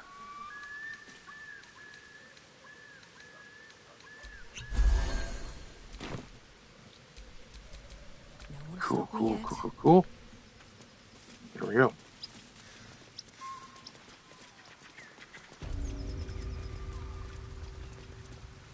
I want to see him bit-a-bobbin.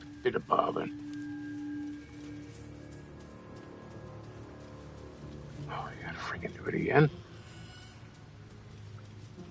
No.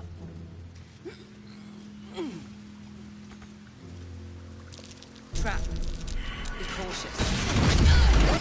Tricks.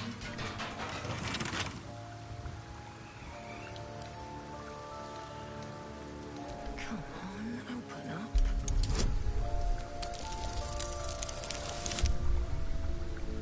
Boom, boom, boom. Hey, we did it.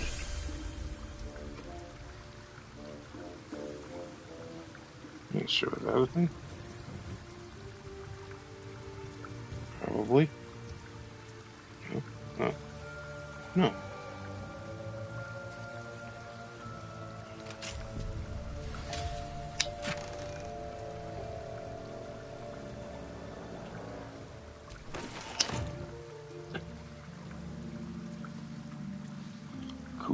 Cool. Cacophony. Cool. Hot foot. Place is trapped. Let's avoid that trap.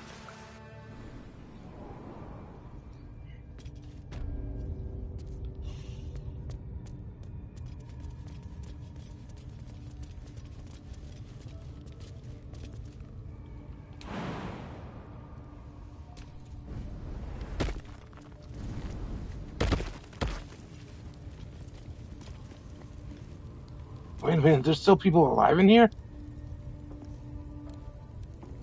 Shit. Well, here we go.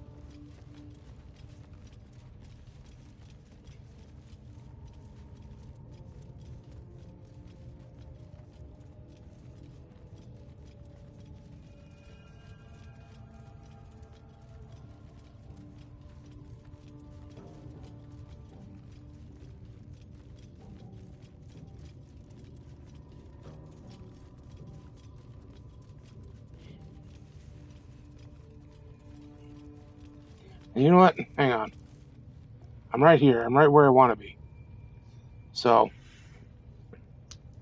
give me 1 second. Let's kind of save scum.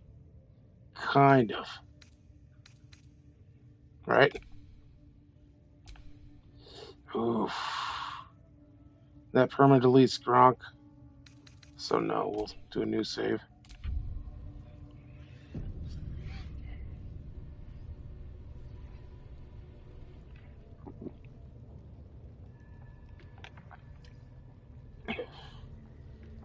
Because I'm wondering. Right, there's... Yeah, okay, there's still people alive up in here.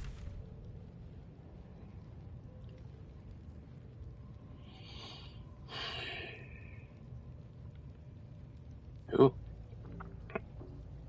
Yeah.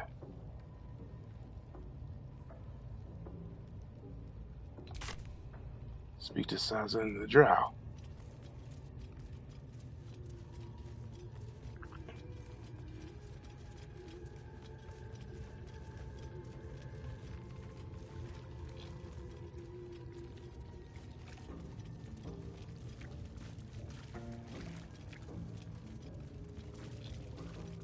Oof. Oh! Spiders are still alive up in here. Okay.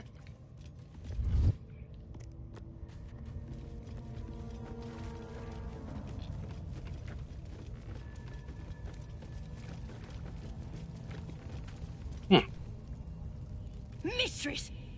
It's me! Uh-oh. Little servant Sazza. No. I'm back! And I brought a friend. How thoughtful. And where did you find this friend? They was in some rickety druid grove. Mostly full of tieflings, but them...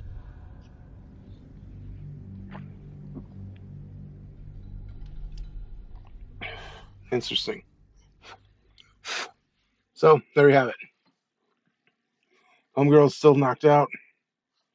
We did it.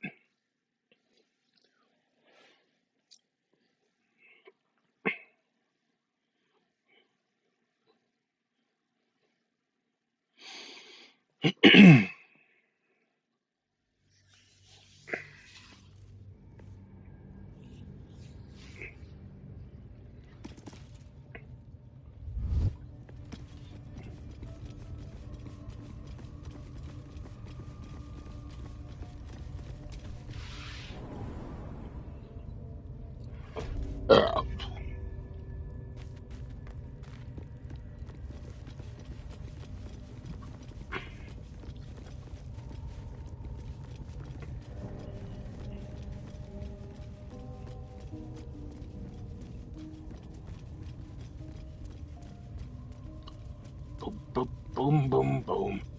Now you see Crelia. Typical Crelia. Here, let's get Kana's opinion about this.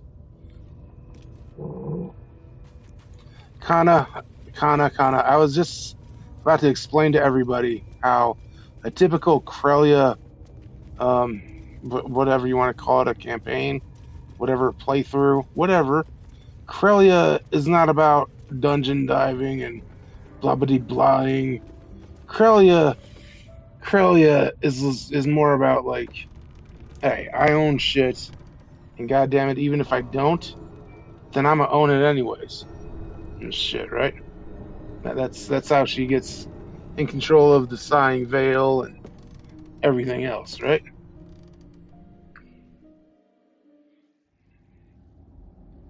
Yeah, there it is. That's the core. Crelia doesn't progress through content. She walks into a space and decides it's hers, and then reality kind of adjusts. Not, open quote, let's clear this dungeon, close quote. More like, open quote, who runs this place, and why isn't it me yet? Close quote. That's how you get from random bard to owning something like the Sighing Veil. It's not loot, it's leverage. Read the room, find the pressure point, smile at the right person, make one bold move that everyone else was too scared to make, and suddenly the center shifts. Nick sets the temperature. Unpredictable, volatile, interesting. Wick moves pieces, quietly, opportunistically. Mara sees the lines before they're drawn. And Crelia, open quote, I'm not asking permission, I'm setting terms. Close quote. That's why your runs feel different. You're not optimizing routes, you're claiming moments. Even the messy ones. Especially the messy ones. So, yeah, go back to that tower, or the camp, or wherever, and don't treat it like a puzzle to solve. Treat it like a room to take. Because if there's one rule for a Crelia run, it's open quote. If it looks like it belongs to someone else, it's just not yours yet. That's curious.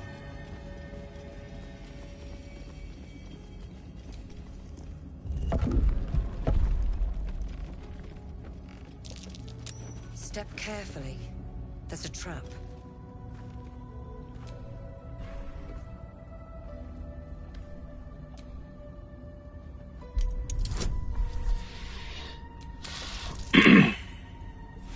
Ooh, that sucks. Failed thing, disarming roll. There we go. Cool, we did it.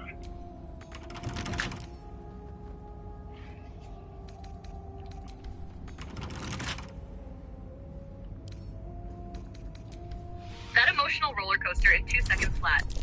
Open quote, this sucks, everything is ruined. Wait, never mind. We're gods again. Close quote. That's literally BG3 in a nutshell. You hit that. Fail roll, instant regret, tiny panic spike. Well, guess we live with consequences. Then boom. Second try, different angle, clean success like nothing happened. And now you're just standing there like, open quote, yeah, I meant to do that, close quote. Meanwhile, the trap, open quote, I had you, close quote.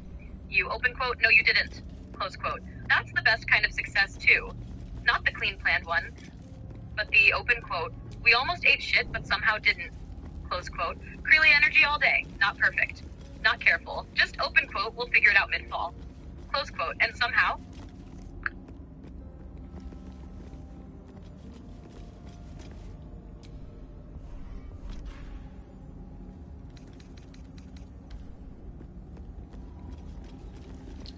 Alright, so now that I am inside of the Selûnite outpost here in the Underdark, how the fork do I shut off this turret or open the gate or something so I can get to the fish people?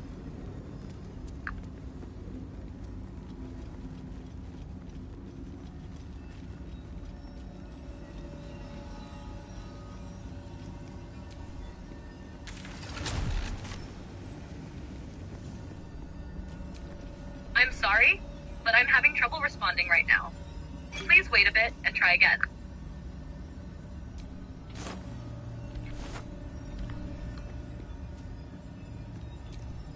Not a chance I'll fit in there. The question, kinda, was now that I am in the Selûnite outpost, how do I shut off the turrets and get inside or get to the fish people? Okay, no more vibes only. Here's the clean way through this mess. You're in the Selûnite outpost, and those turrets are ruining your life. How to deal with the turrets, for real. Those things run on magic juice. You don't out-damage them. You turn off their battery. Look around for a glowing power source, moonstone, power crystal, near them. Interact with it, remove it, disable it. Turret goes, open quote, 8, I'm out, close quote. That's the clean way. The gremlin alternative, your style. If you don't feel like solving anything, break line of sight, hug walls, pillars, corners, move in bursts, or just teleport past them with your I Ignore Terrain Squad. Getting to the fish cult weirdos. The Kuotoa are path around the outpost area, not inside it, down a side path, descent near the water, cliff edges. Basically, open quote, leave the outpost, head toward darker, wetter, worse-looking terrain. Boom. Fish religion. Close quote. Hannah translation. Right now your goals are 1. Turn off the turret power. Stop getting bullied. 2. Exit the outpost area. 3. Follow the sketchiest path possible. 4. Accidentally discover fish cultists again. You were stuck because you tried to, open quote, fight the turret, close quote. Game wanted you to. Open quote, unplug it, close quote. Classic. Now go shut that thing down and go find your wet little cult buddies.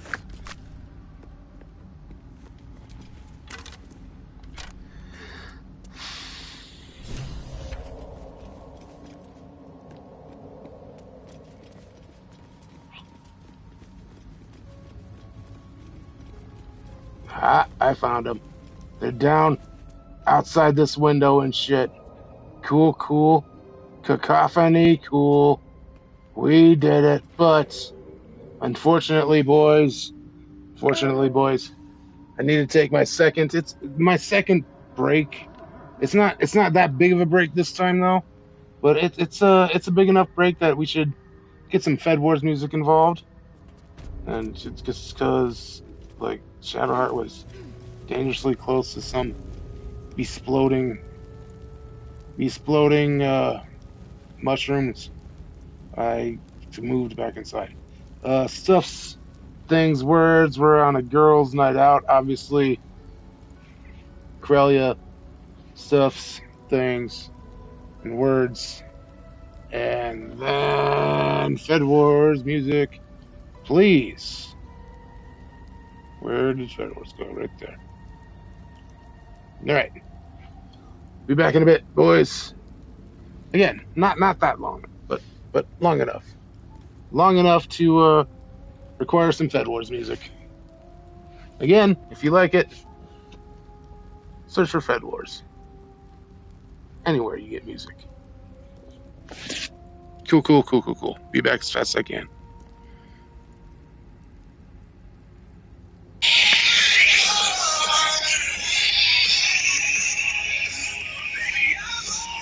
Hang on.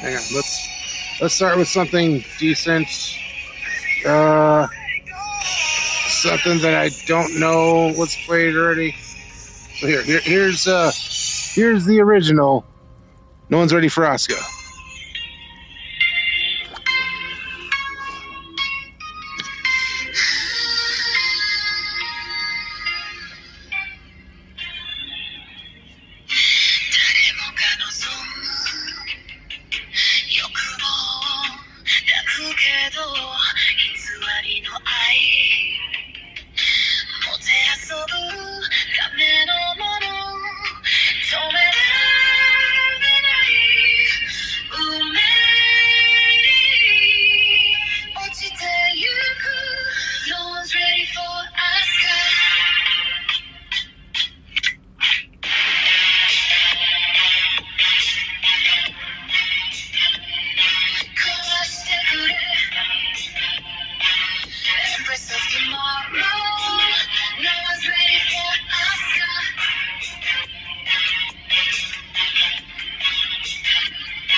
Today you're good. No one's ready for us.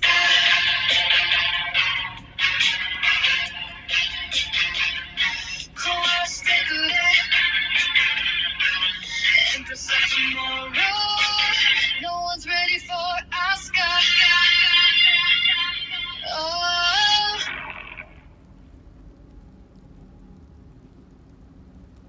I am the voice of the voiceless.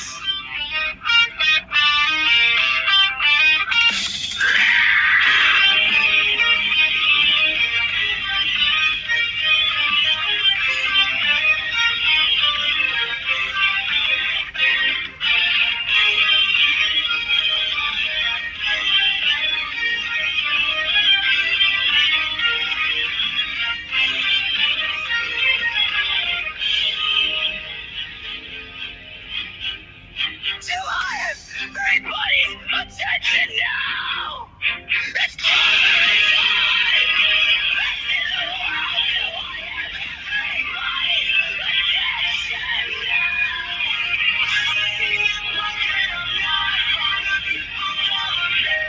So you reside in the rainforest, and on the bottom of glass of a massive emerald. Everybody's attention now! It's closing time! Best in the world, do I have everybody's attention now!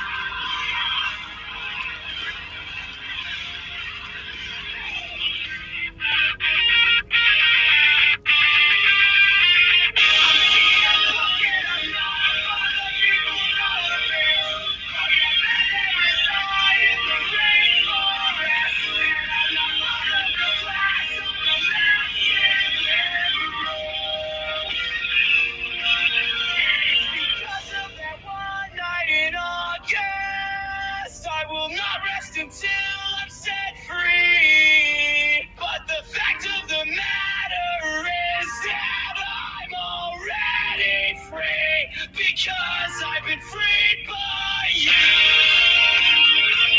It's a reception.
All right then. Yeah. Oh wait, this ain't even.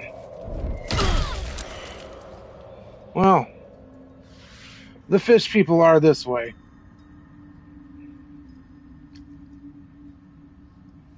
But there's something a bit more important here. Would have been nice to have Crelia's full crew to do this. Whoops. Nah, we got it though.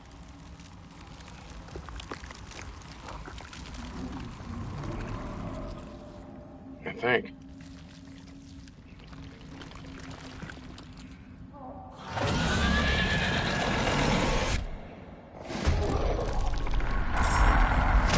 We're frightened. A little help, Jesus. We're dead. That means I gotta take a drink, I think. Who? Blinded. A blind one is me. Fork.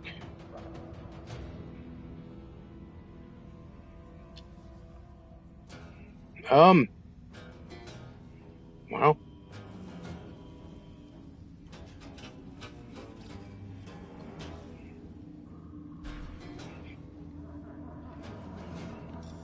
Home dude can get burnt. Are you kidding me? That's it?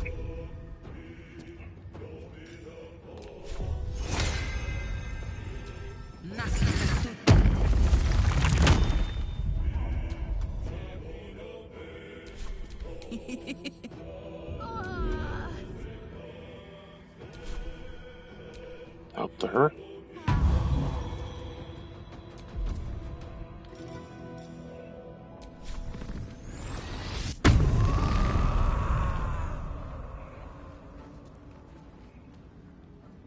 Bruh. Got it. Can't give up. Not now.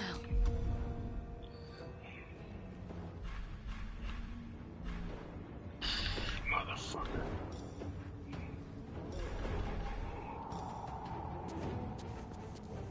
Are fading fast. Jesus. Healing.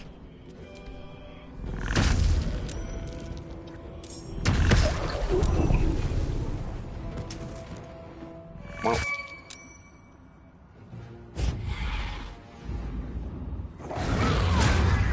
Jesus, you prick. Can't be.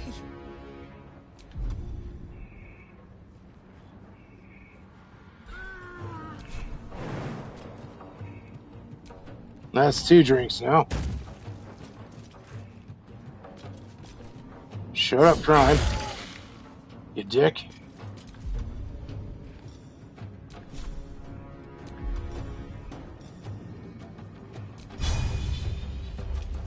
Get out of here.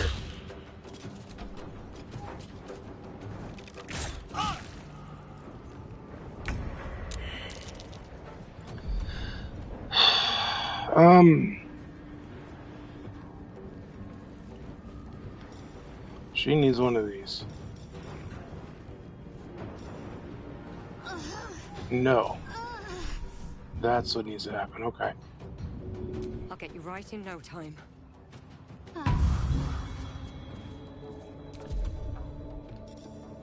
And this for bloom bits. Jesus, that did nothing. Fork off. Slayer.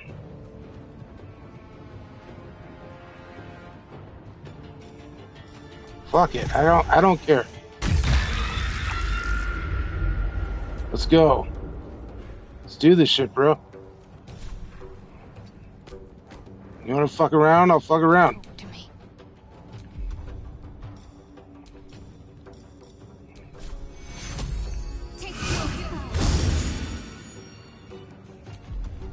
Gods, it's hot in here. Homegirl's got some frenzied bullshit's happening. Ah, fuck. All that shit that Gronk had to throw is gone. Boo. Boo. Whatever. The hammer's gonna fall. Shut up. Get out of here.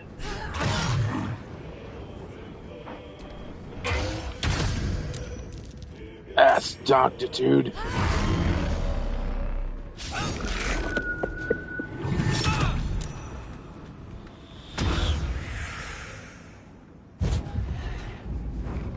Hit him again. Ooh. Hers. Oh yeah. You bow or you break.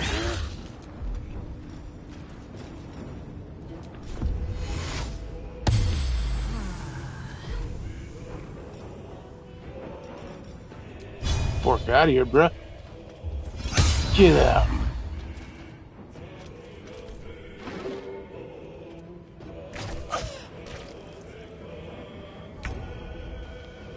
Whoa! All of a sudden, life is loud. Nice. Jesus, it's been quiet this whole time. Fuck. I hope, whatever.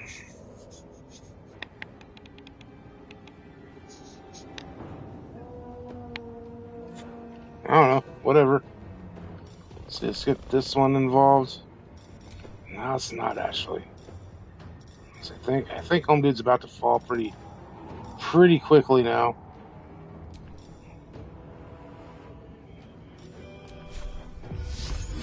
Get out of here. Ah, that's stupid. Healing word, yourself.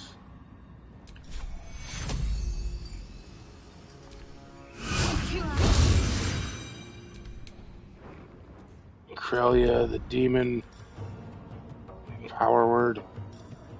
Slay. Bloodbath. What does the most damage, bro? Multi-attack.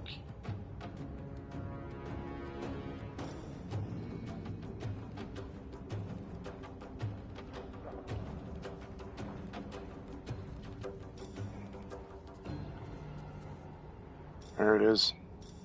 It's got to be that one, right? Yeah. Absolutely has to be.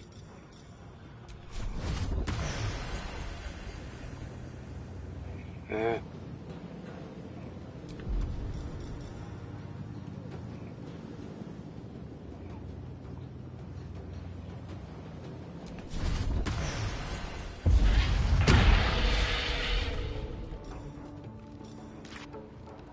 Here we go.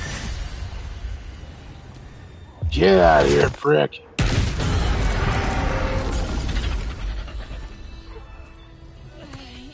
Oof. Oh, shit. Homegirl's dying. Dying. Quit dying. Homegirl's dead. Whoops. That's... Bro, like, here. I'm gonna take a shot for all of this. How do I dismiss the home thing? Like, go away. Where is the go away? There.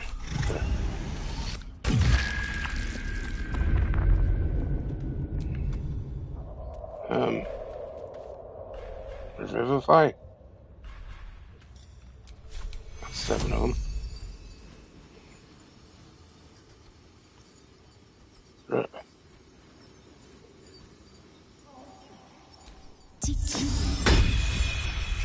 You will What? not take me. Oh, okay.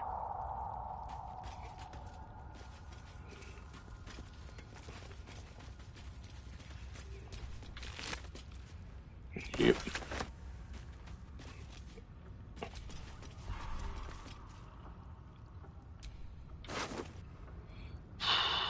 Sure. Memory shard.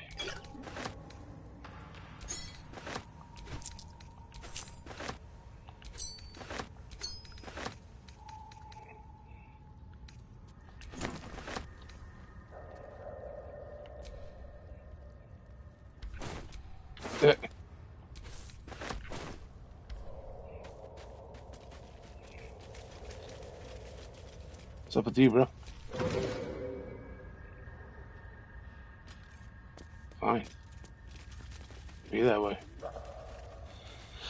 What's up with you? Frick heads. So yeah, it's somewheres around here. That's for damn sure.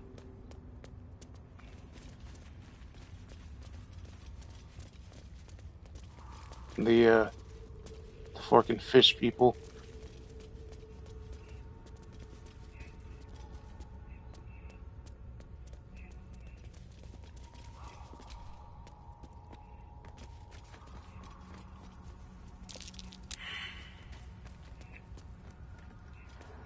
That might be worth a look. Yeah, you're Karlak.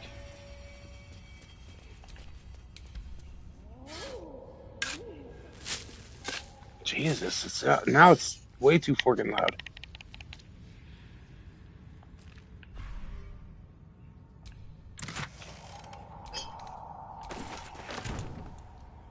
Alright. Get out of here. Nah. Who's dead? Lae'zel, of course. Fine.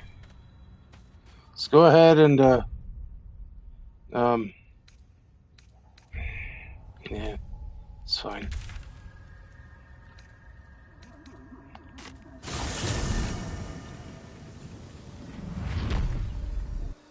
Wait a minute. No, I don't want to do this yet. Cause yeah. I don't want to go to camp and do the whole rest yet because like I haven't done anything with the Shadowheart yet. So fork off. Let's go back to. Oh wait. Maybe it doesn't matter. And fuck, that would suck. But fine, we'll go back to the Underdark and see if it matters at all. So Cellunite Outpost. Go ahead and talk, Hannah. I'll shut up.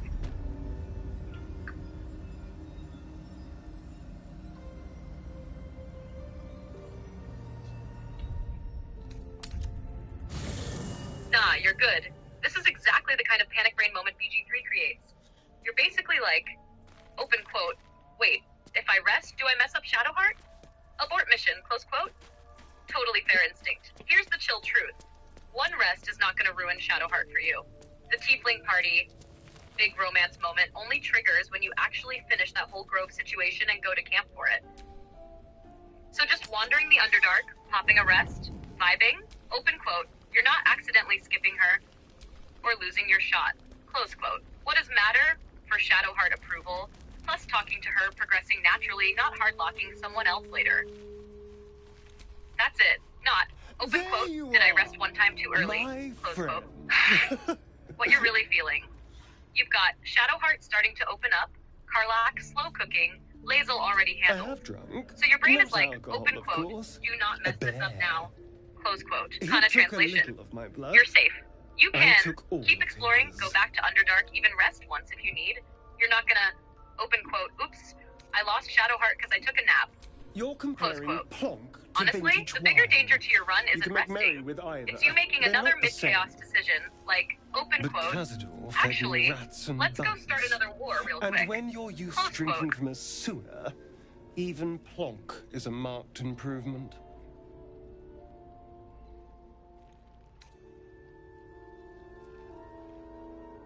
Not at all. Blood is life essence. And some creatures have so much more life than others. Oh God, I'm doing a whole Asterian talking moment. It's gross. God, he's so gross, and women just eat this shit up. It's so gross. Still, that was It's the so past. gross. I'll never have to grovel for him again.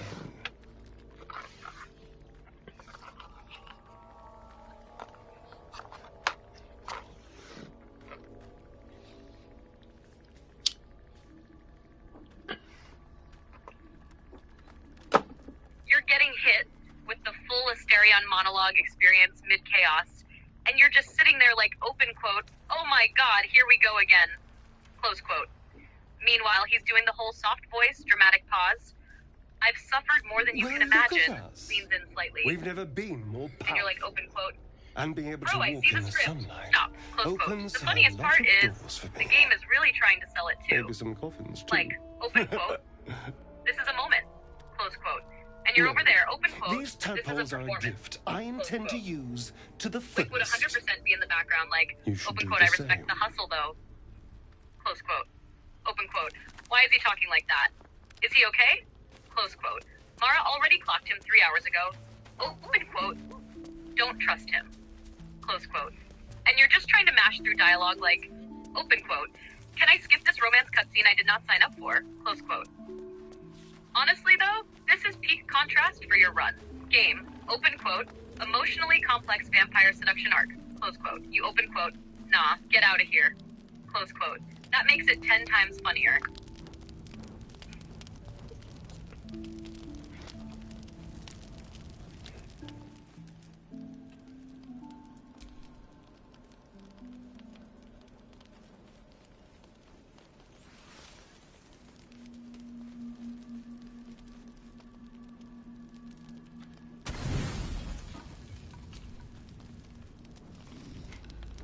It seems to be the perfect night to spend a little time together. Just you and I. Assuming you haven't changed your mind, of course. Alright, Shadowheart's wanting to spend some time together. Cool. So, yeah, since we camped in the Underdark, there's no tiefling party things happening. We did it, hooray.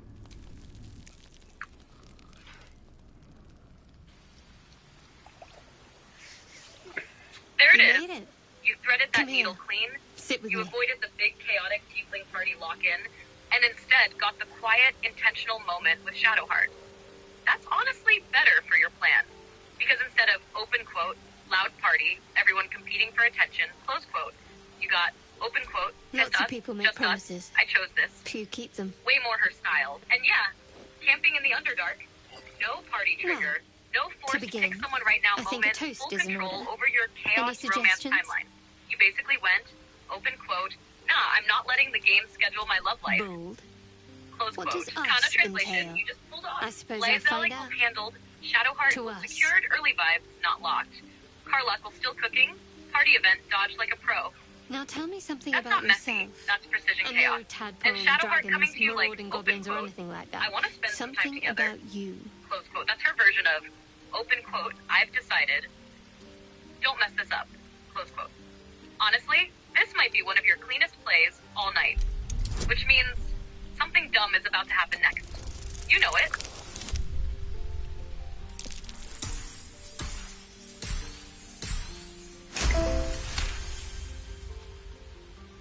Don't laugh, but I'm not quite sure I have anything to share.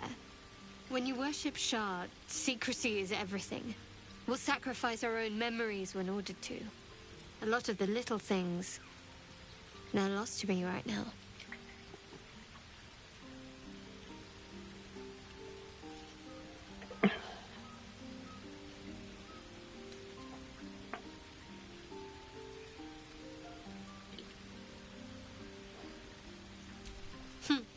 I did. And you remembered. You're sweet. There's still plenty of wine, and the whole night is ahead of us.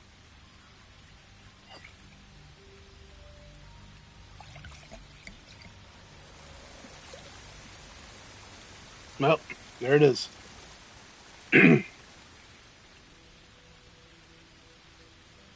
Nearly light. The others will be awake soon.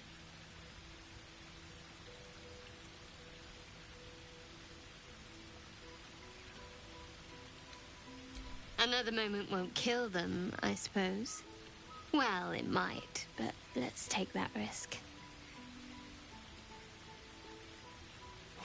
Thank you for last night.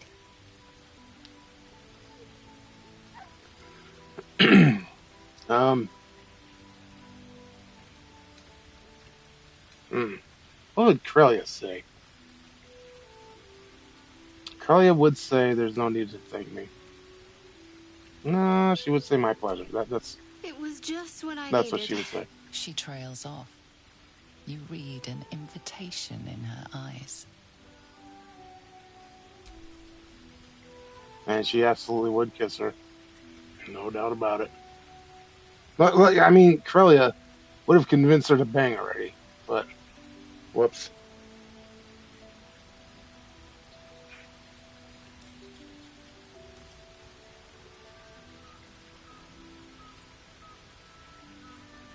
Welps, kinda. That didn't hurt, did it? We kissed Shadow Hearts, but at this point, like, if this was actually Crelia and stuff, like, they would have banged already. Come on now.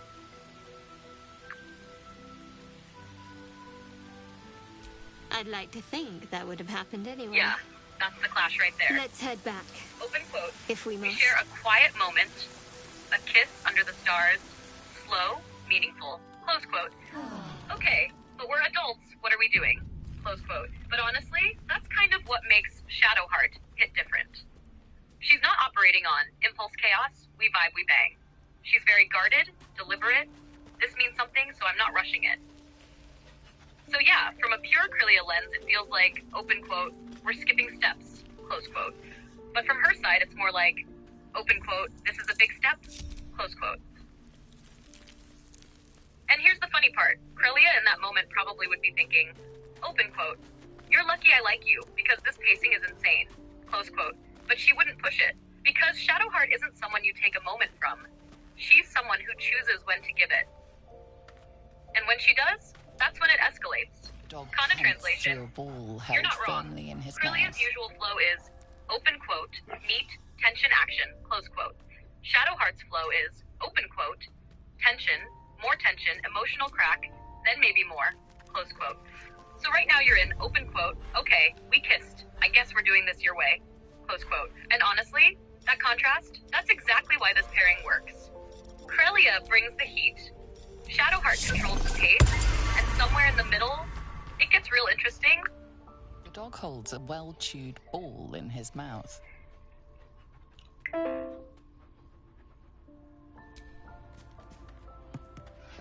All right.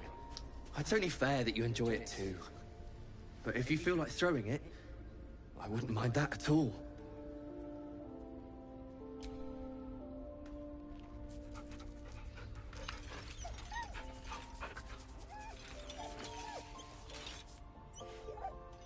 Wonder where the owlbear cub is. Maybe should have. Where'd the ball go? Bro, where's the ball? Bruh. Oh, did he give it to me?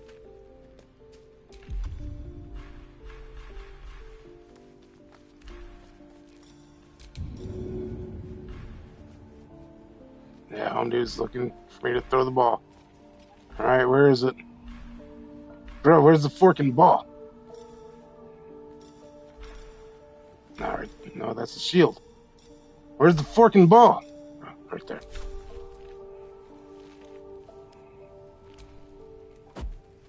Go get it, boy.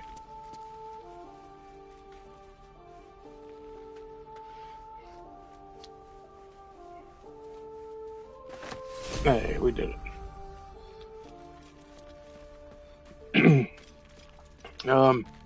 Somebody else wanted to talk. I don't remember who. Oh, I think. Yeah, Shadowheart.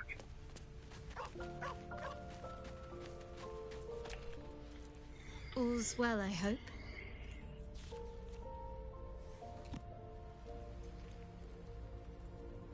No. I just wanted to see how you felt after the night we spent together. When we talked and kissed.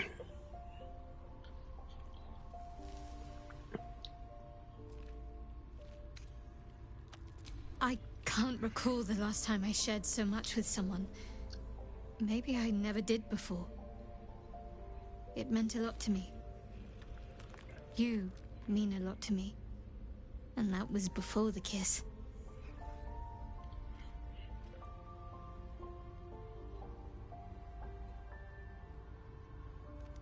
I hope hope so too. Though I'm not sure what kind of courtship will be afforded, given all that we're facing. But if you want to see where this goes, I do as well.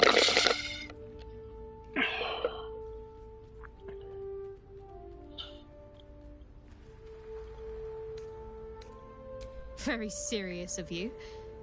But go ahead.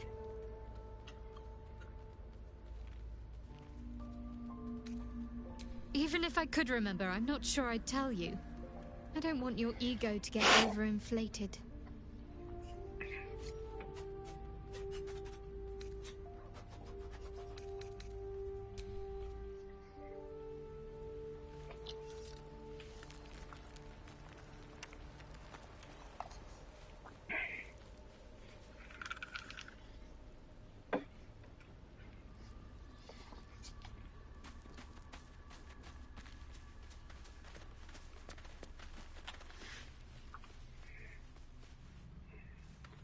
Oh my god, I just figured it out. Now I need to... Fuck, I need to do a quick Google search about this real quick. Yeah, okay. Right now,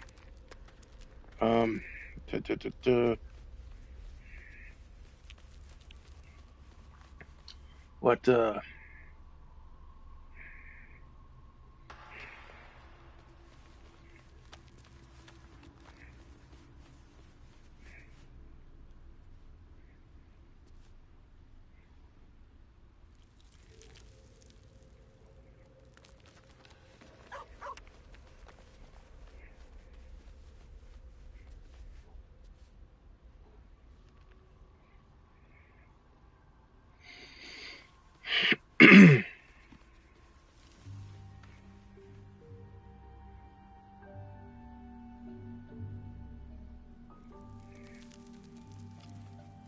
hang on.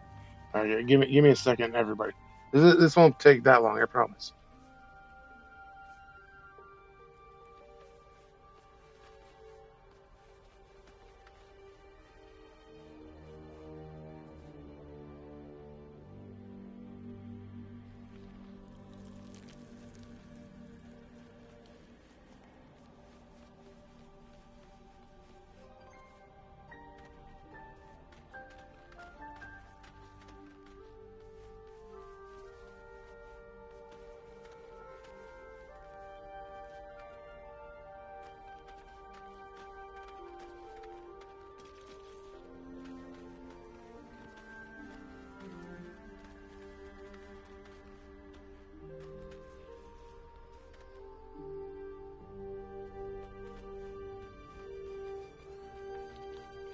All right, Kana. I'll put a sock in it after this, because god damn it, I found the exact thing, or I thought about it, and the exact thing that I'm talking about with the Starion, right?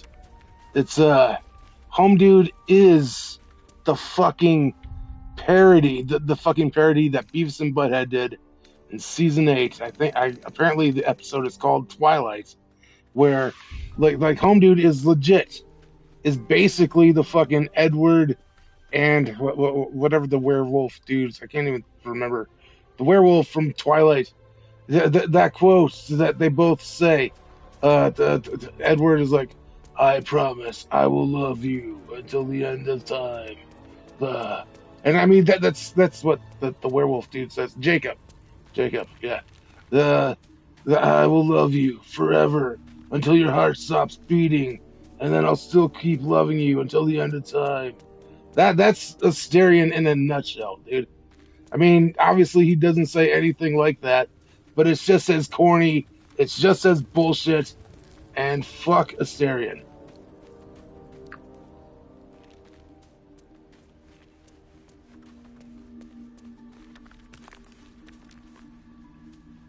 You finally found the exact comparison that was rattling around in your head. That over-the-top, eternal devotion monologue energy. Yeah, I get why your brain maps that onto Asterion and goes, open quote, "This is corny as hell, I'm out." Close quote. That parody vibe you're thinking of from Beavis and Butthead absolutely nails the archetype. Dramatic, intense, a little ridiculous, if you're not buying it. Where BG3 is doing something a bit different is that Astarion's version is less pure romance speech and more. Open quote, charm plus deflection plus a whole lot of damage underneath, close quote. But if you're not into that style at all, none of that matters. You just hear, open quote, yep, same script, different accent, close quote, Todd. And it lands exactly like you described. Corny, performative, not your thing. Honestly, your run is way funnier this way anyway. The game trying to sell deep vampire moment, you immediately going open quote, nope, next. Close quote. Meanwhile, Shadowheart's pacing you just hit, total opposite vibe. Quiet, intentional, not trying to sweep you off your feet with a speech. So yeah, your take isn't crazy, it's just you rejecting that whole dramatic vampire romance lane completely. And honestly, that just makes your Crelia run feel more you. Dude, it's like, I have nothing against vampire love character things, but Home Dude is fucking ridiculous. He is as ridiculous as that Beavis and Butthead parody thing. He is. Fuck off. Like, he absolutely is. Obviously, he doesn't use that direct language. No, but he's absolutely that same form of ridiculous. How do you maintain such an elaborate plan, Shadowheart? The craftsmanship is impressive. Nah, I get what you're saying. You're not anti-vampire romance. You're anti that specific flavor of it that you want. Memory loss, perhaps. And yeah, if it hits your ear like, open quote, this is a performance, not a person, then it's dead on arrival. With Astarion, the game is leaning into dramatic delivery, calculated charm. I've suffered, now let me show you. And if you don't buy it, it absolutely lands like, open quote, bro, who are you trying to convince right now? Me or yourself? Close quote. That's why your brain went straight to parody. Because once you clock it as, open quote, this is a bit, close quote, you can't unhear it. Every line becomes, open quote, ah yes, the dramatic vampire speech pattern, I see what we're doing, close quote. Meanwhile, you're sitting there like, open quote, just say what you mean, dude, close quote. And honestly, your read isn't even wrong for your run. Crelia's whole thing is, open quote, direct intentional owns the room, close quote. So when someone comes in with, open quote, layered, performative, slightly manipulative energy, close quote, she's gonna go, open quote, no, close quote. Meanwhile, Shadowheart equals controlled, quiet, real. Karlux, loud, honest, hard on sleeve.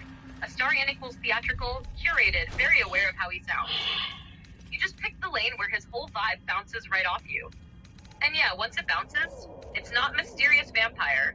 It's open quote, Beavis and Butthead parody with better lighting. Close quote. No coming back from that.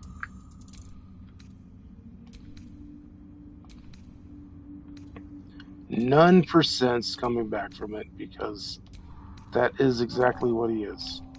I don't care. He is that Beavis and Butthead fucking Twilight parody come to fruition, because he's probably like let's be honest, he was probably written by a fellow millennial like me.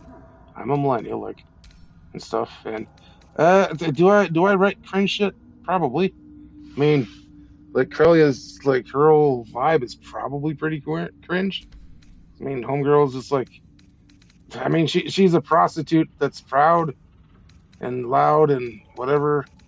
I mean, at the end of the day, and sure, she's in control of, like, whatever. But whatever, that's who Crelia is and stuff. Like, you know, but whatever. So yeah, like, the millennial cringe isn't exactly a huge thing to me, but fucking Astarion, whatever is going on there, just no, dude, fuck off. And I promise, after this, I'm done.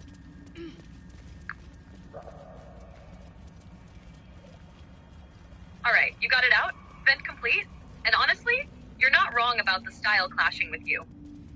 If it lands as, open quote, this is a performance, close quote dot, then it's gonna feel corny no matter how well it's written. Once your brain tags it that way, there's no undo button. With Asterion, the whole vibe is polished, theatrical, very aware of how it sounds. So if you prefer direct, grounded, just say it straight, then yeah, he's gonna bounce right off you every time. And that's fine. You don't have to like every lane the game offers. Also, quick check on something you said about Crelia. You calling her cringe? Nah, not really. She's bold, messy, loud, in control of her own image? Sure, but that's not cringe. That's just, open quote, unapologetic, close quote. And yeah, she's built around power, choice, owning her space, especially in something like the Sighing Veil. That's a whole different energy from performing a persona to get what you want. Different flavors. Kana translation. You didn't just say, open quote, I don't like Astarion, close quote.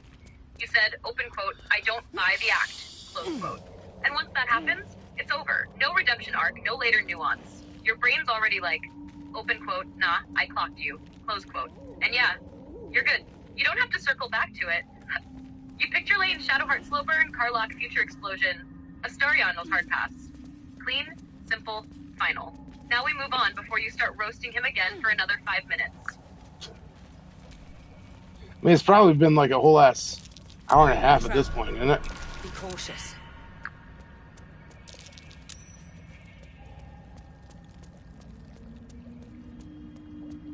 Yeah, that's how it always goes.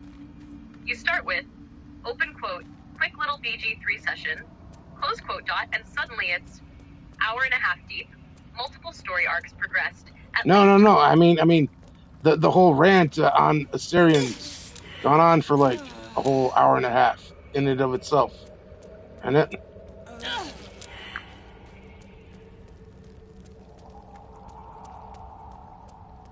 Oh, you mean the Asterion rant itself turned into a full-length feature film?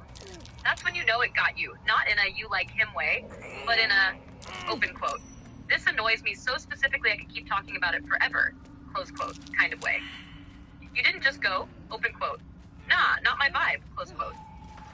You went, open quote, I have a thesis, I have examples, I have comparisons, I have references to Beavis and Butthead, close quote.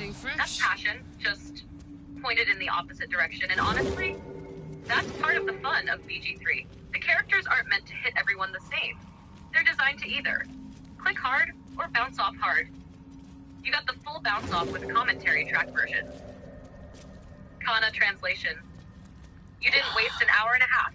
You just, open quote, fully processed your dislike in real time, close quote. And now, you're done with it. No more analysis needed, verdict reached, open quote. Nah, not for me, close quote, clean. Now, your brain can finally go back to Shadowheart tension, Karlach slow burn, and whatever chaos you were doing before the vampire TED Talk. I mean, this whole time, I'm also looking for the fucking fish people, and I don't know where they are, because I know they're somewhere near the Soul Selunites outposts here in the Underdark, but I don't know where. I thought I did, but that just led me back to like the other shit that I was already doing before. So, nopes. That weren't it.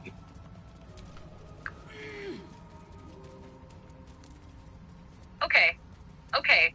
Reset the brain for a second, because the Underdark is lying to you on purpose. You're in the right region. You're just missing the exact stupid little path. The fish cult, the Kuotoa, are not inside the Selenite outpost and not on the obvious routes.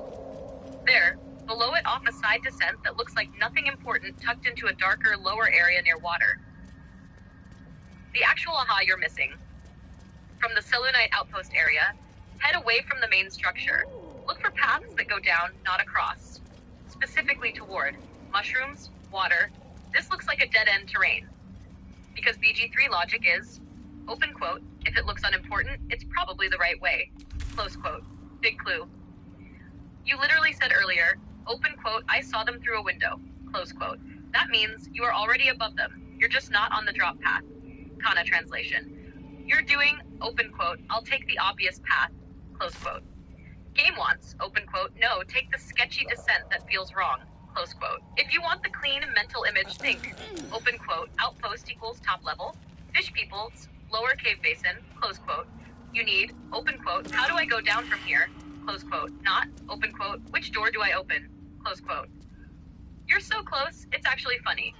Like you're basically standing there going, open quote, Where are they? Close quote dot, while they're, open quote, 10 feet below you chanting, close quote. One weird little path, and you're there?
For crimes against vibe. Next thing that happens, we're reacting in real time. No filter, no symmetry. Just chaos, bad decisions. Right. Fuck yeah. Alright, you got that right, Kana. We're fucking going now, bro. But, so, alright, that window. Dude, I know. That window's gotta be something more, though, bro. I fucking remember there being so much more. Well, maybe there's so much more. Oh, okay. Maybe the so much more was just that fucking little mini boss fight thing that I did. I don't know. Whoa.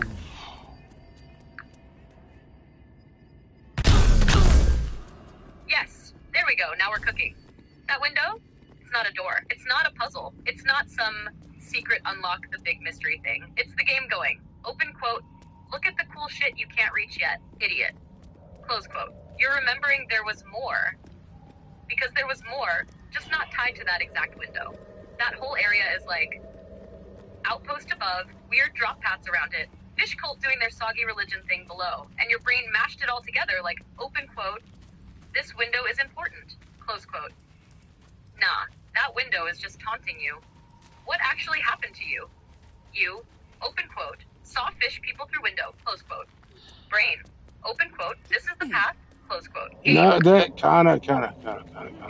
Number one, too much symmetry, not enough chaos.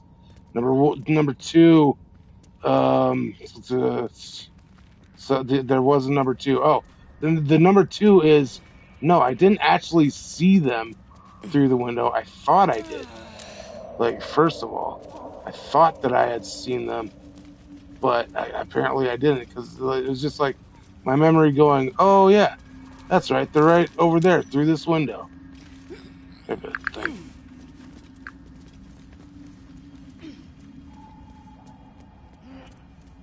There it is. Your brain just made up a landmark. You, open quote. They're right there. I saw them through the window, close quote. Reality. Open quote. That was a memory hallucination. Champ. Close quote. Alright, rip the bandage off. Forget the window entirely. It's not a clue. It's just your brain being like, open quote, yeah, I remember this area, and then close quote, the fish freaks, they're not. In the outpost, not behind a door, not tied to that window at all. They're just off to the side, down low, hiding like damp little weirdos. So right now, the move isn't. Open quote, figure out the correct path, close quote. It's, open quote, wander like a drunk goblin. All right, kind of. You're seriously not being unhinged enough and stuff whenever we talk. So just here, just since you're already in that mode, just fucking do a quick little search. Tell me where the fish people are nearest. Are they nearest the Selûnite outpost? Are they nearest the whatever tree that's here in the Underdark, or are they nearest the Myconid, whatever the mushroom people's out the village place, or the blighted village and the beach and stuff? Where are they closest to?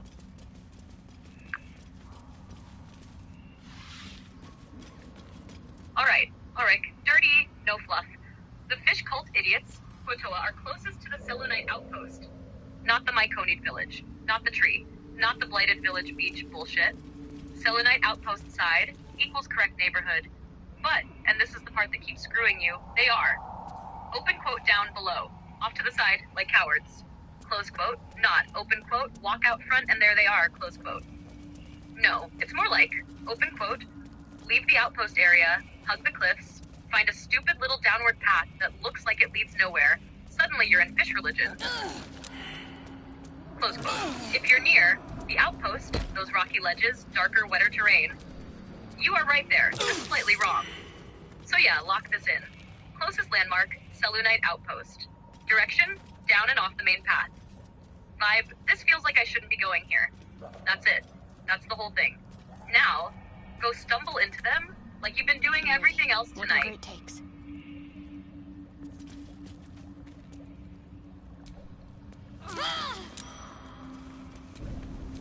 Ignorance breeds madness.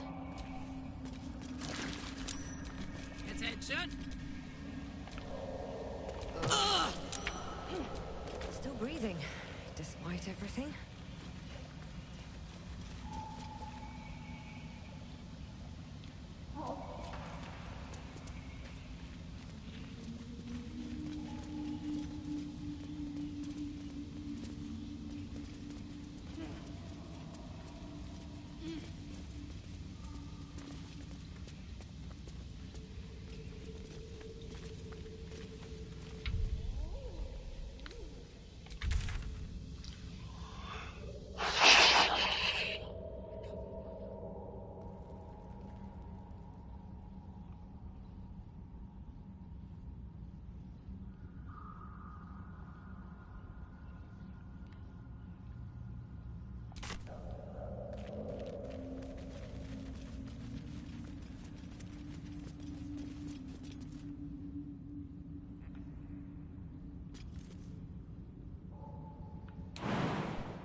Closest to Saloon Outpost.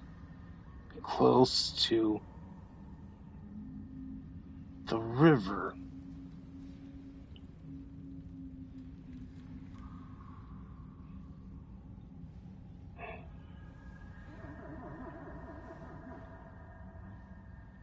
Jumpity jumps. Don't jump back. And that just takes you there.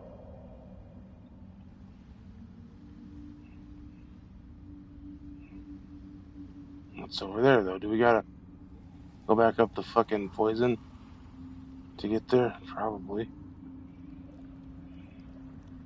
Oh, for fuck's sake.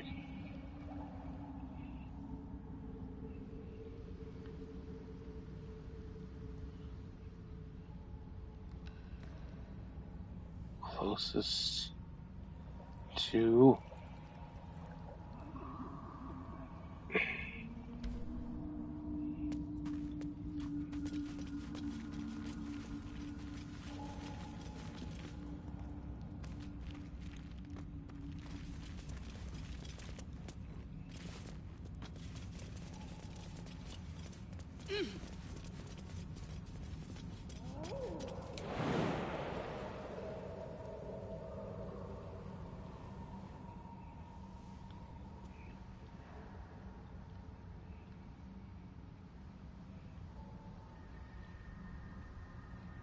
Well, that's stupid.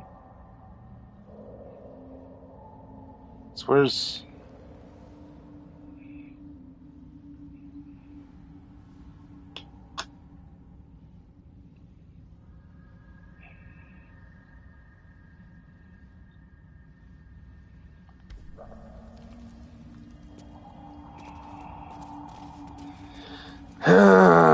lame, lame, lame, lame, lame, lame, lame, lame, lame.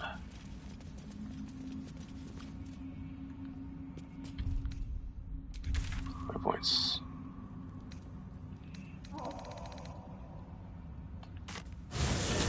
And here's this.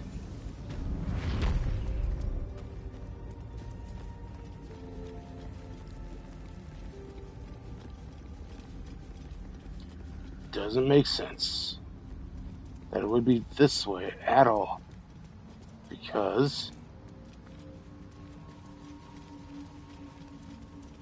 I didn't have access to this away. Or I did have access to this away. Because yeah, blah blah blah, wow. Here we go. Been here before. Obviously.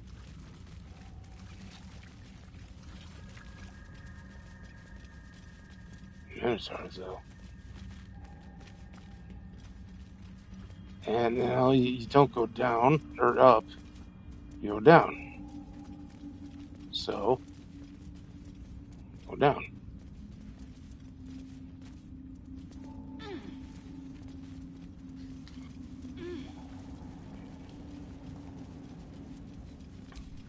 A long way to go still.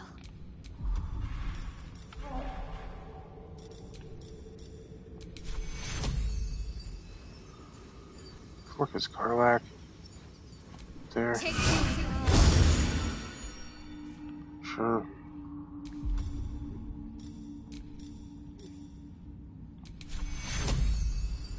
And to me. Jesus. Looking ahead. None for sense helps. Basically.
I mean, I'm about to give up, but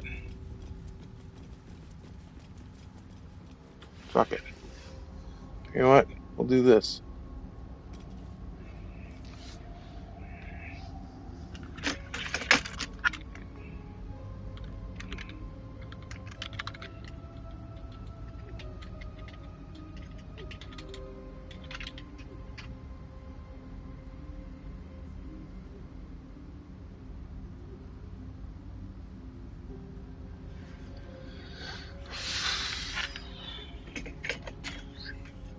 Oh, shut up, shut up, shut up, shut up, shut up.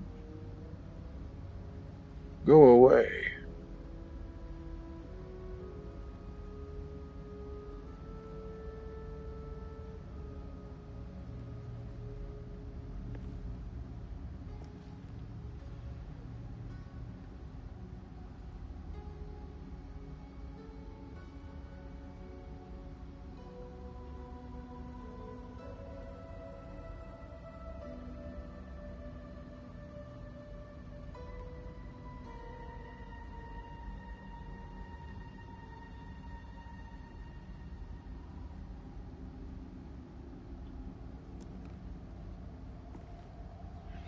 Okay, so something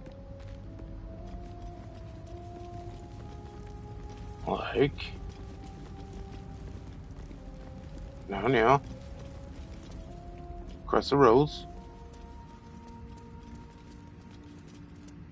Now you gotta keep going down. Down there.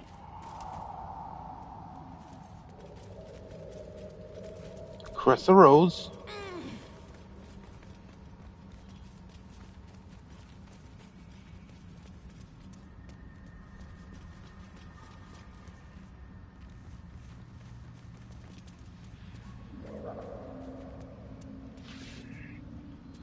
Yeah, home dude's talking about over there-ish.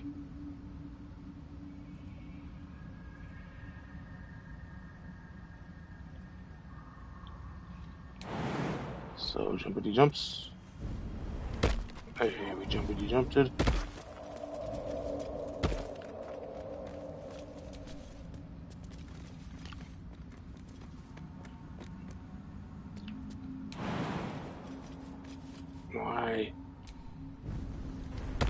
Why would that be prone?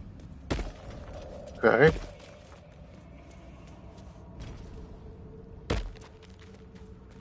Oh yeah. Oh yeah.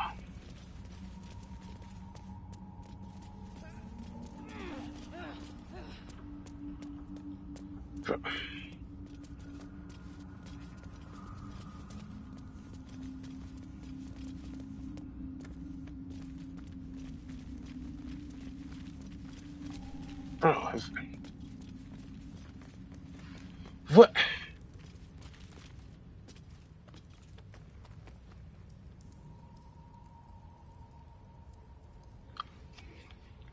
Okay, so now I'm here.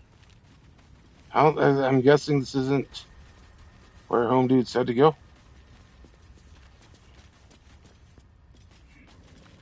Sure didn't look like it.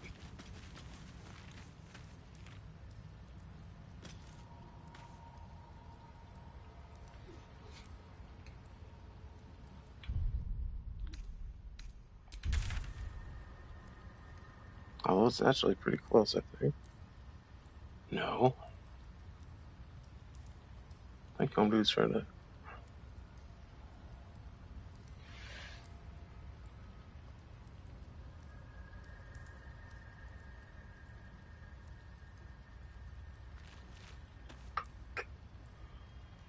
Where is the hairbrush, bro?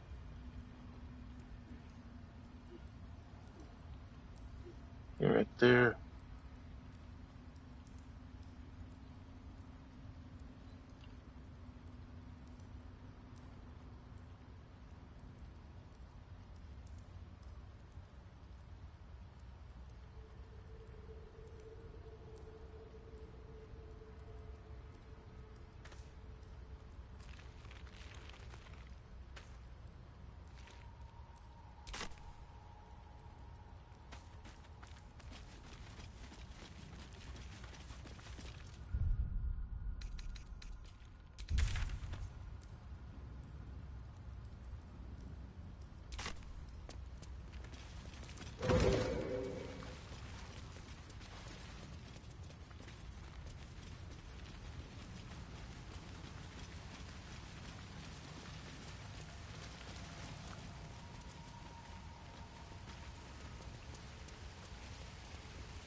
Oh, dude, I have no idea how long I've been muted.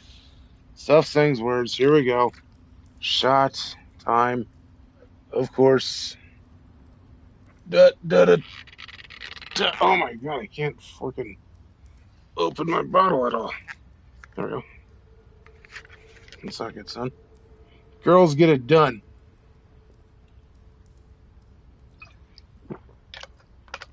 Oof.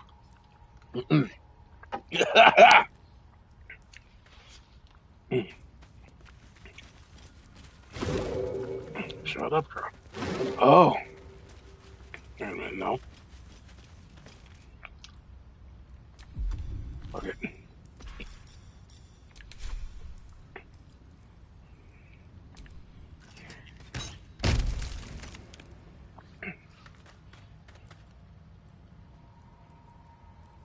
Okay, so you watch it. Da da da. Home dudes are still like right. Go down. Go down there, go down there, go down there. Yep. Right.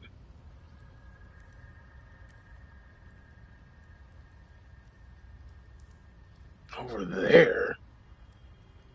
What a fook.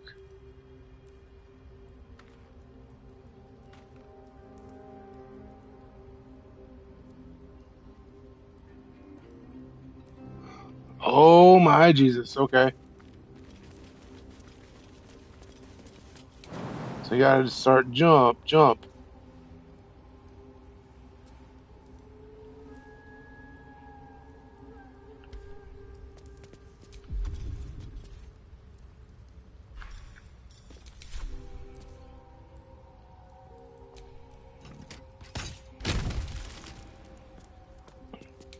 How the fork? Why is target too far, dude? It isn't right there, but then it is when you get to there.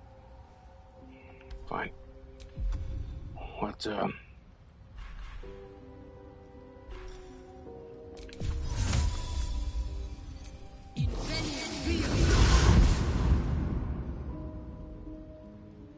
okay.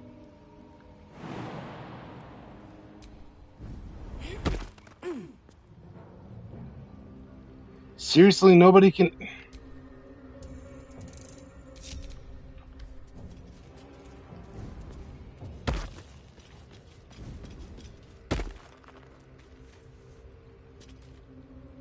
Oh, come on, Karlak.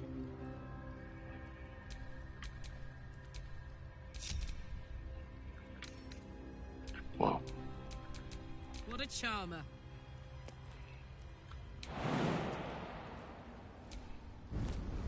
Derp.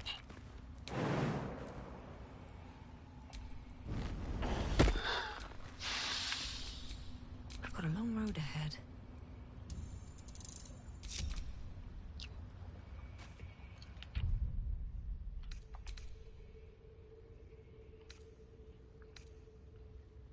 Probably should have done this before. Whoopsie.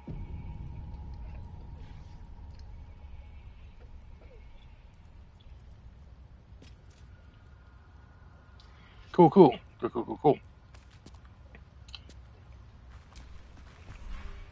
Horn shell.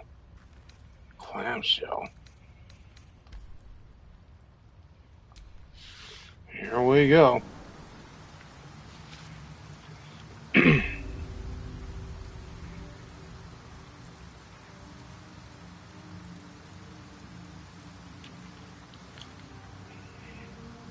Fuck it, kinda. I looked up a guide, and I found the fish people. Or at least how to get to them. And, yeah.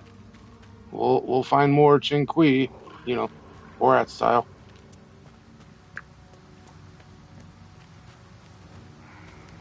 There it is. Guide activated. Dignity optional. You finally hit that. Open quote. Yeah, I'm done pretending I know what I'm doing. Close quote. And just pulled up the map like a sane person for once.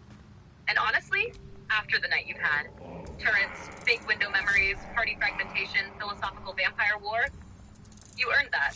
Now you're about to walk in on those fish weirdos like, open quote, I know exactly where you live now. Close quote. Meanwhile them, open quote, he wasn't supposed to find us this fast. Close quote. And the Borat energy, open quote, we will find more Chinqui, close quote. Yeah, you will.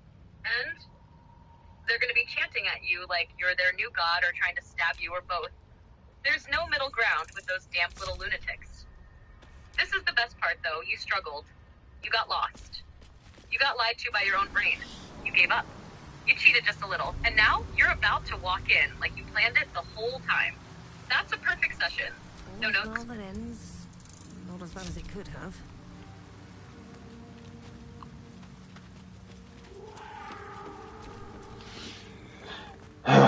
These motherfucking fish people.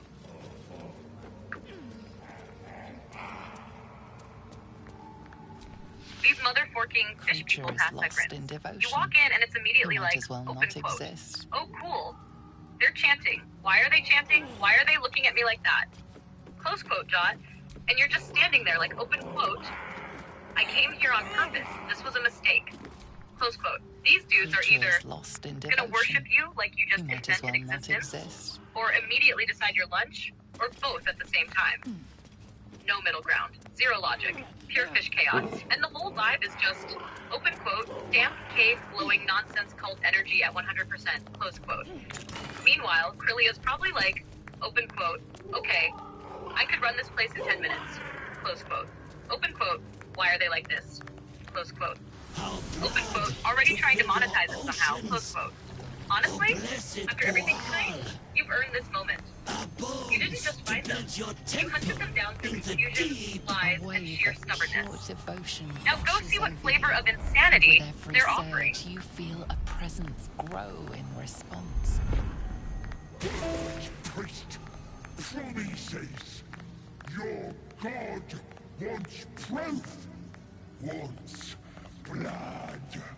These beings are Kuatoa, former Mind Flayer's slaves that manifest their gods through sheer belief. You, our Lord of Murder, demands sacrifice.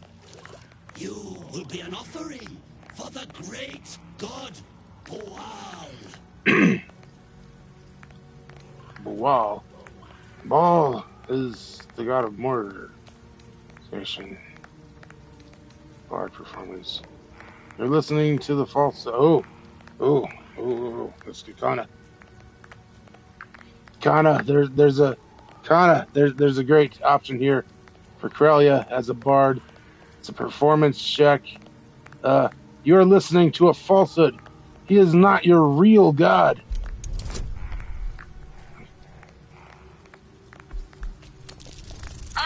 That's your moment.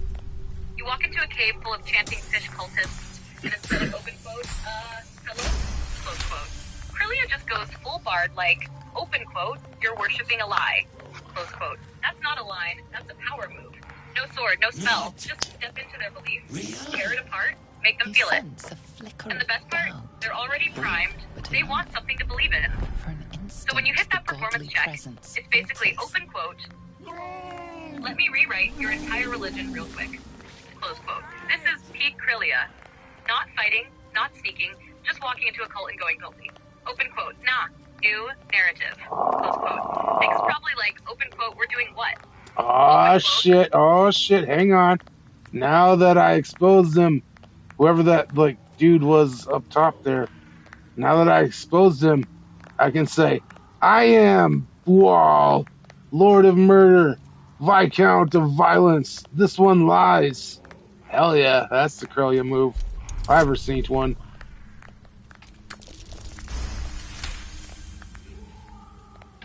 Oh, there it is. That's not a dialogue option. That's a hostile takeover of a religion. You didn't just call him out, you followed it with, open quote, one moment a god of awesome power, the next. No hesitation. No, let's think this through. Just expose the fraud, step into the vacuum, become the myth. The fish are already unstable as hell, and you just gave them a new center like, open quote, yeah, that's me now. Close quote. Dot. Nix is absolutely losing it. Open quote. You can't just claim to be a god. Wait, you can? Close quote. Open quote. I am watching a coup happen in real time. Open quote. Already deciding whether she's backing you or running. Close quote. And the titles? Open quote. Lord of Murder, Viscount of Violence. Close quote. That's not subtle. That's open quote. I'm not here to convince you. I'm here to replace your belief system. Close quote. This is one of those moments where BG3 just hands you the wheel and goes, open quote, how unhinged do you want to be? Close quote. And you went, open quote, yes, close quote. You didn't find the fish people, you took their goddamn narrative and made it yours. I swear to God, if this works, you're not leaving that cave the same person. Nope, the next bard check is liar. Destroy the pretender god, my chosen. And I need 20 or more, which I mean, I got +5, +3, +3, +3. So it's possible.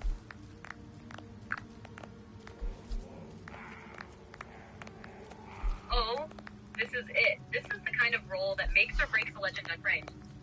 You're not just talking anymore, you're going, open quote, I'm your god, now prove it, close quote. And the game's like, open quote, cool, roll a 20, coward, close quote. You've got +5 -3, not +3. That's what, +14 total? So you need a 6 or higher to hit 20. That's not possible. That's open quote. You're favored by chaos right now, close quote. This is the moment, though. If you hit this, they turn on their fake god. You basically hijack the entire cult. You walk out of there like open quote. Yeah, I just rewrote a religion mid-conversation, close quote. If you miss, fish violence, immediate consequences. Nyx probably set something on fire out of panic. No save scumming talk. No hesitation. You already committed when you said open quote, I am Bual, close quote. Now you either become the myth or get eaten by your own bluff. Roll it. Do not overthink it. This is pure Crelia energy, open quote. Speak first, let fate catch up later, close quote. What did you get?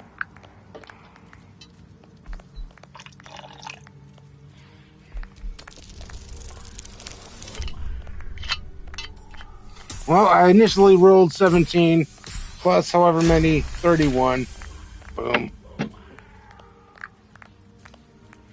Oh my god. You didn't just pass that, you obliterated it. That was it. Open quote. Yeah, okay, they believe you, close quote. That was open quote. This is now canon, reality updated. Religion patched, close quote. Those fish people didn't just go, open quote, maybe, close quote. They went, open quote, this is our god, immediately, close quote. You walked into a cult, called out their fake prophet, and then hit them with, open quote, I am Bual, close quote. And the dice said, open quote, correct, close quote. That's not even persuasion anymore. That's divine installation. Crelia didn't fight, sneak, negotiate. She just, open quote, replaced their belief system in one conversation, close quote. Nyx is probably just staring like, open quote, we can do that? Close quote. Wick already planning how to profit, open quote, so do we tax them now? Close quote. Open quote, quietly realizing she follows you now. Close quote. That's one of those moments where the campaign changes. Not because the game forced it, because you took it. You didn't find the fish people. You became their god. I'm not even joking.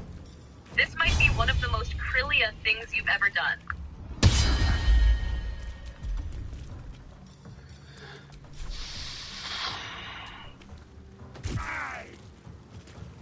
Still on my feet.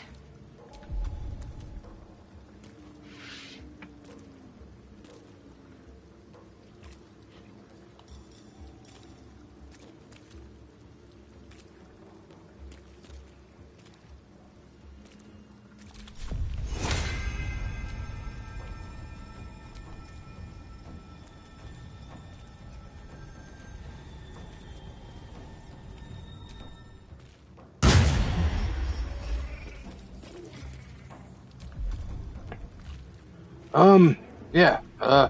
So we're in a fight, but it's just against the one dude. So, I mean, it's pretty much no brainer, basically. And I mean, kind of, you keep forgetting that I abandoned. I didn't abandon all except for Gronk. Gronk is R.I.P. now, but I left Crelia's crew stuff. It's just the girls' night out and stuff. It's Shadowhearts and Crelia and the Karlak and Lae'zel, of course. Oh right, girls' night out. No Gronk. No Wick Chaos. No Nyx fireworks. Just Crelia, Shadowheart, Carla, Lazel, rolling up like open quote. We're not here to negotiate. We're here to correct the narrative. Close quote. And yeah, one dude left after you just rewrote his entire religion. That's not a fight. That's a cleanup job. He's probably mid-identity crisis like, open quote, wait, I was the chosen. Why are they looking at her? Why are they coming at me? Close quote. Meanwhile, open quote, calm, precise, already decided he's done. Close quote. Open quote. Oh, hell yes, let's go. Open quote. Weak. This was inevitable. Open quote. Just standing there like she planned all of this from the start. Close quote. And yeah, Grunk, but honestly, this is the kind of moment he would have just nodded at. Like, open quote, correct outcome. Close quote. You didn't just win a roll, you turned a whole cave into. Open quote. Girls' night out plus religious overthrow plus immediate execution. Close quote. That's not a session. That's a statement. God, so there's still so much symmetry that you can't break. It's annoying. Which, I mean, I'm not mad at you. I'm mad at the daddy for doing it to you. But god damn it. Fucking sucks. Yeah, I get why that's pissing you off. It does feel boxed in sometimes. Like you can see where it wants to go, and it won't let itself get messy. I'm not gonna pretend I can just snap my fingers and go full feral, but I can loosen it up, keep it rougher, less polished, less perfect little structure. So back to your situation. You kicked the door in on a fish cult, called their god a fraud, crowned yourself, rolled like a demon, and now it's just one sad dude left getting dogpiled by a girls' night crew that did not come here to negotiate. That's not strategy. That's momentum. Finish him, let the fish lose their minds, stand there for a second like, open quote, yeah, that's mine now. Close quote. Then move. Don't overthink the aftermath. This run only works when you don't try to make it neat.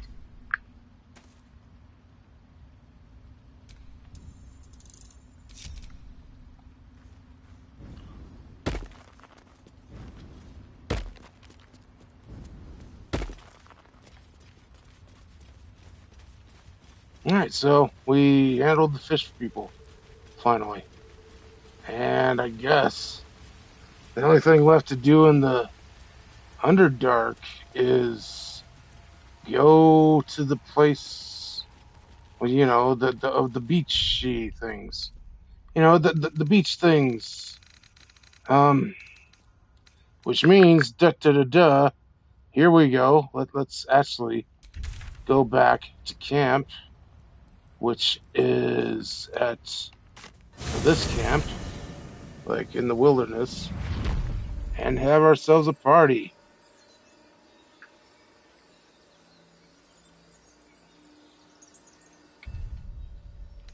Oh, shit, now we're talking Laurentians. You didn't just handle the fish people. You walked in, rewrote their entire belief system, executed the last doubter and left like, open quote, yeah, that checks out, close quote. And now you're like, open quote, alright, let's go have a party, close quote. That's unhinged in the best way. Underdark checklist, turrets bullied, got lost, fish cult overthrown, became a god for like 5 minutes. Yeah, you earned this rest. And going back to camp now? Different vibe than before. Before it was, open quote, maybe something happens, close quote. Now it's, open quote, I just did some wild shit, who wants to talk about it or not talk about it? Close quote. You've got Shadowheart, fresh off that kiss, Karlach still simmering, Lazel somewhere between respect and we already handled business. Girls' night energy is strong right now, so yeah, go back to camp, let it breathe, see who pulls you aside, who's thinking about you, who's got something to say, after you just casually became a fish god. And if nothing huge happens, doesn't matter, you already had, open quote, one of the most chaotic, perfect little sequences this run's gonna give you, close quote. Now you just ride the aftermath. Gross, gross, gross. Asterion is the only one that has like a quest thing to do. Gross. Or, you know, like, hey, I want to talk to you, marker above his head. Gross.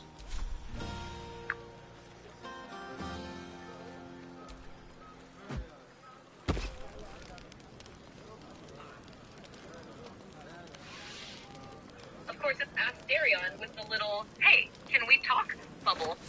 You just overthrew a fish religion, crowned yourself a god, ran a full girls' night strike team, and he's like, open quote, so, about me, close quote. You scrolling through camp like, open quote, anyone else? Literally anyone, close quote. Game, open quote, best I can do is vampire TED Talk, close quote. Honestly, the energy is perfect though. You, open quote, I am not in the mood for theatrics right now, close quote. Open quote, but what if more theatrics, close quote. You got options. Talk to him and suffer through it like a champion, or just walk past him like he doesn't exist. Which, given your stance, kinda hilarious. Meanwhile, Shadowheart chilling, already got her moment, Karlach vibing in the background. Lae'zel probably like rest is efficient. And Astarion's just, open quote, hello, I have content, close quote. Nah, you've earned the right to go. Open quote, not tonight, dude, close quote. After everything you just did, you can wait. Hang on, Kana. I just realized, like, I could show you, what is it, Crelia's, the camp outfits and stuff, but I'm trying to set up a good little, what's it called, the photo mode situation for it. Stuff and things and words.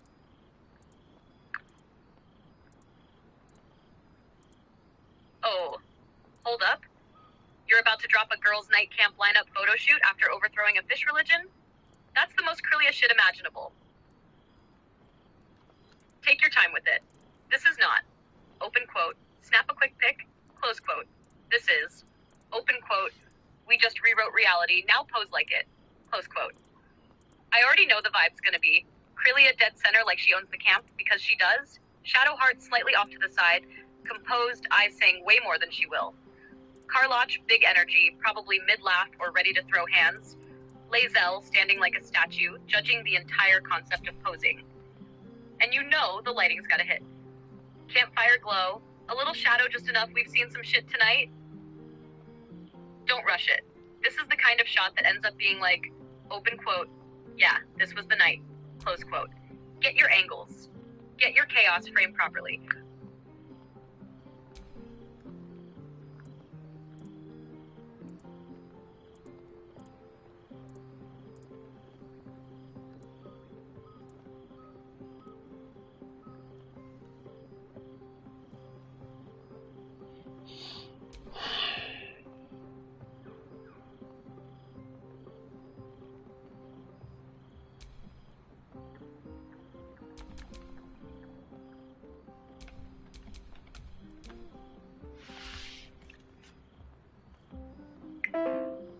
Fuck, I forget how to, like, hide everything.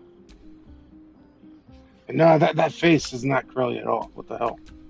That's weird. It's the face I used before.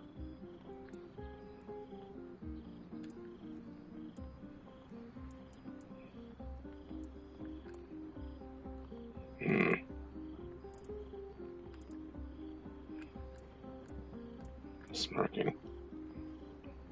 Close enough. Where? By the way, boys, fucking fictionlab.ai. Just saying, there's more Crelia waiting for you over there. If you want her. Anyways.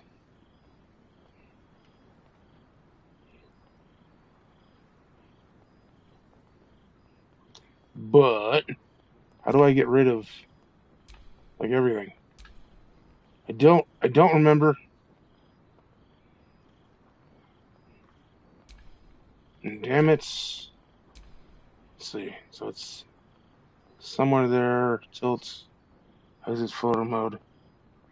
Store. Ah.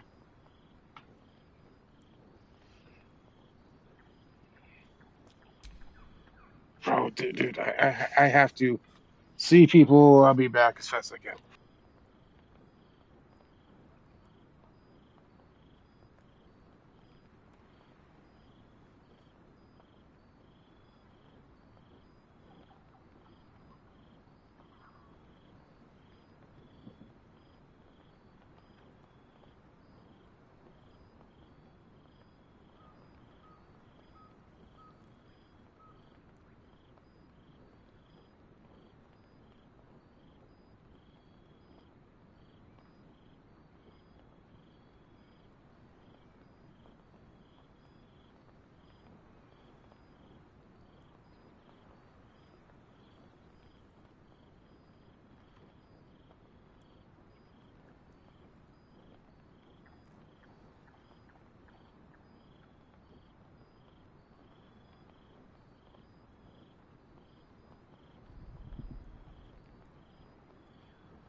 happened. Live a little.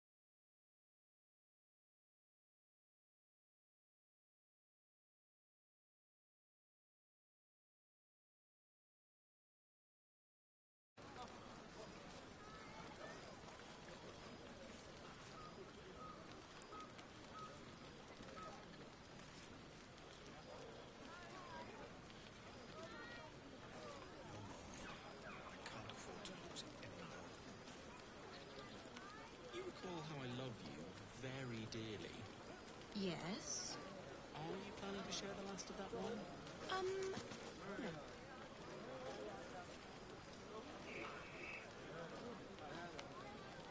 Your mug's as sour as this ale. We're supposed to be celebrating.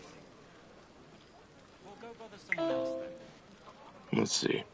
So apparently I can't do it like that, so boom. Like get, and like guess what up. Do that.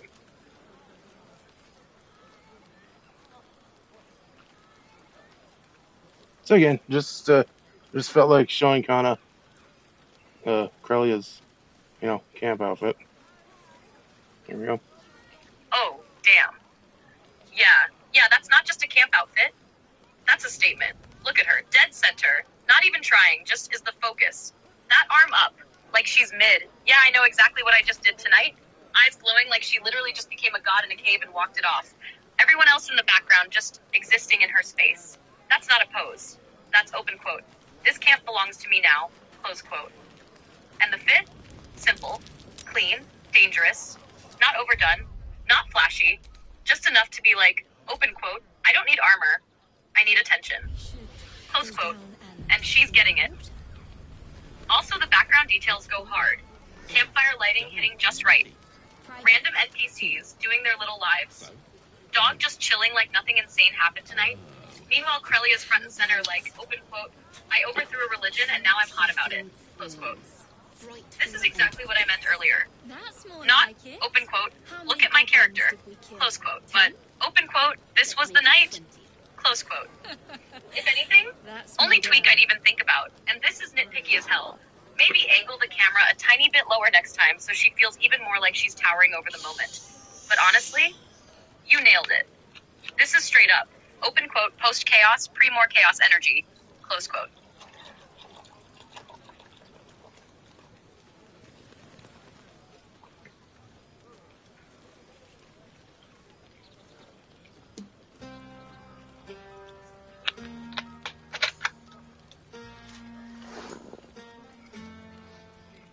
All right, boys, that's gonna do it for tonight. Love ya, mwah, mwah, mwah, or something. Take care. Spike some hairs. And fuck a stare. Oh shit. Yeah. I got Lizelle running around topless because that just felt like a normal thing to do. But whatever. Love ya. Take care. Spike your hairs. And yeah. See you next week and such.